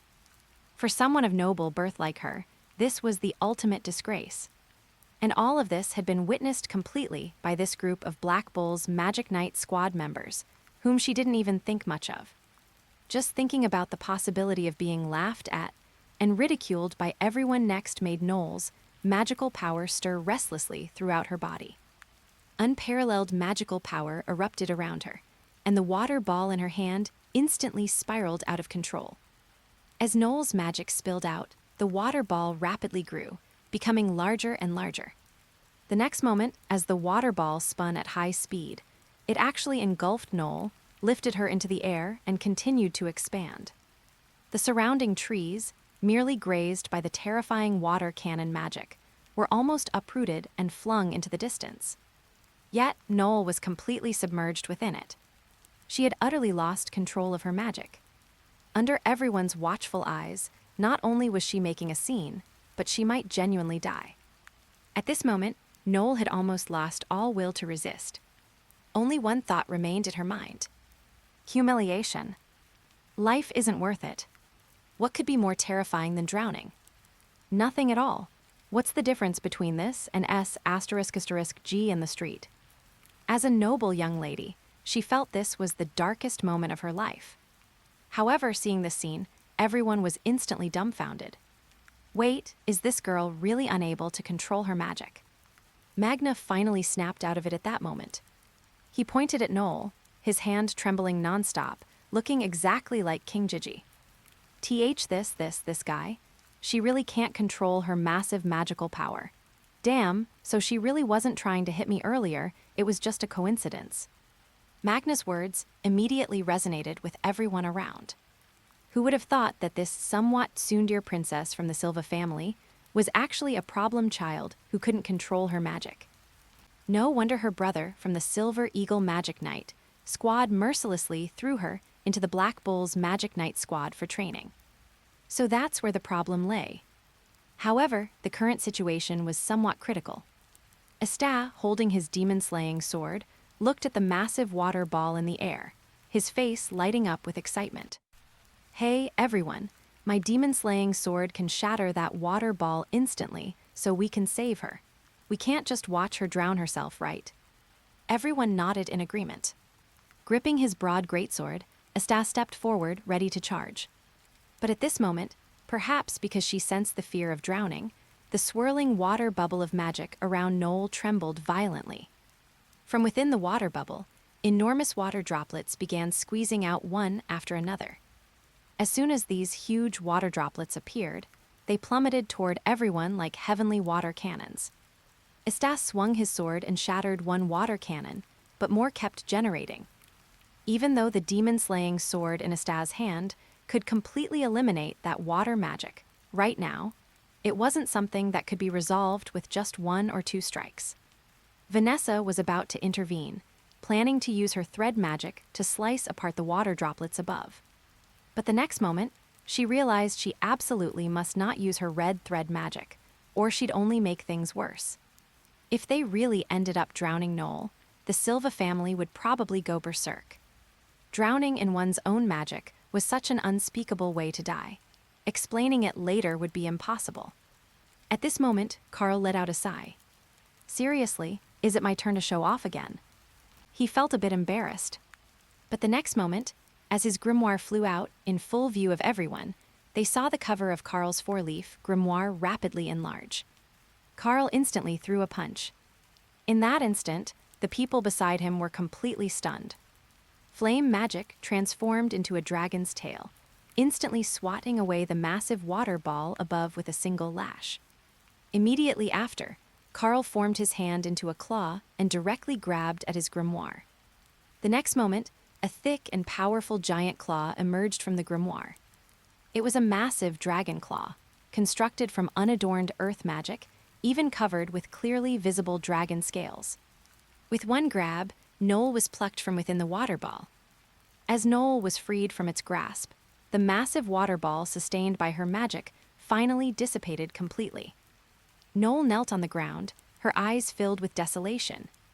Social death. Complete and utter social death. Although these people before her had saved her, she was sure she would face unparalleled, merciless ridicule next.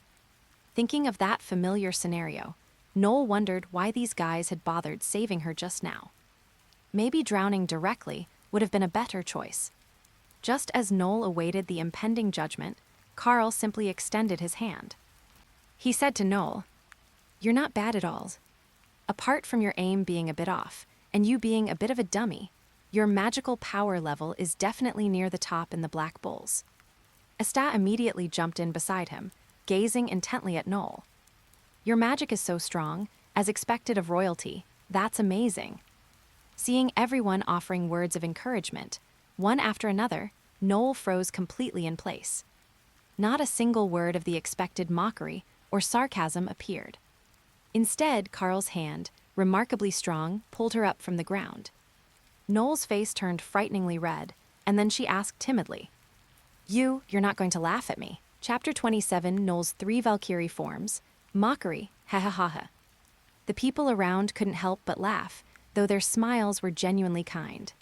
Yami, who had been at a distance, walked over and shot Finral a reproachful look, saying, "Hey, I've already finished my business in the bathroom. Why didn't you teleport me?" Finral's face instantly fell. "Captain, don't go too far. I am, after all, from a noble family. If you keep bullying me like this, I'll..." Yami's expression instantly hardened, and he pointed his katana forward. "You'll what?" Finral, standing beside him, was immediately left speechless. Then, with a deflated expression, he mumbled, I'll cry for you to see." Yami promptly slapped Finral on the back of the head. "Can't you have a bit more backbone? Fight me. Come on, fight me." Finral replied, "Fight you? Wouldn't that be suicide?" After saying that, he immediately fell silent. Watching this scene, Noelle, standing to the side, felt both amused and exasperated. But soon, a warmth blossomed in her heart. So many people, and not a single one had mocked her. And then, Yami repeated those words once more. "If you didn't have any issues, my Black Bull's Magic Knight squad wouldn't even want you. This place of mine is a shelter for problematic men and women." Hearing Yami's words, Noelle was moved to tears of joy. In the next moment, Karl placed the Black Bull's Magic Knight squad cloak, which had been on the ground, back over Noelle's shoulders. "Ding, congratulations, host, for activating Mission 7, Noelle's triple Valkyrie form. Defense, attack, ultimate transformation. Help Noelle complete the transformation to receive the reward. Loyal Water Spirit." Karl's gaze immediately fell upon Noelle. His gaze was even somewhat intense. "Wow, this mission doesn't look ordinary at all. It seems pretty enticing. It's just that I haven't figured out how to approach it yet." Although they had almost completely forgot about Noelle earlier, saving one person when possible is still saving one. Everyone understands the world of adults. No one brought up why they had all come out just now. Noelle also didn't mention why she had come out earlier, or why she had walked a short distance away but hadn't left. Perhaps between people, it's enough to only know what one wants to know. One by one, everyone wore smiles. However, Yami, standing to the side, looked at everyone and said, "Let's go home. Back to base, we'll drink to celebrate." Beside him, Finral, with stubborn courage, raised his head again and asked, "But Captain, didn't we just drink last night? Moreover, if I remember correctly, you went out during the day yesterday and got completely wasted. If I hadn't dragged you back, you'd have been left outside." Yami immediately put on a stern, righteous expression and said, "What are you talking about? Drinking is a major life event. To celebrate gaining 3 new members, shouldn't we have a few drinks?" Hearing this, Finral felt it was somewhat inappropriate, but couldn't find any reason to refuse. He could only brace himself and follow them inside to drink. At the drinking table, however, Yami looked at everyone with extreme gravity. His gaze made everyone feel a bit uneasy. Magna, with his spiky hair, finally couldn't stand the heavy atmosphere anymore and said to Yami, "Hey, Captain, are you going to drink this or not? If not, let's just forget it. This is really creepy." Magna's words immediately elicited unanimous nods from everyone present. Yet Yami blew out a smoke ring and said, "Through this incident, I've come to deeply realize just how weak you all are. It's simply unbelievable how weak. Although my Black Bull's Magic Knight squad is called a gathering place for scum by everyone, what is scum? Scum are those who make others fear them wherever they go. Otherwise, what's the point of being scum? You're all weak yet love to stir up trouble and you get mocked by others. That's not scum, that's just trash." Hearing Yami's blunt words, Magna wanted to retort. But under Yami's gaze, he immediately shrank back like a quail. Yami said coldly to everyone, "Before we start drinking today, I have an announcement to make. Next, we need to conduct special training for you bunch of weaklings who love to play but can't back it up." Magna immediately burst into laughter, looking at Karl, Asta, and the others. But he was promptly smacked on the forehead with Yami's scabbard. "What are you laughing at? You're one of the weaklings, too." "No, Captain, I've been in the squad for 2 years. I'm a veteran." Yami snorted coldly. "You've been here for 2 years and you're still weak. How can you even say that?" Magna's expression instantly stiffened, and he became somewhat withdrawn. Yami continued. "Now I'll assign the tasks. Magna, you and Asta are responsible for dealing with the village's wild boar problem." Magna was just about to open his mouth when Yami, standing beside him, said, "Don't forget what you lost when you went out with me last time." Upon hearing this, Magna immediately shut his mouth. Losing his pants gambling was indeed something he couldn't talk about. Asta, on the other hand, looked excited. Seeing this, Yami didn't know what to say and could only continue arranging. "Finral, you go with them. If any problems arise, use your teleportation magic to call me over." Finral immediately nodded. Luck, the battle maniac standing to the side, seeing that he wasn't included, instantly looked utterly dejected. However, Yami ignored him and instead turned to Noelle, saying, "Your water attribute magic has good power. Because your own magic reserves are strong enough, once you can control your magic, you'll definitely become a core force of the Black Bulls." Hearing Yami's praise, Noelle's face reddened, a rare occurrence. Then, Yami looked at Vanessa beside him and said, "Although you're a veteran in the squad, given your performance with your thread magic these past 2 days, I think you should team up with Noelle. The two of you should work together to improve your magic control. Let me think, where would be suitable for you?" Yami flipped through the stack of intelligence reports thick as a brick, then emphatically pointed at one location. It was a lake emitting both red and blue light. "You two are responsible for solving the problem here." It said this lake suddenly appeared with dual ice and fire attribute magic and has already caused significant impact on the surrounding area. For such a massive magic lake to appear near the kingdom, there must be an important reason, and the ice and fire attributes are perfect for training your magic control. This matter will be handled by the two of you. Vanessa and Noelle exchanged a glance. Noelle still felt somewhat embarrassed and Sundir. After all, the actions of Vanessa and Karl earlier had truly shattered her worldview. In all her life, she had never seen such an explosive scene, but she also knew her own limits and could only nod. Vanessa, standing to the side, remained silent for a moment before also nodding in agreement. Yami continued, "Of course, I'm not entirely at ease with just the two of you going. After all, one weakling plus someone who might lose control at any moment poses a greater risk than 2 weaklings. So you'll need a supervisor." Charmy, her mouth stuffed with food, mumbled indistinctly, "Captain, I still have to cook for the squad." Yami nodded. Charmy added, "The vice captain and the others are still out and haven't returned. I don't think there are any suitable candidates left." Luck looked excited, pick me, pick me. But Yami turned to Karl and revealed a meaningful smile. "I actually have a suitable person in mind. Karl, you, as the leader of Vanessa and Noelle's team, will be responsible for supervising and protecting them. What do you think?" Before Karl could even swallow the mouthful of wine, his eyes went wide. So the system mission lands here. But handling 2 missions at once, won't the difficulty skyrocket? Karl tried looking at Yami. "Captain, can I choose not to go? Chapter 28, Elven Remnant Soul, I must go. As the saying goes, 3 women make a drama." Although there weren't 3 women yet, 2 were already enough to give him a massive headache. It was easy to imagine that if he followed Yami's arrangement and went out as their captain for this mission, the dirty and exhausting work would undoubtedly fall on Karl Locke. With those 2 together, wouldn't they treat him as a pure beast of burden? There would be plenty of opportunities to complete missions later. Karl naturally saw no need to pick one with hell-level difficulty. Although Finral's eyes were sparkling with enough envy to bring him to tears, Karl remained completely unmoved. However, Karl's reaction naturally made Noelle pout. "HMPH, if you won't go, then don't. You're just a newcomer. What right do you have to be the captain for the eldest daughter of the Silva family? Besides, with senior Vanessa here, it's not your place to call the shots anyway. Although Noelle's opinion of Karl had improved significantly because he had saved her, hearing him refuse to cooperate made her act like a tsundere again. Seeing the two of them bickering again, Vanessa felt a headache coming on. She picked up her wine bottle and began chugging the alcohol down. Karl turned to Yami Sukahiro and said, "Captain, can I take a mission alone?" Yami suddenly fell silent.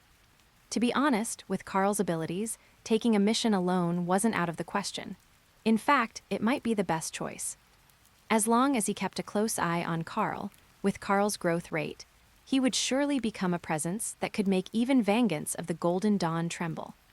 Seeing that Yami Sukahiro was actually considering it, Vanessa turned her head and gave Karl a resentful look. Immediately after, the system's point-adding notification rang in Karl's mind again. Ding! Congratulations to the host for obtaining Vanessa's resentment. Converted into 100 favorability points. Karl completely lost his composure. Good grief, there's even a benefit like this. Vanessa is practically a walking ATM. No, she's a walking favorability point machine. If he could keep grinding points in front of Vanessa, he would probably be able to collect all the favorability needed for the 8 inner gates very soon. At this moment, Karl was actually a bit reluctant to let Vanessa go alone. But at the thought of having to serve 2 difficult ladies, Karl painfully refrained from mentioning it himself. While Yami was deep in thought, Vanessa turned her gaze toward the terrifying lake Yami had selected, which supposedly had mana fluctuations of both ice and fire elements. In the next moment, her eyes filled with surprise. "Captain, the intel says there's a suspected elf remnant soul in this lake. Is this true?" Vanessa was a prodigy of the witch's forest, even though she had betrayed the witch queen to run away. The witch race was actually very close to the elf race. Or rather, their ancestral lineage consisted of fallen elves who had strayed from the elf race, gradually evolving into witches. Therefore, whether it was their total mana capacity or their magical methods, they were extremely unique. It was precisely this point that piqued Vanessa's interest. However, as Vanessa finished speaking, Karl's eyes suddenly lit up. He looked at Vanessa in surprise and asked, "What else?" Vanessa pointed at the thick stack of intel and said, "It's that ice-fire lake we're supposed to go to for training. It's said that an elven aura once appeared there, making it very likely to be some kind of elven ruin. You should know that the number of elf sightings has been decreasing over the years. They are extremely rare magical creatures. Their intelligence is absolutely no lower than humans and might even be quite a bit higher. Furthermore, their magical prowess far exceeds that of humans. You can tell just by looking at the current magical structure of the Clover Kingdom.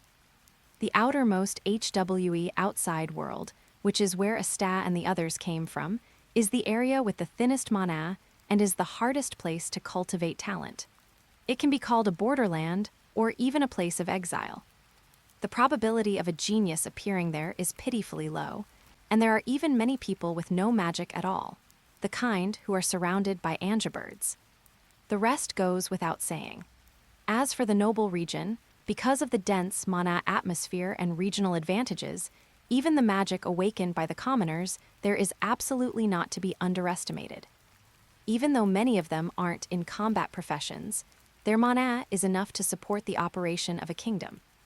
And as for elves, even the most ordinary one would have strength far exceeding the common residents of the kingdom. One could even say that any elf with elite strength would be enough to reach the level of a captain or higher. They are truly terrifying existences.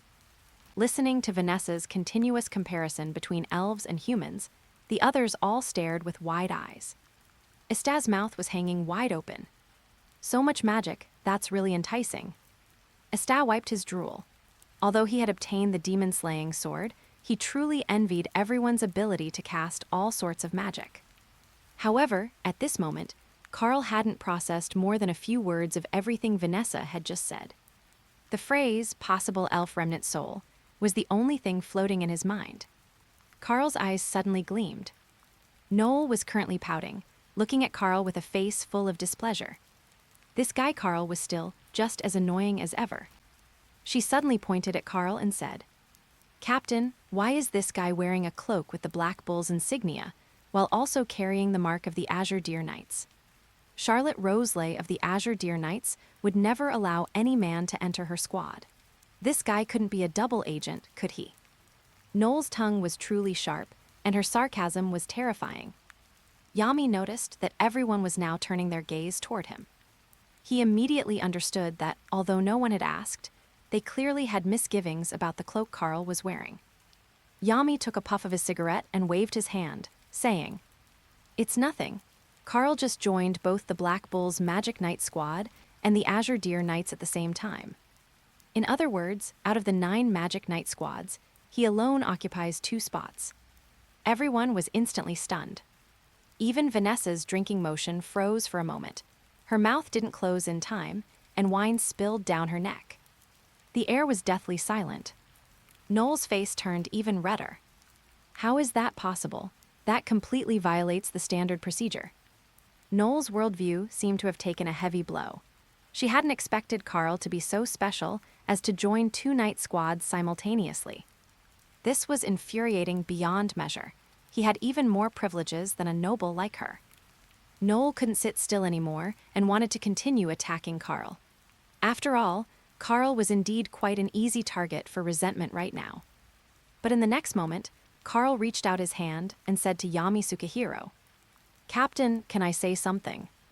Yami Sukahiro looked at Karl and said, "What, have you decided where you want to go for training? To be honest, with your strength, you really could go out and train on your own. As long as your strength grows, that guy Vankins's face will definitely turn green with envy. That guy named Yuno looks like a good prospect.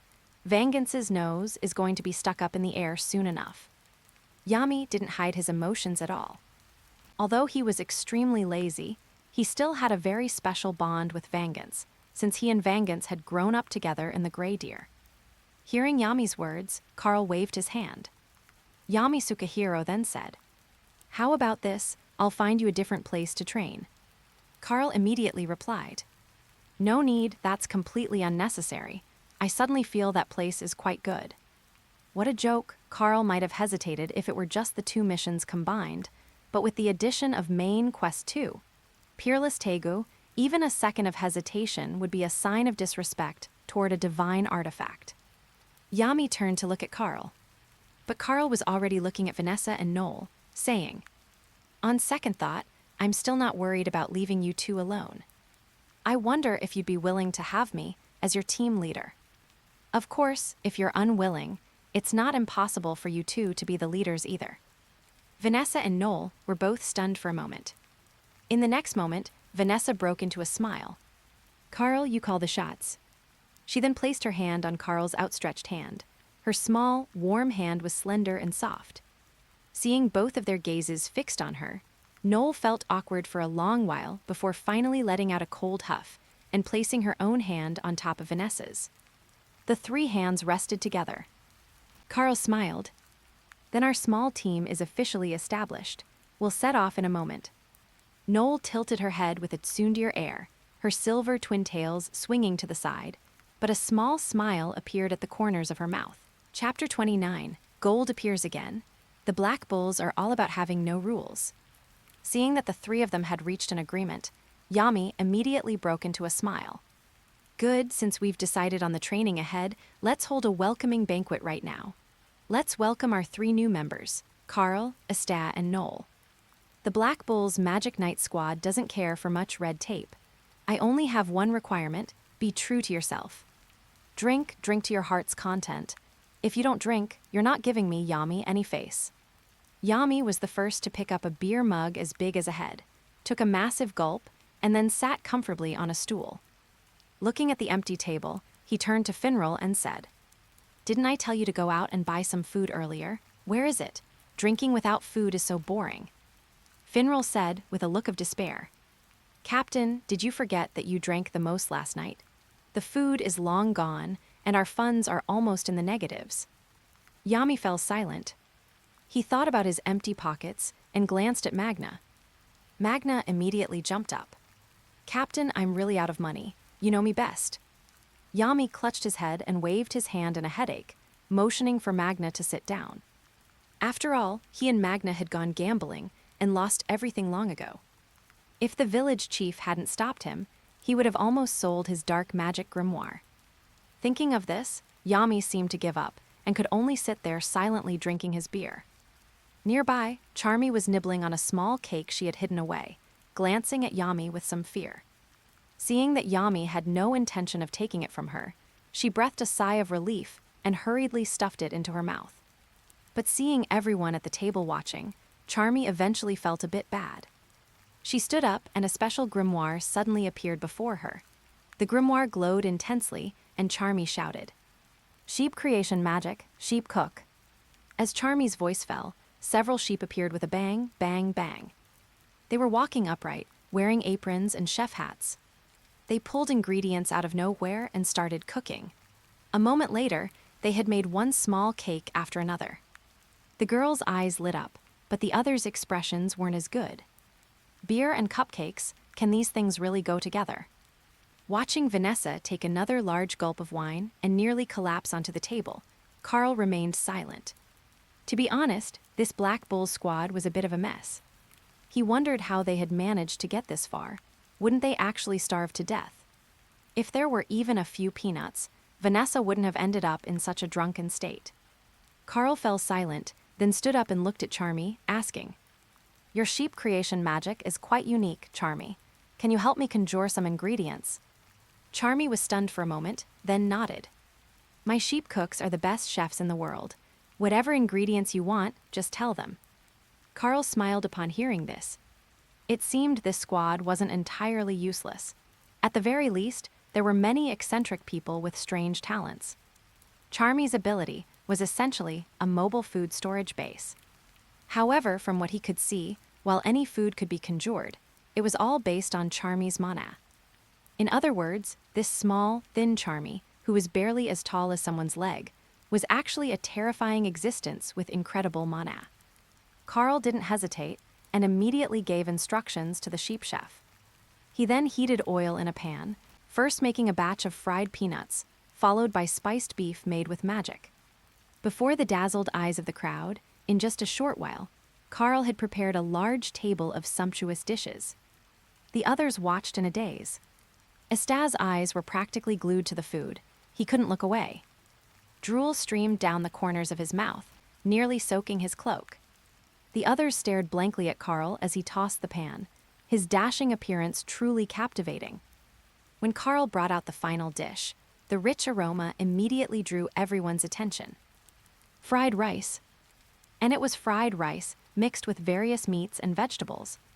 The fresh aroma and the scent of oil burst forth, and the fried rice even carried a faint, dense aura of mana, as if one whiff could restore one's spirit. Charmy's eyes were beginning to glaze over.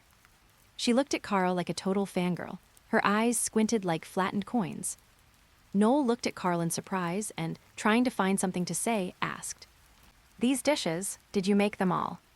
Karl was a bit speechless and glanced at Noelle. He kept looking until Noelle felt self-conscious, and she stammered, "And no, I just didn't expect you to be such a good cook, and for it to smell so delicious." Everyone's perception of Karl changed instantly.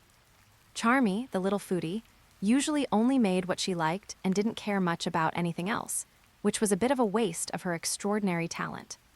But Karl was different. He was the real deal. Looking at the feast, Yami's appetite was whetted. "With so much good food, I can finally enjoy this drink." Yami gave Karl a thumbs up and said, "I really didn't recruit the wrong person. Karl, how about you become the vice captain? Our squad is just missing a main pillar like you." Finral froze and then said, "Captain, I urge you to stay calm. We already have a vice captain. He's just out on a mission. He's not dead. Be careful, or he'll come back and fight you for his life." Yami fell silent for a moment and then said awkwardly, "Then, forget I said anything. But anyway, you get the idea, right? Does the title even matter?" Everyone looked at Yami, then turned back to Karl. Charmy was the first to raise her hand. "I have no objections. Anyway, Karl is just as great as you are in my heart, Captain." Ding, Task 1 activated, the undefeated Magic Emperor. Using my strengths to attack your weaknesses. Congratulations to the host for defeating the special magic talent opponent, Charmy, in any field. You have obtained the golden legendary magic attribute, Gluttony Magic. Repeatedly defeating her can improve the quality. Gluttony Magic can trigger a change in one's body size for a short period. The others looked at the feast, and following their hearts, raised their hands in agreement. Noelle completely lost it. Seriously, what kind of weirdos were in the Black Bowls? They collectively mutinied just for a bite of food. If that vice captain found out, wouldn't he just cry himself to death? But as she was complaining, her eyes drifted to the fried rice on the table, and she couldn't help but swallow. Then, she hesitantly picked up a spoon and took a bite. She was still a bit worried. What if Karl only looked like a good cook, but actually made dark cuisine? After all, in her family, there were indeed chefs who made extremely exquisite-looking dishes that were actually unpalatable. However, the moment the fried rice entered her mouth, she shuddered. Her pouting mouth began to chew rapidly, almost crushing the spoon. Then Noelle couldn't help but let out a very satisfied exclamation. Everyone around her looked at her. Noelle said with a blushing face, "Sorry, I couldn't help myself, but this rice is really delicious." Karl immediately smiled, because the system prompt sounded in his mind again. Ding, congratulations to the host for gaining plus 30 favorability from Noelle. One bite of fried rice for 30 favorability points. This deal was an absolute steal. Karl broke into a mysterious smile. Next, he would see just how much the others would come through. Chapter 30, Can You Really Fight Over a Meal? Seeing Noelle, a noble young lady accustomed to high society, eating so happily, everyone suddenly filled with anticipation for Karl Lock's cooking. Almost everyone was in a state of scrambling for food, and the drinking was even more intense, with cups clinking incessantly. But at this moment, the eating manners of Charmy and Noelle were truly beyond description. On the contrary, Vanessa, who was nearby, seemed somewhat silent. She continued drinking, looking at the fried rice before her. She found it pleasing to the eye, but had no intention of starting. Seeing this, Charmy beside her fell silent for a moment before burying her head back into her food and eating wildly. Meanwhile, Asta nearby had almost stuffed his entire head into his bowl. Noelle suddenly felt a bit stifled and looked at Vanessa, asking, "Why aren't you eating, Vanessa?" Vanessa let out a sigh. Her appetite had long been ruined by alcohol. She wasn't like Yami, who could maintain a full appetite by relying on the toilet to sustain his life. Having drunk too much, she truly had no great interest in ordinary food at the moment. Or rather, even if the taste was exceptionally outstanding and excellent, she just couldn't bring herself to eat it. Seeing this, Karl Lock fell into deep thought. Vanessa was his biggest favorability client. If this ancestor wasn't beside him boosting his favorability, how could he realize his dream of becoming the Magic Emperor early? So at this moment, Karl Lock showed a look of contemplation. The next moment, he put the fried rice back into the pan to reheat it. Vanessa watched Karl Lock's actions with a face full of confusion. Seeing Vanessa's puzzled expression, Karl Lock smiled and said, "Why don't you give it a try?" Vanessa truly had a good impression of Karl Lock. Toward this guy who was outstanding in every aspect and was now her captain, Vanessa's heart would always feel a trace of inexplicable shyness. Moreover, as long as the distance between them was close enough, they could sense each other's inner thoughts. For Vanessa, this was naturally a very unique experience. Meeting Karl Lock's gaze, Vanessa found it rare that she couldn't open her mouth to refuse. She then reached out, picked up a spoon, and took a bite of the fried rice. She had originally intended to simply compliment Karl Lock, but who knew that the moment she put the rice into her mouth, a rich fragrance would completely occupy her oral cavity. But that wasn't the main point. She felt that with every bite, her appetite would surge by a notch. This kind of situation was completely unheard of normally. After a long while, she finally tasted the scattered, sour bits of plum meat within the rice. At this moment, Vanessa was truly moved. She began to frantically boost her favorability toward Karl Lock. Meanwhile, seeing Vanessa's actions, Noelle, Charmy, and the others suddenly felt a sense of crisis. After all, everyone only had one plate of rice, If Vanessa kept eating like this, there probably wouldn't be enough for her alone. As the saying goes, 3 women make a show. At this moment, the 3 women's stomachs were growling. The way they were eating directly stunned the people nearby. "This is mine, this is mine. Karl, can you give me another bowl?" "Karl, give it to me, I'm hungry too." "Are you guys going to fight over food too?" Silent Sheep 3 strike. Charmy's eyes were practically spitting fire. "Do you want 1 strike, 2 strikes, or a tragedy?" Watching the women scramble and fight, the people around them basically had their hairs standing on end.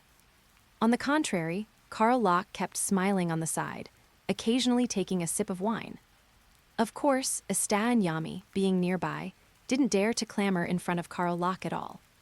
After all, there was already a precedent. It was simply impossible to outdrink Karl Locke.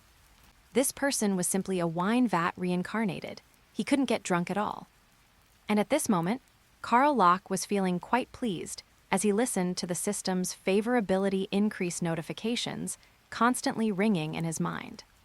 In an instant, he revealed a smile. Finally, he had gathered enough. He completely didn't expect that in such a short period, he would gather enough favorability for the 3rd gate of the 8 inner gates, the Gate of Life. A full threshold of over 1,000 favorability points. Karl Locke had originally thought it would take a long time, but he couldn't resist these few people taking turns to frantically boost his favorability. At this moment, Karl Locke smiled and said in his mind, 8 inner gates, 3rd gate, Gate of Life open.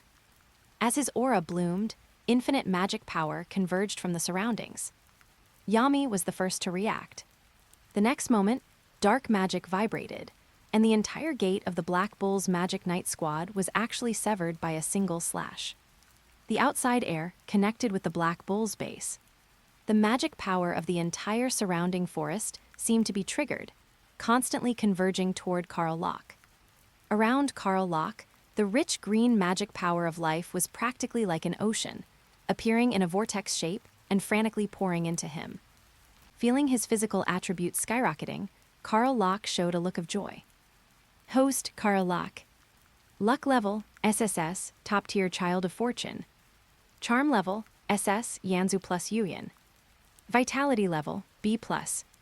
Magic power level, C Magic Stone bonus. Magic attributes, purple all attributes max, gold dark magic, world tree magic, gluttony magic. 8 inner gates progress, 4th gate of pain completion, 1%.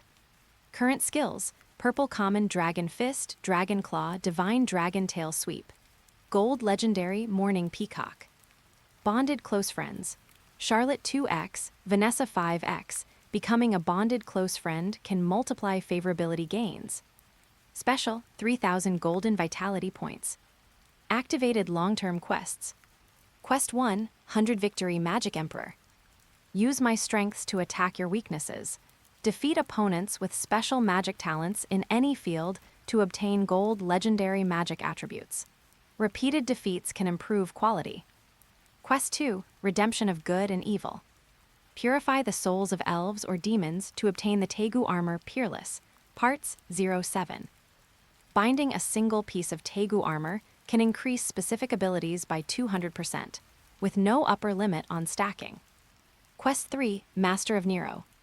Absorb the energy in magic stone fragments to obtain special skills, purple, or 8 inner gates exclusive skills, gold. Complete the magic power absorption of all attribute magic stones to become the Master of Nero. Quest 4, the Magic Emperor's Spacetime Summon. Consume 8 inner gates vitality to summon the 11th generation Magic Emperor Principia from Spacetime nodes to fight. Initial summon, 10,000 golden vitality. Quest 6, Vanessa's Red Thread of Fate. Help Vanessa activate fate magic. Reward, 3,000 golden vitality. Quest 7, Noelle's 3-stage Valkyrie form. Defense, attack, ultimate transformation. Help Noelle complete her transformation to obtain the reward. Loyal Water Spirit. One step closer to becoming the Magic Emperor. And this was not the end. The most important reason he agreed to become the captain for Noelle and Vanessa and participate in that mission was the Elven Remnant souls mentioned in the intelligence. Among his favorability point system, and the core tasks attached to the 8 inner gates, the one that made him most envious was undoubtedly that so-called Tegu armor set. To obtain parts of the Tegu armor, the most important prerequisite was to evolve the souls of elves and demons, thereby obtaining Tegu armor fragment rewards. If he could complete this step, wouldn't he possess a truly handy piece of equipment? This was his true intention. Currently, his strength had already increased to the level of the 8 inner gate's 3rd gate, Gate of Life. According to the magic power density of this world and the increase in physical attributes, he was now barely able to use the exclusive skill of the 8 inner gates, Morning Peacock. Besides Morning Peacock, the 3rd gate, Gate of Life itself possessed powerful support capabilities. Furthermore, if he could obtain Tegu armor parts in the future, his strength would experience exponential growth.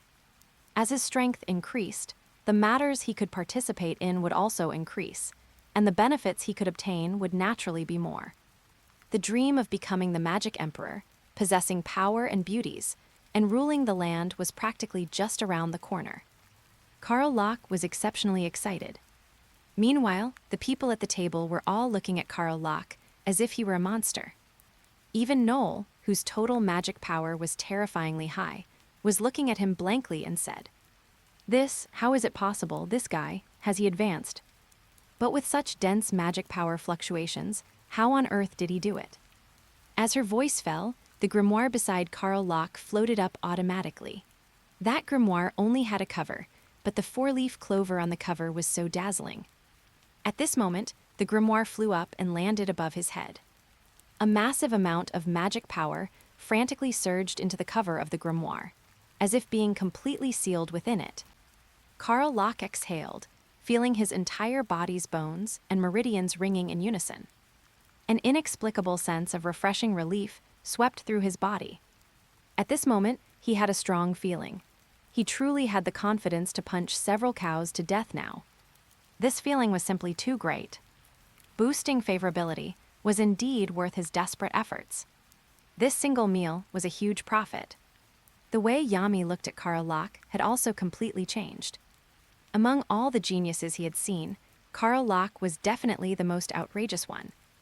In a short period, his strength had improved more than once. Asta fell completely silent on the side.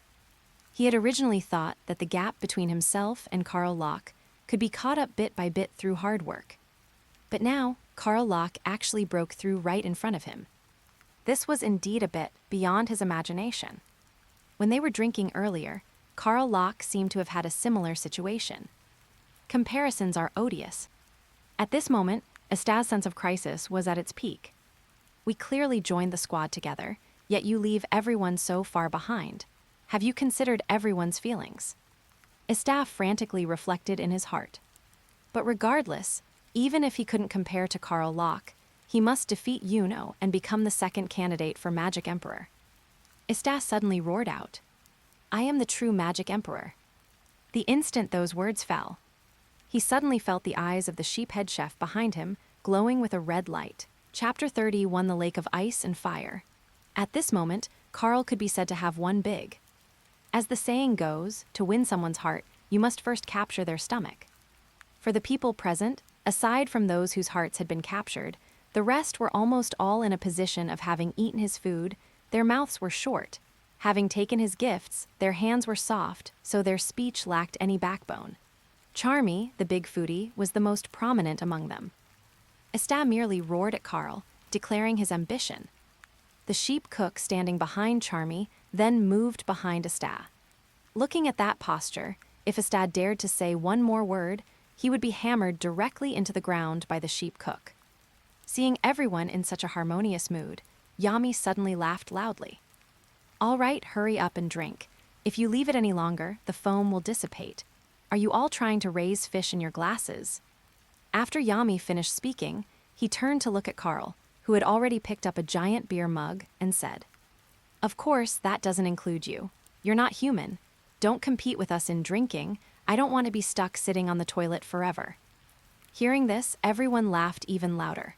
Captain Yami, who was usually an expert at drinking, smoking, and gambling, only lacking a perm, had actually chickened out so straightforwardly.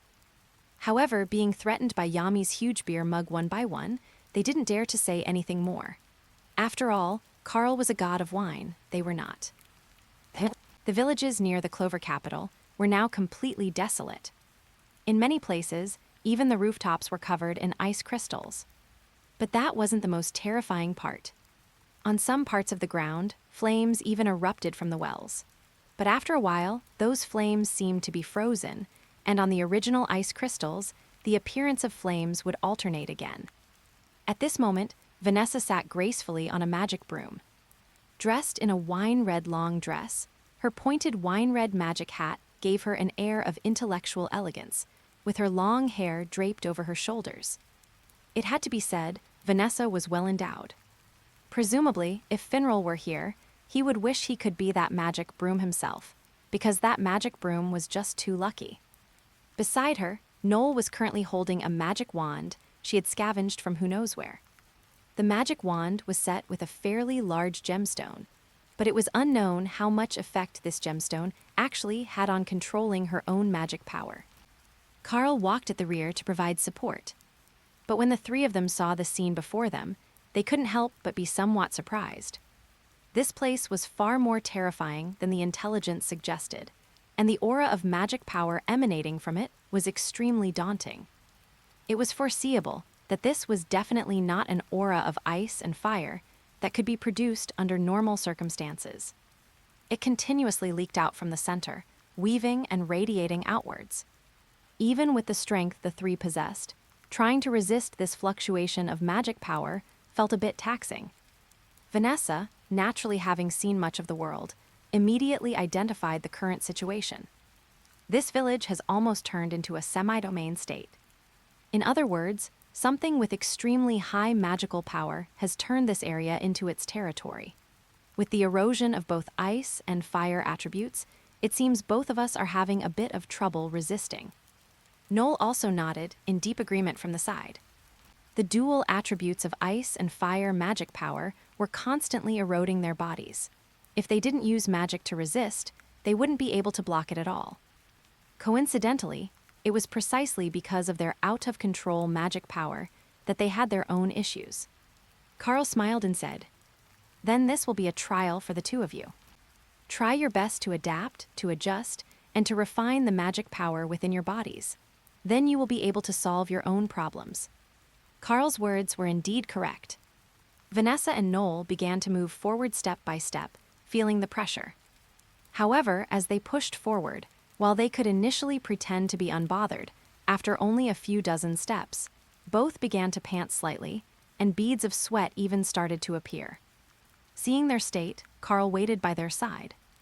To be honest, this kind of magic erosion was completely useless against him. Others relied on continuously accumulating magic power and awakening their spiritual consciousness to improve their abilities and skills. But he was a cheater. Furthermore, once a technique like the 8 inner gates was activated, it would act like an instinct. There was no such thing as an issue with magic uncoordination. Especially after the 3rd gate, the gate of life, was opened, his recovery, balance, and endurance would all increase. So at this moment, Karl was handling the situation with ease. Just as Karl was lost in thought, suddenly, Vanessa and Noelle both called out Karl at the same time. Karl immediately looked over nervously and saw it. Though it seemed like only a step's difference, the moment they stepped forward, both had already suffered injuries to varying degrees. Ice blue crystals began to fragmentarily form on Vanessa's body, while on Noelle's body, small sparks of fire actually began to ignite. Both were instantly struck, as if by lightning. Karl was a bit dazed. Weren't they only slightly struggling before? How could it change so drastically in just a moment? In the next instant, he rushed to their side. The moment he arrived, he felt the difference. If the previous dual radiation of ice and fire was just the outer zone, then entering here meant they had completely stepped into the domain itself. The pressure had increased more than tenfold in an instant. It was no wonder the two would show such expressions. Frost continued to condense. Karl immediately waved his hand, wanting to help them extinguish the ice and fire magic on their bodies. But Vanessa, on the side, directly reached out to stop Karl. Though her expression looked painful, Vanessa still said word by word, "I can feel my thread magic resisting as if it's under pressure. Although it's not very obvious, it indeed offers some improvement for our current situation. Don't help me yet. I'll call you when I really can't hold on anymore." Karl immediately withdrew his hand and turned to look at Noelle. At this moment, Noelle's face was a deep crimson. Although she also wanted Karl to help her, after hearing Vanessa's words, Noelle also felt a bit embarrassed. That's right. The feeling of being a failure was just too painful. Especially as the eldest daughter of the Silva family, her inability to control magic had always been her weakness. Because of this, she had suffered countless looks of disdain and ridicule from others. If she could solve her magic control problem through training here, what a wonderful thing that would be. Even if she had to endure some pain, it wasn't unacceptable. Seeing their state, Karl scanned the surroundings with burning eyes. After all, if there really was some spirit remnant here, then this time, he must obtain the Tegu armor. He really craved it. But seeing the two of them crawling forward like turtles with flushed faces, Karl didn't have the heart to just leave. If he let them stay here and something happened, he really wouldn't be able to explain it. However, staying here wasn't exactly boring. Because although they progressed extremely slowly, as Karl offered words of encouragement every once in a while, the two would grant him quite a bit of favorability. It made Karl feel like his trip wasn't in vain. Correct. When the two took another step forward, the ice and fire attributes on Noelle and Vanessa actually swapped suddenly. Noelle was almost instantly frozen. A thick layer of ice rapidly formed over her, sealing her entirely within it. Meanwhile, Vanessa was surrounded by fine magical flames. Whoosh! Her originally wine-red long dress was suddenly burned away by half. Her long, slender, and excessively white legs, paired with high heels, immediately left Karl a bit dazed. As for Noelle, Karl didn't dare hesitate and directly reached out his palm. The earth attribute Dragon Claw bloomed instantly. It immediately helped Noelle break through the ice fragments before her. However, the clothes on Noelle's body also suffered heavy damage in that moment. Looking at the two of them in their tattered clothes, Karl almost laughed out loud. But he forced himself to hold it in, because he knew that once he laughed, the two of them would truly break down. The two looked at each other. Karl then asked, "Are you too sure you want to keep going forward?" Chapter 32, A Strange Noise, Who's Behind It? Go. Why aren't we going? We've already come this far. Vanessa was really giving it her all. Although this ice and fire magic power was quite torturous, to be honest, the benefits it brought were far beyond imagination. Although her thread magic was somewhat difficult to control, even going completely out of control when she met Karl before. Now, under the pressure of the ice and fire magic power, her threads were more or less showing signs of improvement. Vanessa stopped being pretentious and instantly summoned her thread magic. Upon the originally ordinary threads, a faint reddish glow now shimmered. And the kitten pattern woven from red threads on her arm gave a nimble leap. Those threads constantly intertwined around it, resisting the flames. Although the magic was quickly burned away, Vanessa gritted her teeth and continued to weave her thread magic. She could feel her magic power and control steadily improving. Vanessa showed a hint of joy and took another step forward. However, as ice crystals struck, she felt as if she had fallen into an ice cellar. Sharp threads intertwined continuously as she used her combat techniques, trying to shatter the ice attribute magic slashes that were about to encase her in an icy shell. Although she successfully blocked this frigid attack, her clothes were shredded beyond recognition. At this moment, even though Vanessa was a mature and intellectual woman, she couldn't help but blush in shame. However, when she looked at Noelle beside her, she suddenly couldn't help but chuckle. Because Noelle's situation was actually quite similar. The two were sisters in misfortune, and it was indeed a bit awkward. The two turned their heads again to look at Karl, only to see him admiring their graceful figures without any pretense, seemingly without the slightest intention of hiding it. Noelle clicked her tongue and let out a shout, yelling, "Pervert!" However, Vanessa actually began to appreciate Karl a bit. At least Karl didn't hide it at all. His eyes held a sense of appreciating beauty, untainted by any other thoughts. Vanessa suddenly beamed and said to Karl, "Does it look good?" Karl immediately gave a thumbs up. "You can't see this anywhere else. They're really long, really big, and really white." Following Karl's triple hit praise, Vanessa's face also turned beet red. She had originally thought she was bold enough, and that Karl would be shy. But who knew his triple hit praise would be so far beyond her imagination? Beside her, Noelle's expression was almost frozen. She screamed while trying to block Karl's view. But once her movements faltered, her magic power became somewhat unable to withstand the erosion of the surrounding magic. Even more terrifyingly, as she moved forward, the auras of fire and frost weren't just attacking as single attributes anymore, but were constantly intertwining and changing. At this moment, Noelle could only forcibly organize her water magic. Her water cannon magic blasted continuously at the surroundings. Her water magic had a terrifying magic capacity, and when it exploded around her, it generated powerful explosive and concussive forces sufficient to temporarily block the damage from the ice and fire magic. But this was by no means a long-term solution. Noelle knew that if she couldn't find a way to awaken new magic skills and gain extremely precise control right now, she wouldn't just be losing face, she might even lose her life here. Noelle looked at the bored Karl and barked coldly. "Stop looking and find a way to help us." Karl instantly waved his hand and said, "I could actually just go straight in. How about I go in and take out that remnant spirit of an elf or whatever? You two can just wait for me outside. How about that?" Noelle and Vanessa turned to look at Karl almost simultaneously and said in unison, "No, absolutely not." Seeing them speak with such unity, Karl laughed and said, "Then I can only stay here and protect you too. But don't worry, I won't tell anyone what I've seen. After all, this is a fan service round." Noelle's face turned frighteningly red with shame. This guy Karl was truly shameless. Vanessa had seemed suspicious when she was with him before, but now how had she been dragged into it too? Now it felt as if she had completely exposed herself. Although Noelle didn't say anything, her feelings toward Karl were beginning to slowly shift. Of course, when people encounter difficulties, their first reaction is often to escape. But when they realized they couldn't escape at all, and that as long as they solved the immediate problem, they could continue unimpeded, they would instantly burst forth with resilience and perseverance far beyond the norm. This was exactly the case for Noelle and Vanessa right now.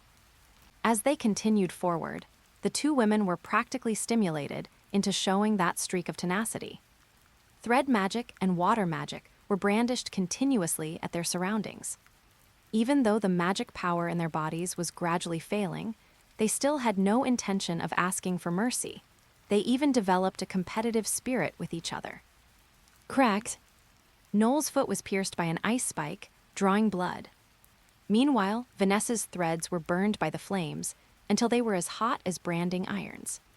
Karl activated the 8 inner gates and simply waved his hand, dispersing the magic fluctuations around them that they could barely resist, giving them a moment to breathe and regroup. Just as the two were looking at each other like fighting C***S, the sound of hee-haw suddenly came from the distance. Vanessa and Noelle were startled and immediately covered their bodies tightly. Was this a joke? How could there be anyone else in this place? If they were seen like this, how could Vanessa and Noelle have the face to go on living? Both of them had resentful expressions. Karl, naturally very familiar with the situation, handed his cloak and shirt to the two of them to give them some temporary cover. However, upon seeing Karl's lean, chiseled physique and 8-pack abs, Vanessa and Noelle both spat in unison. They secretly sighed that this guy Karl was simply unreasonable. Was such a perfect body really something a human could possess? Their eyes constantly wandered over Karl's body, as if trying to reclaim the advantage they had lost to him. However, the rumbling sound in the distance was unmistakable. Earth creation magic, giant's hammer. Earth creation magic, giant's armor. With one loud shout after another, the ground seemed to vibrate continuously. It was as if some giant was about to charge over. The commotion was so intense that Karl and the others looked at each other in bewilderment. Beside them, Vanessa felt her threads twitching, as if some image was about to flash before her. But with the red thread cat's distorted expression, the blurry image before Vanessa's eyes dissipated once again. Karl looked at the two and said, "Get ready, there's no telling what this might be. Do you two still have any resistance or the ability to fight?" Noelle and Vanessa glanced at each other and then gave a bitter smile. They were both already at the end of their ropes. If they tried to fight again, they probably wouldn't be able to help at all. Just as the two were worrying, a massive earth dragon roared wildly on the ground. And standing atop the earth dragon's head were two figures dressed in light blue clothing. Karl was momentarily stunned. Meanwhile, Vanessa and Noelle forced themselves to stay alert. Just who could it be? Chapter 33, The Wild Rose Arrives. The giant dragon charged forward frantically, but not without a price. Dual attributes of ice and fire continuously attacked Noelle and Vanessa in the air. The two felt the pressure around them suddenly ease as the ice attribute mana began to churn wildly, surging toward the distant earth dragon. Cracked. As the earth dragon roared, it was instantly torn apart by the ice and fire mana. The two falling figures seemed to be wrapped in some kind of thorns. A female voice was heard as she swung a massive warhammer, smashing it forward with all her might. Crack track. Ice and fire continuously exploded in the air. Karl's expression suddenly became somewhat complicated and a bit amused. Well, look who it is. Karl didn't know whether to laugh or cry at this moment. He had originally thought it was some terrifying fellow or that some accident had occurred. But when he sensed those two familiar auras, he still found it somewhat unbelievable. Who did he think it was? It turned out to be Charlotte Roselay of the Azure Deer Knights and her vice-captain, Solmaron. These two were both old acquaintances. Ever since Charlotte awakened her mana, the two of them seemed to have been entangled with each other all along. He had thought he wouldn't see her for a few days, as he needed to complete his current mission and become a familiar face in the Black Bull's Magic Knight squad before thinking about going to the Azure Deer Knights. If that group of tigresses in the Azure Deer Knights found out a man had joined, who knows what kind of fuss they would make. He didn't have the patience to deal with them one by one. The best way to handle this army of women was to let them find out first, let it slowly settle and ferment in their hearts, and then finally appear himself to settle the matter once and for all. Who could have expected that Charlotte would appear here together with Solmaron? Cracked. Magic continued to interweave around the two of them. Charlotte truly lived up to her name. With her thorn magic, she blocked the surrounding ice and fire aura with seamless precision. Naturally, the two also noticed the presence of Karl and the other two, quickly making their way over. Until she landed in front of Karl, a hint of joy and excitement appeared deep in Charlotte's eyes. However, she still spoke to Karl in a cold and restrained tone. "I wondered who it was, so it's our squad's Karl. By the way, now that you've joined the Black Bulls, have you forgotten about our Azure Deer Knights? As a member of the Azure Deer Knights, have you ever come back to the headquarters to visit?" Hearing Charlotte's words, which carried a hint of a reprimand, Karl's mind was constantly flooded with notifications about Charlotte's favorability increasing. Karl suddenly didn't know whether to laugh or cry. This woman truly had a sharp tongue but a soft heart. She was clearly happy to see him, yet she insisted on putting on a stubborn front. Karl smiled and said, "Hi, Captain, how did you guys end up here too?" Solmaron, who was standing to the side, finally stepped forward. Charlotte's thorn magic was also completely retracted. The Azure Deer Knight's robe Solmaron was wearing was already mostly torn apart. Clearly, it hadn't been easy for them to enter this place either. It was only because Charlotte's own strength was extremely formidable that she was almost unscathed. Solmaron glared at Karl resentfully. But when Karl looked at her seriously and took the initiative to greet her, Solmaron's speech suddenly became stuttered. Why, you stinking man? What are you looking at me for? Hurry up and turn around." When her gaze swept over Noelle and Vanessa nearby, and she saw the two of them draped in Karl's clothes, her entire face instantly turned a terrifying shade of red.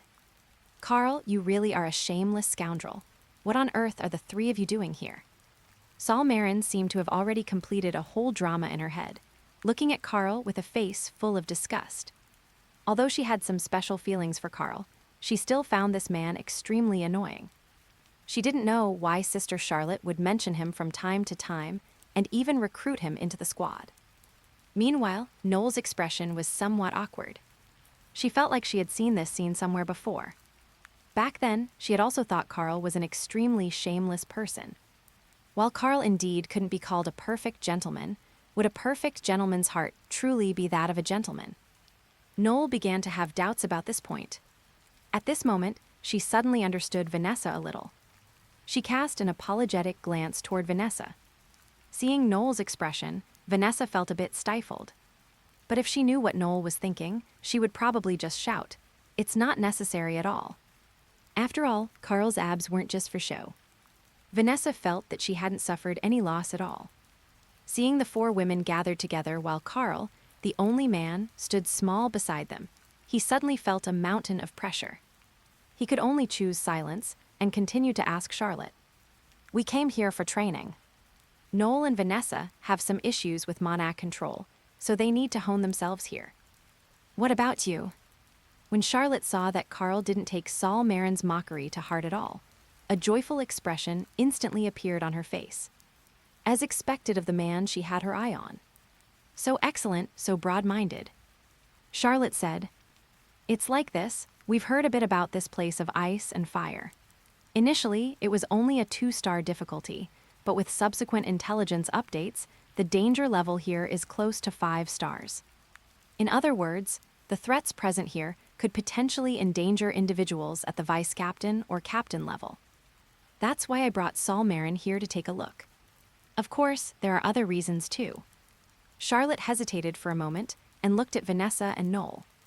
Clearly, she didn't really want outsiders to know when she got to this point. Vanessa and Noelle noticed this, and they immediately felt a bit unhappy.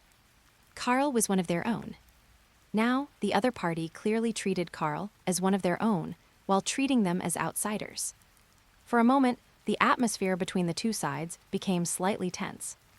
Karl then said, "It's fine, go ahead and speak, Captain Charlotte." Hearing this, Charlotte fell silent for a moment before continuing. "This place has been thoroughly investigated. In the lake near this village, there exists a pair of ice and fire attribute spirits. They seem to have died together in some accident, which formed this area. And recently, for some unknown reason, the seal in the lake has completely shattered. These elf remnant souls, driven by some kind of resentment, began to expand their domain recklessly, leading to the current situation." Charlotte hesitated, but under Karl's encouraging gaze, she still said, "My mana also has issues. You should know that." Karl nodded and said, "Haven't you already suppressed that power?" Charlotte gave a bitter smile. "It was suppressed, but for some reason, that cursed power has actually become entangled with the mana source inside my body. And that's not the biggest problem. The problem lies in its extreme scarcity and the incredibly pure magical power. If I hadn't resisted with all my might, it would have almost sucked me dry. According to the ancient texts I've consulted, perhaps only a mana source so terrifying it's beyond comparison can completely counteract the curse vortex and even allow my strength to go a step further." After Karl finished listening, he nodded. "I see. You want to come here to absorb this ice and fire, attribute magical power." Charlotte nodded. Solmaron, however, gave a cold snort and said, "Why are you wasting your breath on them? Karl, the matter between the two of us from last time hasn't been settled yet. Don't get too ahead of yourself." Solmaron took a step forward, continuing to direct harsh words at Karl. However, at that very instant, the surrounding ice and fire mana erupted like a sudden explosion. Cracked. In an instant, everyone, including Karl, was completely frozen in ice. Chapter 34, Water Creation Magic, Cradle of the Sea Dragon. Crack, crack. Charlotte and Solmaron instantly broke free from the ice, as expected of a captain and a vice captain.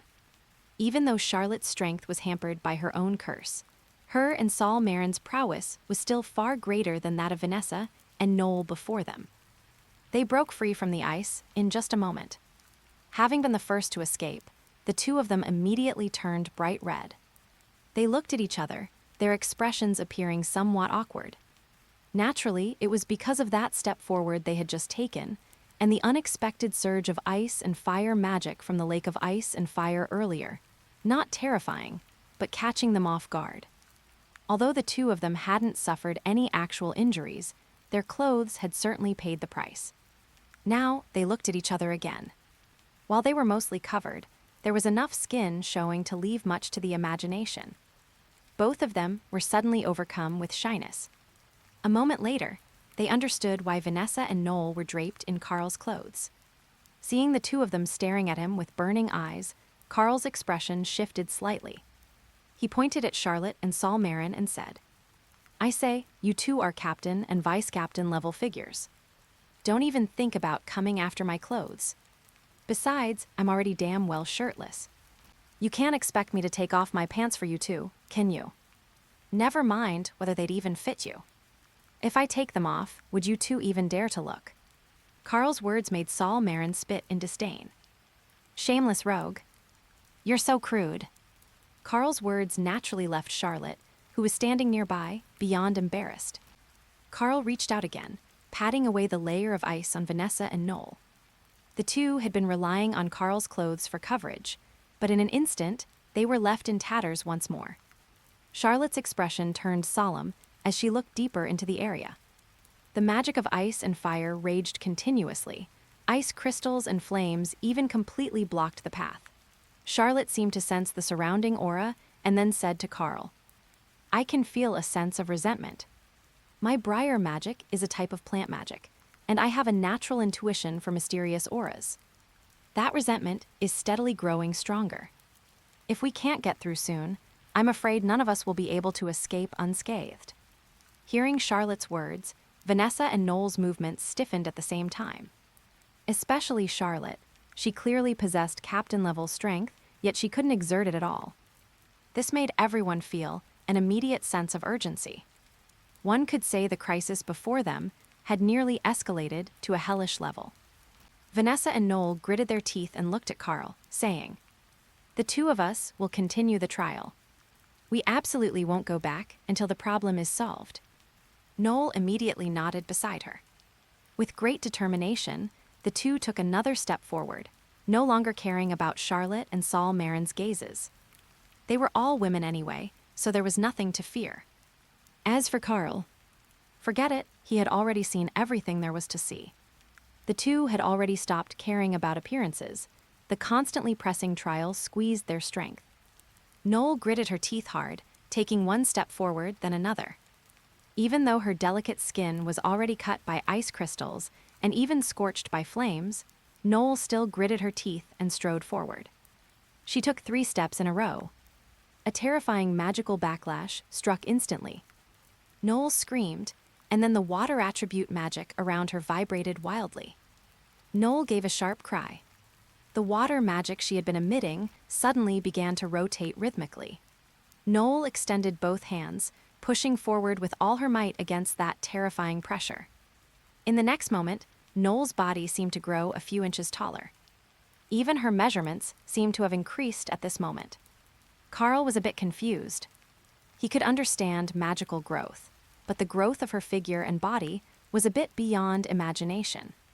Was the magic world really this magical? Stronger magic means bigger, is big justice. He couldn't figure it out at all, but it wasn't like he minded. But at this moment, Noelle seemed to have had an epiphany. She pushed her hands outward and shouted, "Water creation magic, see dragon's cradle." As she shouted, the surrounding water magic instantly flowed in one direction, even forming a massive water attribute shield. The water swirled continuously. That terrifying spinning and spiraling force quickly dissipated the surrounding pressure. Noelle stared at her hands, weeping with joy. The next moment, she lunged forward and jumped directly into Karl's arms. "That's great. I've finally awakened a new magic skill. My control seems to be working. I can control my own magic now." Noelle was beyond excited. However, Karl froze completely, only able to whisper in Noelle's ear, Congratulations, you really have surpassed yourself. Noelle, you're amazing. Hearing Karl's praise, Noelle felt her cheeks flush bright red. Then Karl whispered a reminder. But Noelle, can you get down first? Everyone's watching. And you really don't have much fabric left on you. As soon as Karl finished speaking, Noelle let out a scream. With a big leap, she immediately jumped down and crouched on the ground in shame. Her sea dragon's cradle almost shattered, along with her composure. Congratulations to the host for completing Task 7, Noelle's 3-stage Valkyrie form. Defense, Attack, Ultimate Transformation. Help Noelle complete the transformation to receive the reward, Loyal Water Spirit. Current progress, 1-3. Beside them, Charlotte and Solmaron watched, dumbfounded. While they were somewhat startled by Noelle's rather shameful behavior, what shocked them even more was, since when did that silver-haired great eagle sister of the Silva family have such a personality? Wasn't it said that Noelle was always shy and tsundere, an extremely difficult woman to deal with? Yet in front of Karl, that seemed to have completely vanished.